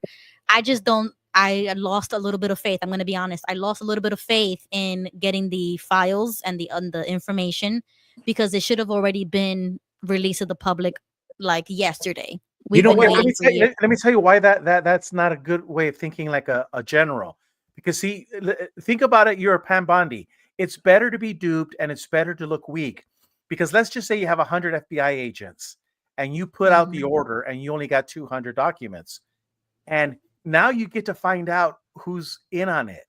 You see? So I'm looking at this screen right now, and I'm thinking, okay, Jimmy's in on it, and Ruby's in on it. Jesse's just clueless. So that's part of the weakness, and that's what the guy's saying, that Donald Trump knows what he's doing. Because if he goes in guns a-blazing, he might take out people that are collateral damage. And think about it this way. Look at it. We come out of an organization. And we're now in a little XJW community. So we all have a common experience, and we hate each other. Like Mike Brooks, he hates me and Gilbert. We don't care about him. There's tons of people that hate Jimmy, that hate me, hate you. So we don't have a community. We hate each other. We have to understand that. Like Gilbert says, you have to understand you're in a war. These people don't like Pam Bondi. So at least you know where they stand. You think James Comey will do everything in his power to Did you see when Trump was walking in and they were walking out? Did you see what was in their back of their shirt? It's saying resist. Yeah. This is what resist me. There's FBI agents. They think they're so entitled. Remember, like an illegal alien comes to the United States and thinks he's entitled? Yeah. What do you think an FBI agent feels like? Yep. And Pam Bondi gives him an order, and you know what he says to Pam Bondi? He says, "F you, Pam Bondi." Yeah, and you see what happened yesterday. The head FBI guy in the SDNY was forced to resign. He's no longer there now. Okay. So that happened. Because he was telling his people to dig in and resist, like Jesse just said, to Pam Bondi's orders. So, and another thing, if you've got this card, let's call the Epstein files a card. If you got this card, when are you going to play it? And the longer you hold it, the more mistakes the deep state's going to make and expose themselves. Yep. So I do believe it's going to come out, but it's going to come out at the right time. And what is the one thing the government workers love more, Ruby? Are you a government worker? No. What is it? They cherish, they worship. You said something about worship. They worship their pensions. Their pensions. Yeah. Their nightmare is not getting nuked. It's getting fired or losing their pensions. Yep. They'll betray their mothers for their pensions. Sick world, right? Well, Jesse, that's why the majority of them are offered like 24 hours, 48 hours to submit their resignation. And they do. So, again, that's the Trump card. I'm telling you. I saw a comment about the redaction part. One of the things, I know the one files that just came out, there was a lot of redactions.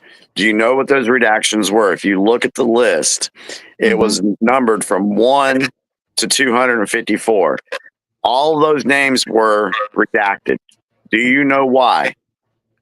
It was the names of the masseuses, the underage women. Correct. It was possibly. It's the victims.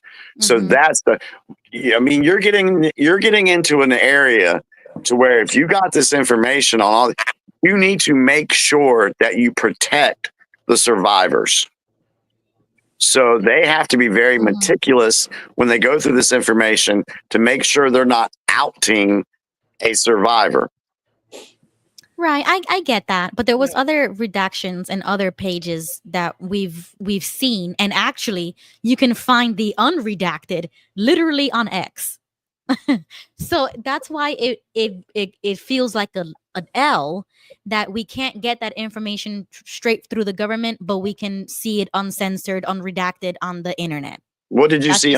What did you see uncensored and unredacted? Was it that list? Email addresses and the contact info from another page, separate from the one you're talking about. It was a few pages before that.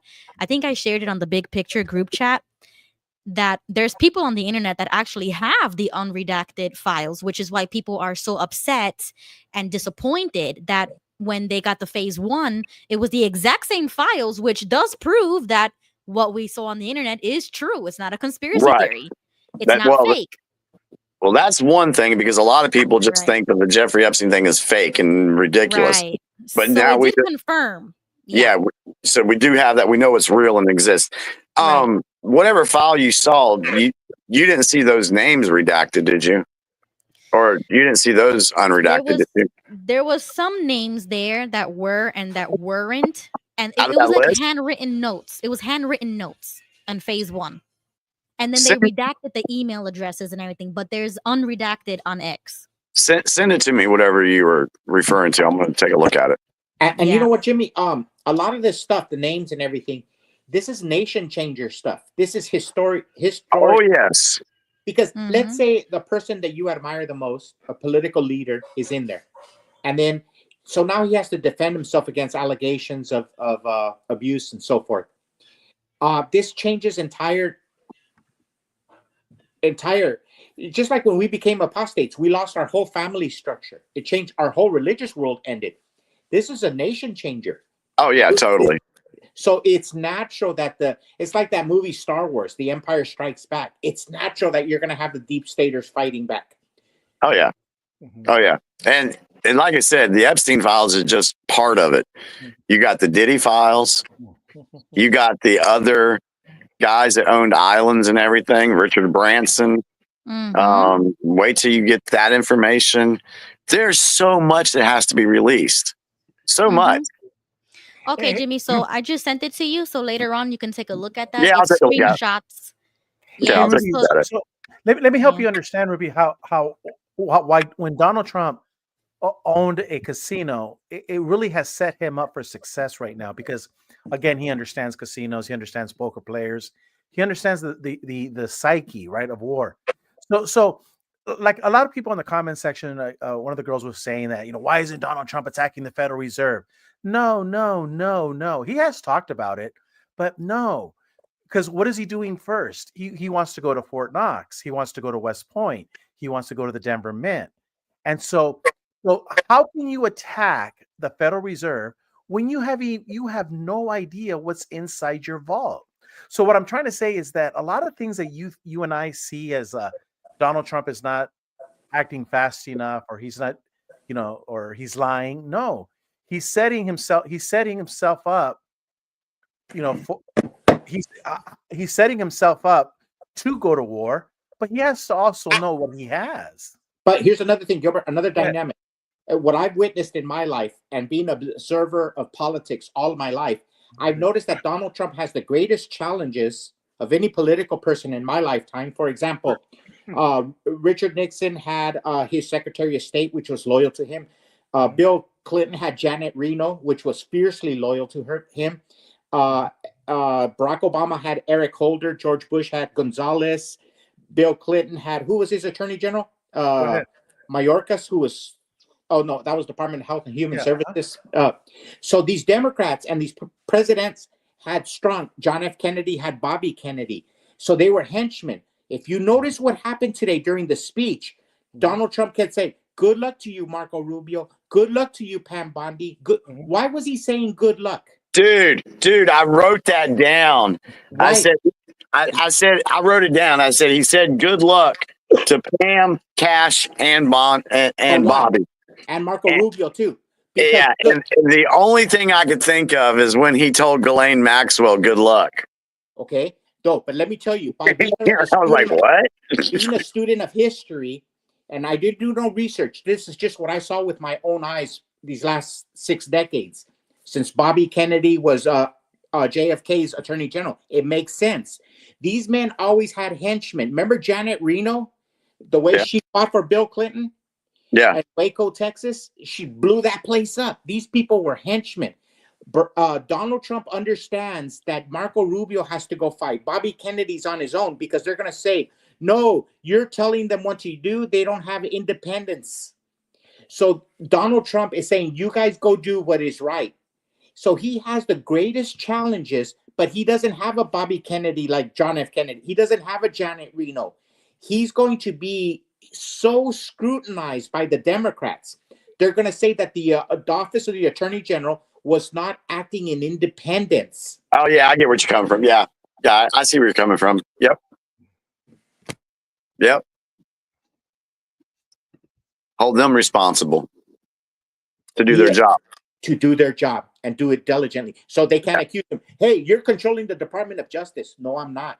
I haven't met with her. Here's all the paper. Here's all the emails of what we met. She's doing her job independently of the White House. So what I'm saying is he has the greatest challenges of any president. Not only does he have the challenges of dealing with all these files, but he has the challenge of the Democrats trying to impeach him for not having an independent Department of Justice, an independent Attorney General. When all of his predecessors had henchmen, do you think Barack Obama didn't go to the bathroom without Eric Holder holding him? Yeah, that's a good point. That's a very good point. I like that.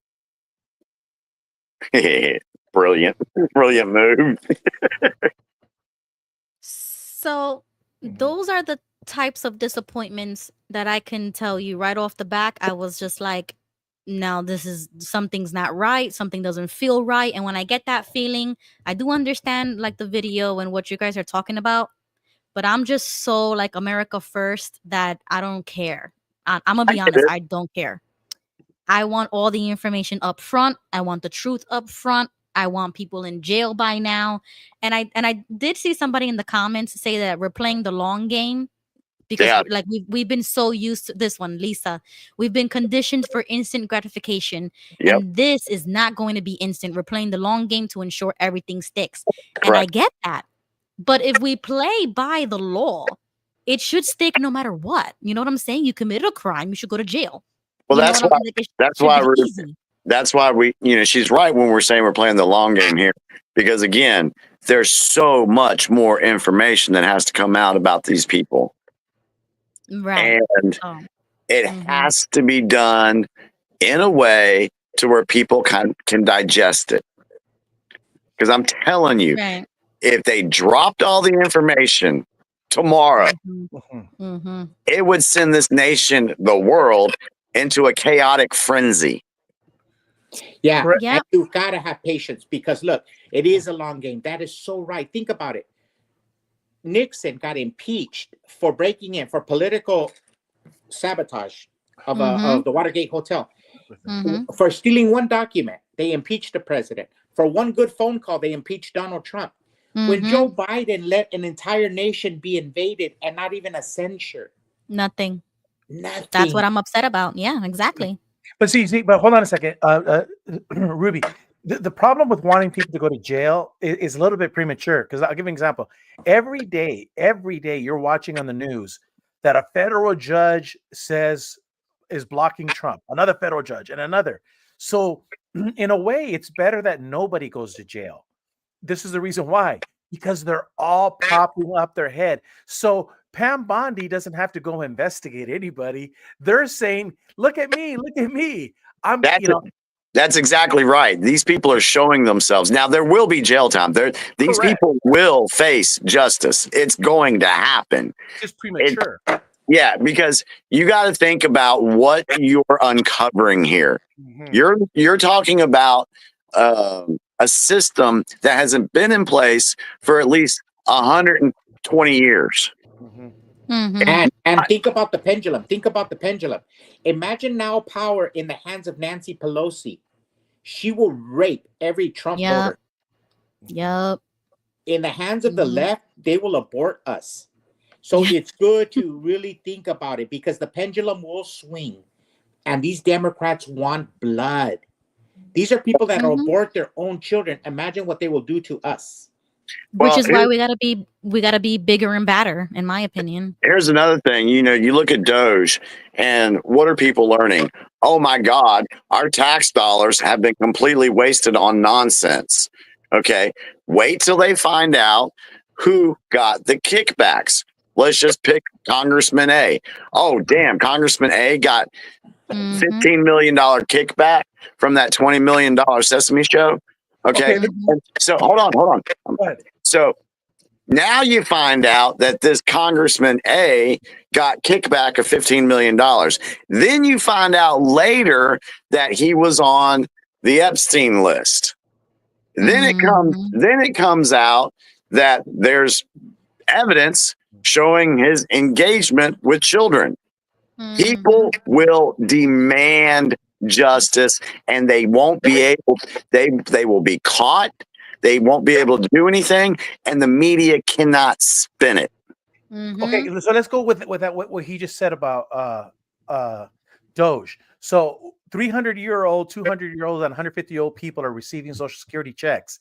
Well, this is what you guys got to understand, that every single one of those Social Security checks goes to a DDA, demand deposit account, checking account. And every one of those checking accounts has an ATM card. Every single transaction, when it's taken out, there's a video recording every time you go to the ATM. They know who these people are. Oh yeah, right. They're finding it out. So again, going back to what Jimmy says, it would be premature to arrest these people. You just build the files on all of these people. It's not the right time. But to think that Donald Trump isn't going to put those people in jail for Social Security fraud, it's just premature right now. But it goes all the way down the line, Gilbert. If the money goes to the Ukraine, Rush Limbaugh talked about this 30 years ago. He talked about it, the Democrat white washing machine. It goes into the Democrat machine. They're using it all to launder money. So in every precinct, in every city, in every town, in every juke joint, there was money coming in from the USAID. Everybody's dirty. Everybody's in on the take. But Jesse, now you understand why they hate Elon Musk so much, because what would take you months years ago, what would take you months to find all of these electronic deposits and where they go, artificial intelligence is now saying, oh yeah, all of this money, a certain percentage goes here, a certain percentage goes there. It does all the work. So this is why you saw today all of those signs attacking Elon Musk. Yeah, because Elon Musk and his friends and his nerds know how to tell AI based off this information on the Social Security Administration. What can you tell me about the money transfers? And it's going to tell you a lot of things. And look who's the most scared. Have you seen Maxine Waters? Yeah, she's white. I saw a ghost. Yeah, they were all screaming. They were all screaming in that protest a few weeks ago, screaming and about what did she how. say? What do they have on us? Only God and her knows what they got on her. I know. It's they got the goods. If she got a check, with AI, they're gonna find it now. Good. Yeah, that's a good thing. I'm not even worried. I'm watching everything right now, and I'm just laughing. I'm like, damn. Got him there. Got him. It's like when the elites fight, just enjoy the show. Like, why are people crying on TikTok or crying on X talking about like these people's problems? You should be against them. No? Like, how is the left defending the very thing that they claim to be bad? Like when they say eat the rich or tax the rich or, get rid of this, get rid of that. But then you're going to defend them? Like the tables are turning and they don't even see it. That they're defending the very people.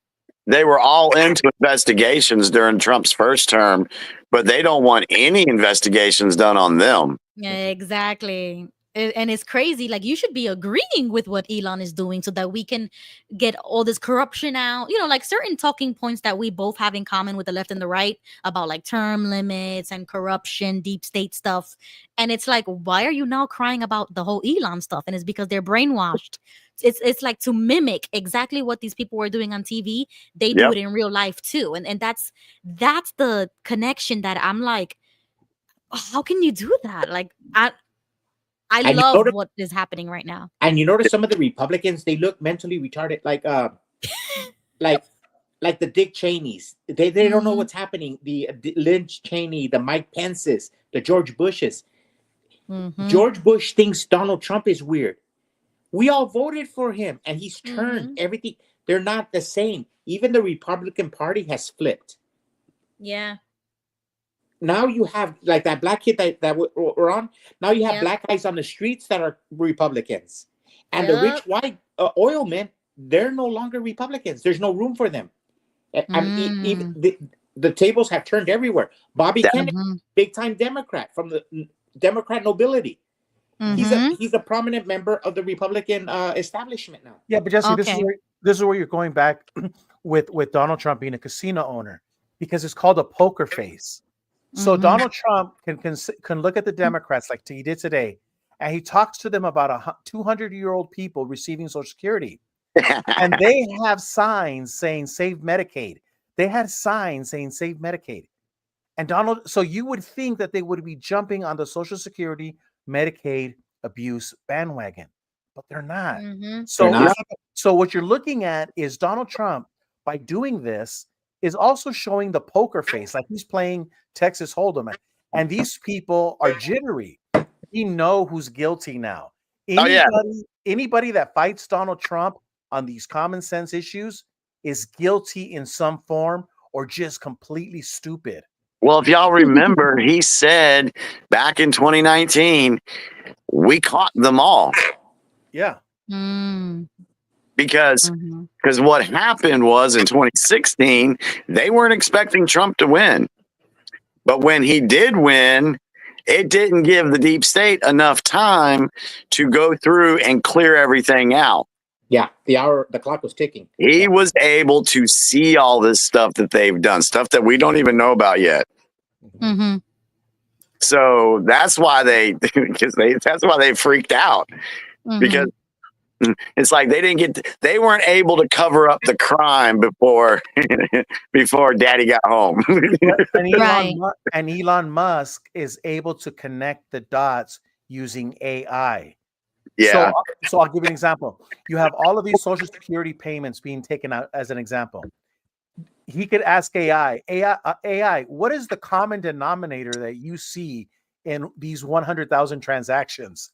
And AI is going to say, you know what? Let me show you something about these 100,000 transactions. That's what they're afraid of. Yeah, they all went to ActBlue. Exactly. Yeah, this is an amazing time in American history. I'll just say that. It's something new every day. It's pretty cool. Well, I can give you guys all those last points, but the one thing that will always bother me was that anti-Semitic bill and just the outpouring public support of Israel. Even though I understood your argument, it's just something that I would refuse over and over again. I get that. Yeah, because all of these good things are happening, but then you'll start seeing Trump or somebody else will slip in something like the anti-Semitic bill, which he already signed. I disagree with, but it is what it is. It's the same thing with the DEI stuff. I don't like when any singular group is singled out just because of their, and then you could put a list, color, age, orientation, religious, ethnic background, whatever. It doesn't matter. So if we're going to have an anti-Semitic one, we should have a Christian one. We should have a X, Y, and Z, whatever, because you're singling out one group based on the religious aspect of it, not just the ethnicity of it. Right. So if you find the need to do that, then why don't you do it for any other religion? Yeah. I see where you're going. I get where you're at. The only thing I can say to that is let's just see how it all plays. I know I say that a lot, but that's absolutely true. We have to see how it plays out. But it has real world consequences, because if we criticize or we post something on the internet or we say something on the internet or even in real life, we will get the consequences of being anti-Semitic because of a bill like this. And I know it's for campuses, but just in general, once you start putting those types of laws or rules in place, you are censoring us. And you don't censor free speech, even if it is hate speech. We have the right to say and do whatever we please. I agree with that. Gravity is the burden that we as humans carry. For every action, there's an equal and opposite reaction. We always try to fix something, and there's always going to be a negative. For example, look at the Patriot Act. Boy, that came up to bite us in the ass. Yeah, as Americans, and then abolish it. And Rand Paul, we thought he was stupid, and it turns out he was right. Yeah. But so every time we as men, we make things worse. Man, I sound like Watchtower, huh? But it's true. We make things worse, and that's the burden we carry. We try to fix something, but we hurt each other. For example, in college campuses, they're hurting the Jewish population. So we go out and try to help them, but we go a little bit too far. Now we can't even say a Jewish joke. And me and Gilbert, we love making fun of the Jews. We grew up making fun of Jews. But that's what I'm saying. If you would just follow the Constitution, you wouldn't have a need for a anti-Semitic bill, just as you wouldn't need a DEI policy or program or anything if you would just follow the Constitution. Because we don't even need the civil rights if you would just follow the Constitution. Because everything is correct. Everything is political. If you had love, we wouldn't need to. You would love there you go. Exactly. If you just follow, same thing with religious things. If they would just follow the Bible, we would have 99% less problems with all these cults. They wouldn't even be able to exist. And I think you got to remember, Ruby, there's people out there, this deep state globalist power have been trying for years to get rid of our Constitution. Yeah. So they're not going to follow it. That's why they've been doing. That's why they've been doing what they've been doing. And there was a part in Trump's speech, I wrote this down, where he said, "We are a proud, free, and sovereign nation." Him saying sovereign nation is huge, because I think that's a calm to point out that we are no longer going to be beholding to the corporation of America. Mm-hmm. The republic is back. And you know what? When in the founding of our Constitution, we really didn't have the Constitution as we know it. We had the Constitution means our makeup, the way we're made up, Mm-hmm. how old you have to be to vote, what you can vote, the first. Mm-hmm. But when there was some white guys that were ornery, I don't know if they were Quakers or Southern Baptists or were from Georgia, or maybe they were your kinfolk, Jimmy, but they were badass. And they said, no, we won't sign. And if you look at the Declaration, I mean, if you look at the Constitution, whether it's Thomas Jefferson that writes it, and George Washington was presiding over the Continental Congress, the first signing of the Constitution, and went back to the states for ratification. When they came back, they did the preamble to the Bill of Rights. Mm-hmm. And it says in there that some members of this Congress were not going to sign unless these 10 commandments, these 10 amendments were put in. Freedom Hell of yeah. speech, and then they enumerate the first 10 amendments. So it was a miracle. So I always joke with Gilbert that we're the best. I don't care about the Russians. I don't care about the Jews. I only care about America. We're the only nation that matters. And Gilbert gets all mad at me because I say it jokingly. I know all nations matter. But when it comes to the Constitution, we have the Bill of Rights. That's what makes us better than the Chinese, than the French, than the British. Of That's course. true. We have. That's true. And like Jimmy said, since that founding, since that first day, it pissed off a lot of people because Right. it empowered the people and it took away power from the government. And it drove them up the wall. And they hate our Constitution for that. Yep. Well, I mean, yeah, and that's exactly how I would describe Americanism. It's an idea, but it's also the embodiment of those ideas. Because without it, there is no American. You need both of it, and we need to be the walking embodiment of what America means. And that, for me, that's what America means: is taking those things seriously and getting rid of all the fat. We should be abolishing all of those laws. We should be shrinking government to like the bare necessities and giving the states all the power in the world. Literally, like we should be huge by now. But I feel like we keep hitting a speed bump because of the federal government or deep state, right? Deep state. We keep hitting that wall and it's like it's cracking, but it's not breaking. And that's the frustrating part, is because they allowed that wall to be there. But then the new gen is up and coming, but we're gonna get called racist or anti-Semitic or this or that because we want our country back. We've been taken over by those ideas. Yeah. See, and the thing is, you got to remember, there's you woke up in the last 4 or 5 years, 3 years. Yeah. You got to think about the folks like me. I woke up in 2020. There's folks that woke up in 2016. Yeah. There's folks that woke up during Rush Limbaugh's time. So this has been a battle that's been going on for quite some time. So, and we're just at the point to where we're seeing progress, we're seeing things being done, and we feel stronger as a country because we can see that the deep state is losing control. But if that is the case, and I really do want to believe you on that, then you wouldn't be voting in pro-Zionist people in government. You wouldn't be supporting anti-Semitic bills. You wouldn't be supporting people who are pro-Israel. So if you are really awake, you need to think about who you're voting for in your local elections, because this should be already done with. It should be already done. If you woke up back then, good for you. But it seems like somebody ain't voting the right way, because we shouldn't be seeing an anti-Semitic bill in 2025. Like, come on, it's 2025. But Ruby, let me read you something that's going to hit you, because you're Orthodox, right? Remember with the half-brother of Jesus, since we come from a Protestant background, the Jehovah's Witnesses, we believe that Jesus' half-brother was James. I know it's different than the Catholic or Orthodox, but it says, James, a servant of God and of the Lord Jesus Christ, to the 12 tribes which are scattered abroad, greeting. My brethren, count it all a joy when ye fell into diverse temptations, knowing this, and the trying of your faith worketh patience. But let patience have the perfect worth, that you may be perfect and entire, wanting nothing.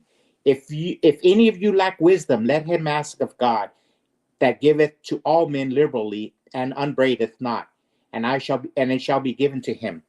But see, that's the point. That is the burden that an American carries. Since the beginning, we have assholes surrounding us. So you have to deal with the assholes.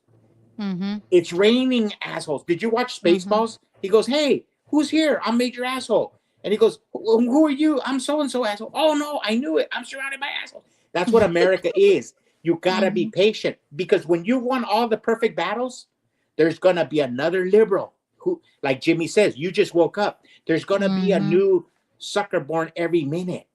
So you can't lose your cool. You can't lose your cool.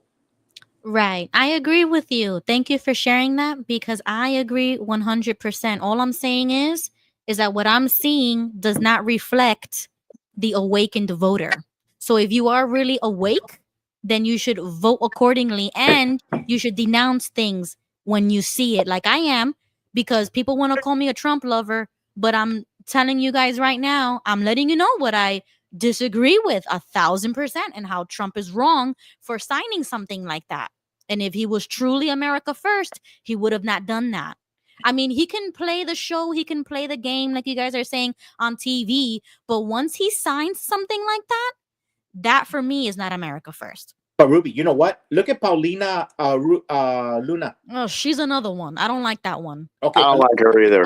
Look how she's fighting Pam Bondi. Mm-hmm. And that's like you. You don't keep quiet about it. But in the Republican Party, you're allowed to fight. We're allowed to fight. In the Democrat Party, you got to goose step with what the party says. You have to. Oh, if you notice, in the Republican Party, we're like cats.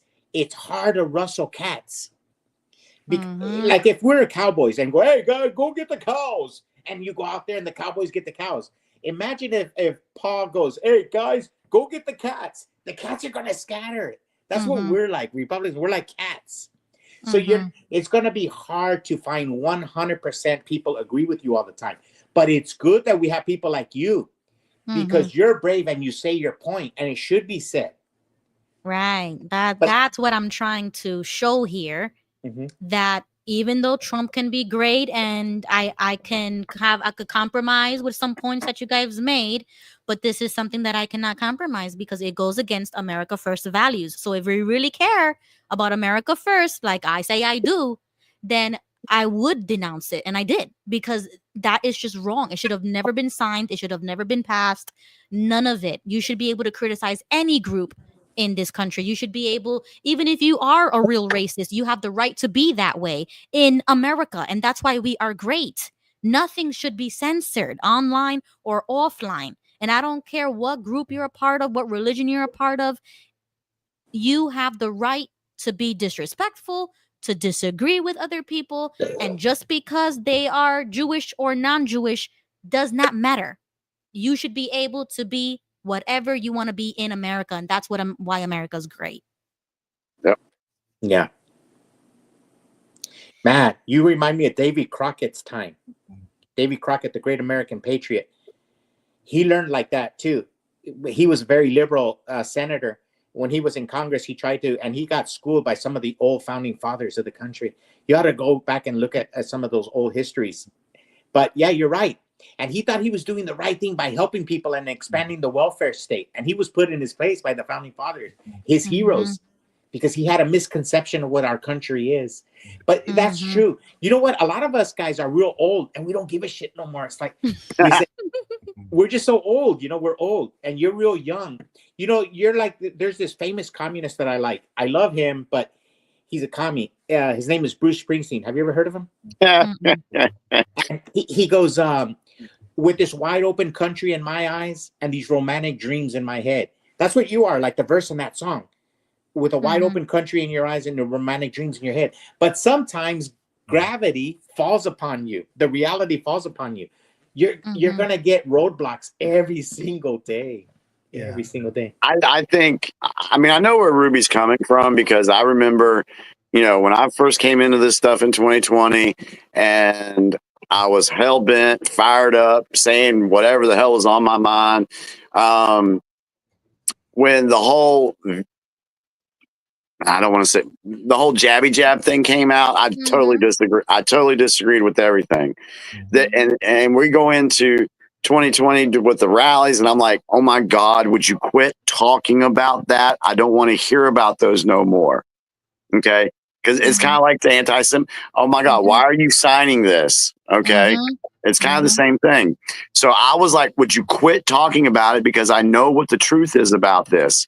Well, it wasn't until later that I did some more research and I found out why that was being done the way it was being done.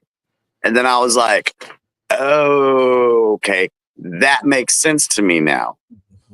So I think, and we'll circle back to this, but I think some other stuff will come out in the future that might play the same way it did with me on that, with you, possibly. Jimmy, could it be also that some of the people that didn't listen to you are NPCs? Do what? They're NPCs, like walking zombies. What did you say before you said that? Some of the people that criticize you when you talk. Oh yeah, they were NPCs. Okay. And because I'm barely learning about that. It was just real fascinating. I've never seen it. Now I saw The Walking, that movie when I was a kid. Me and Gilbert went to the movies to see it with Roddy Piper. Yeah, they lived. But I just thought it was a Hollywood movie. I never thought about it about real life through that prism. Now, Ruby, you got to also think about this. I never engage with the Jews or talk about the Jews because it's a trap, like in Star Wars, when it goes, it's a trap. You're never going to win. I just completely stay away from it. I'm not saying that, and I'm glad everyone's talking about it and says their piece. It's just I've noticed that, like, if I enter into that debate, one, I'm not prepared. I don't know enough facts about it, and I get real dirty. And I just feel like it's a losing proposition for me. And, but maybe if one day they apologize to me and say, hey, Gilbert, we're sorry we killed your savior, Jesus Christ, maybe I'll go ahead and engage them. But I just stay away from it because it's a losing proposition. You're not going to make any friends, and it's just... I don't care. I'm American. I'm going to say what I want. I'm going to do what I want. I'm going to read whatever book I want. And that's why I am so pro-America, because I am like, you, as the president, should not be signing something that would censor me as an American to have an opinion or to say something, even if I was on a campus. I don't care where I am. This is America. Well, the good thing about this, Ruby, is when someone says that, oh, well, you just agree with Trump on everything. I can honestly say, no, I have not agreed with Trump on everything. And so you can say that. So that takes that argument away from them. So let me just throw something completely out there for you guys. Totally off topic, kind of, but it's kind of what Jess or Didi was saying about Israel. Have y'all heard the theory that the United States was actually Egypt and Israel? Yeah, you said that last time. You don't remember? I don't remember.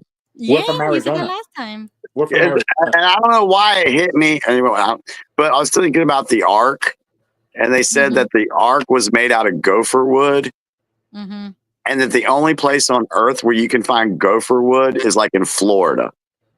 Okay. I just had a thought. I just threw it out there. No, yeah, you said that last time, and then somebody said something about the Grand Canyon, something about that.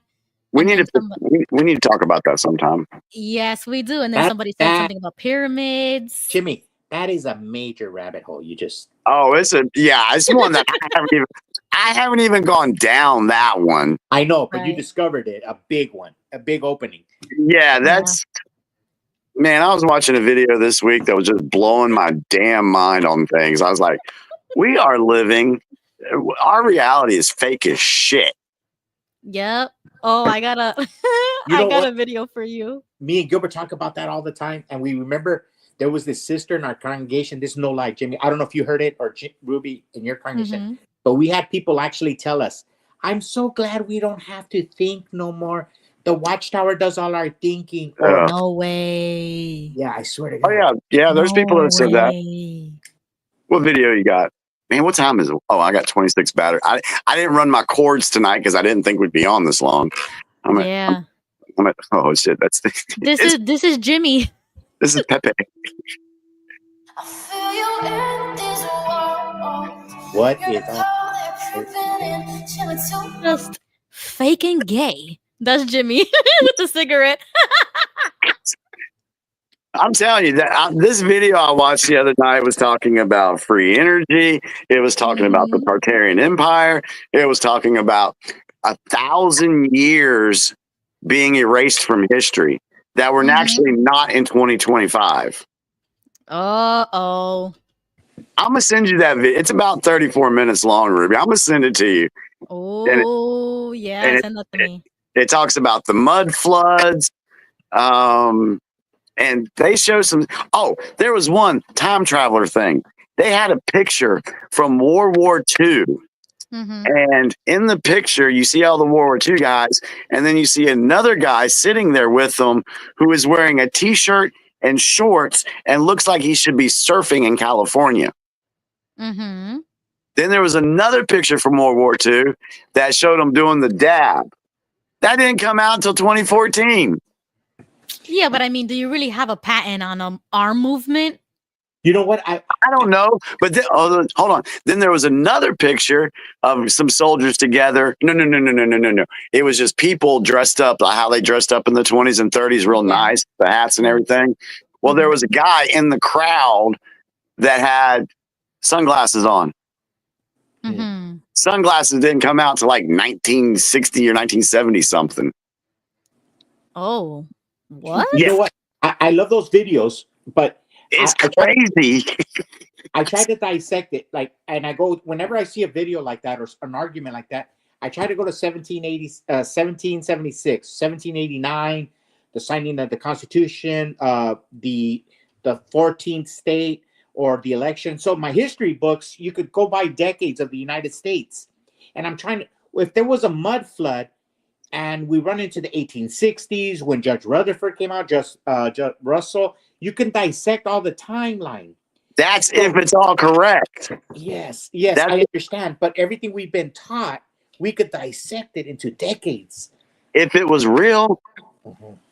Oh yeah, no, you gotta share that. I gotta see Yeah, that. because they were talking about the Mandela effect. Okay, so we remember in the 80s, we were talking about this. The Monopoly guy, he had a monocle. Yeah. They're saying he didn't have one now. A what? A monocle. The Monopoly guy. He had a monocle. We all remember him having that. We all remember the Queen song, how it ends. It says, "We're the champions of the world." We are the champions of the world. Yeah. Of the world. Yeah. They don't say that now. It's like something, but it's not that. So it just shows that over time they can manipulate history. So once we're dead and gone, everybody will just believe that the Monopoly guy never had a monocle. Yeah, you're right. So how do we know that the history that we've been taught was actually the real history? You're right.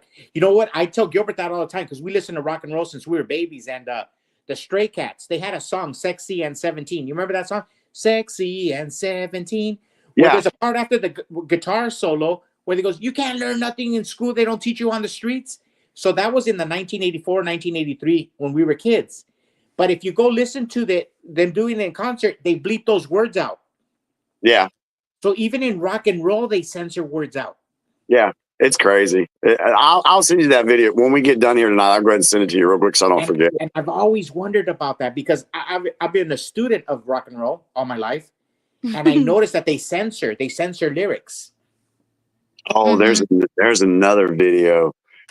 Oh, no, I'll have to save that for next week, I guess. Yeah, we're gonna have to pick up next week because I don't understand the Mandela effect. I guess I don't understand it because my thing is, what if it was the way we remember it?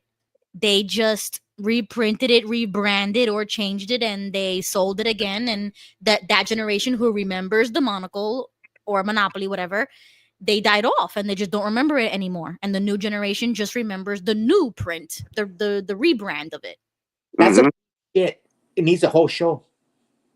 Right? That's a deep stuff. But that's not the Mandela effect, right? Because the Mandela that's part of the Mandela effect. Okay, part of it, because what people are saying is that everything changed and it was never the way you thought it was, as if it's is erasing your memory or something, or you get new memories or something like that. Like I don't know. Yeah, it's a mind fuck is what it is. That's exactly what it is, because we know that Right. we know he did, but they're trying to tell us no, he didn't have They're it. gaslighting us, but in reality, we know what it was. Exactly. So Yeah. we die off, and they still stick with their lie. Future generations are never going to. Oh, and then when somebody in 2075 says, "Hey, the Monopoly guy had a monocle," they'll call him a conspiracy theorist. Right, and then it goes round and round and round all over again. Exactly. Yeah, so I don't believe in the Mandela effect. I know what I know is you people are gaslighting me into believing that it was something different. Yeah, That's my theory. And it goes back to that old, when we were watching, we have Flat Earth Dave on here, and he was talking to that 100-year-old woman. Yes. Who said in school she was taught the flat Earth. Right. And they're trying to tell her, no, we didn't teach you that. Right. Okay, so Jesse's phone died, and I know Jesse's phone is dying, so we'll wrap it up. Any final thoughts, Jimmy? Yeah. Just sit back and enjoy the ride. Don't take things so seriously. Yeah, I mean, yes, we are in a serious time. Yes, I get that. But everything you're seeing right now is designed to wake up more people. That's what, and for those that are awake, this movie is not for us anymore.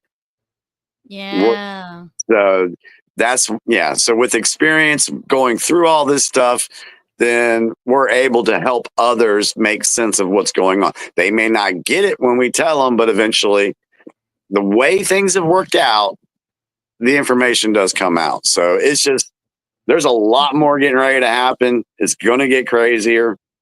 Y'all thought it was crazy already. It's going to get worse. So buckle up and enjoy the ride.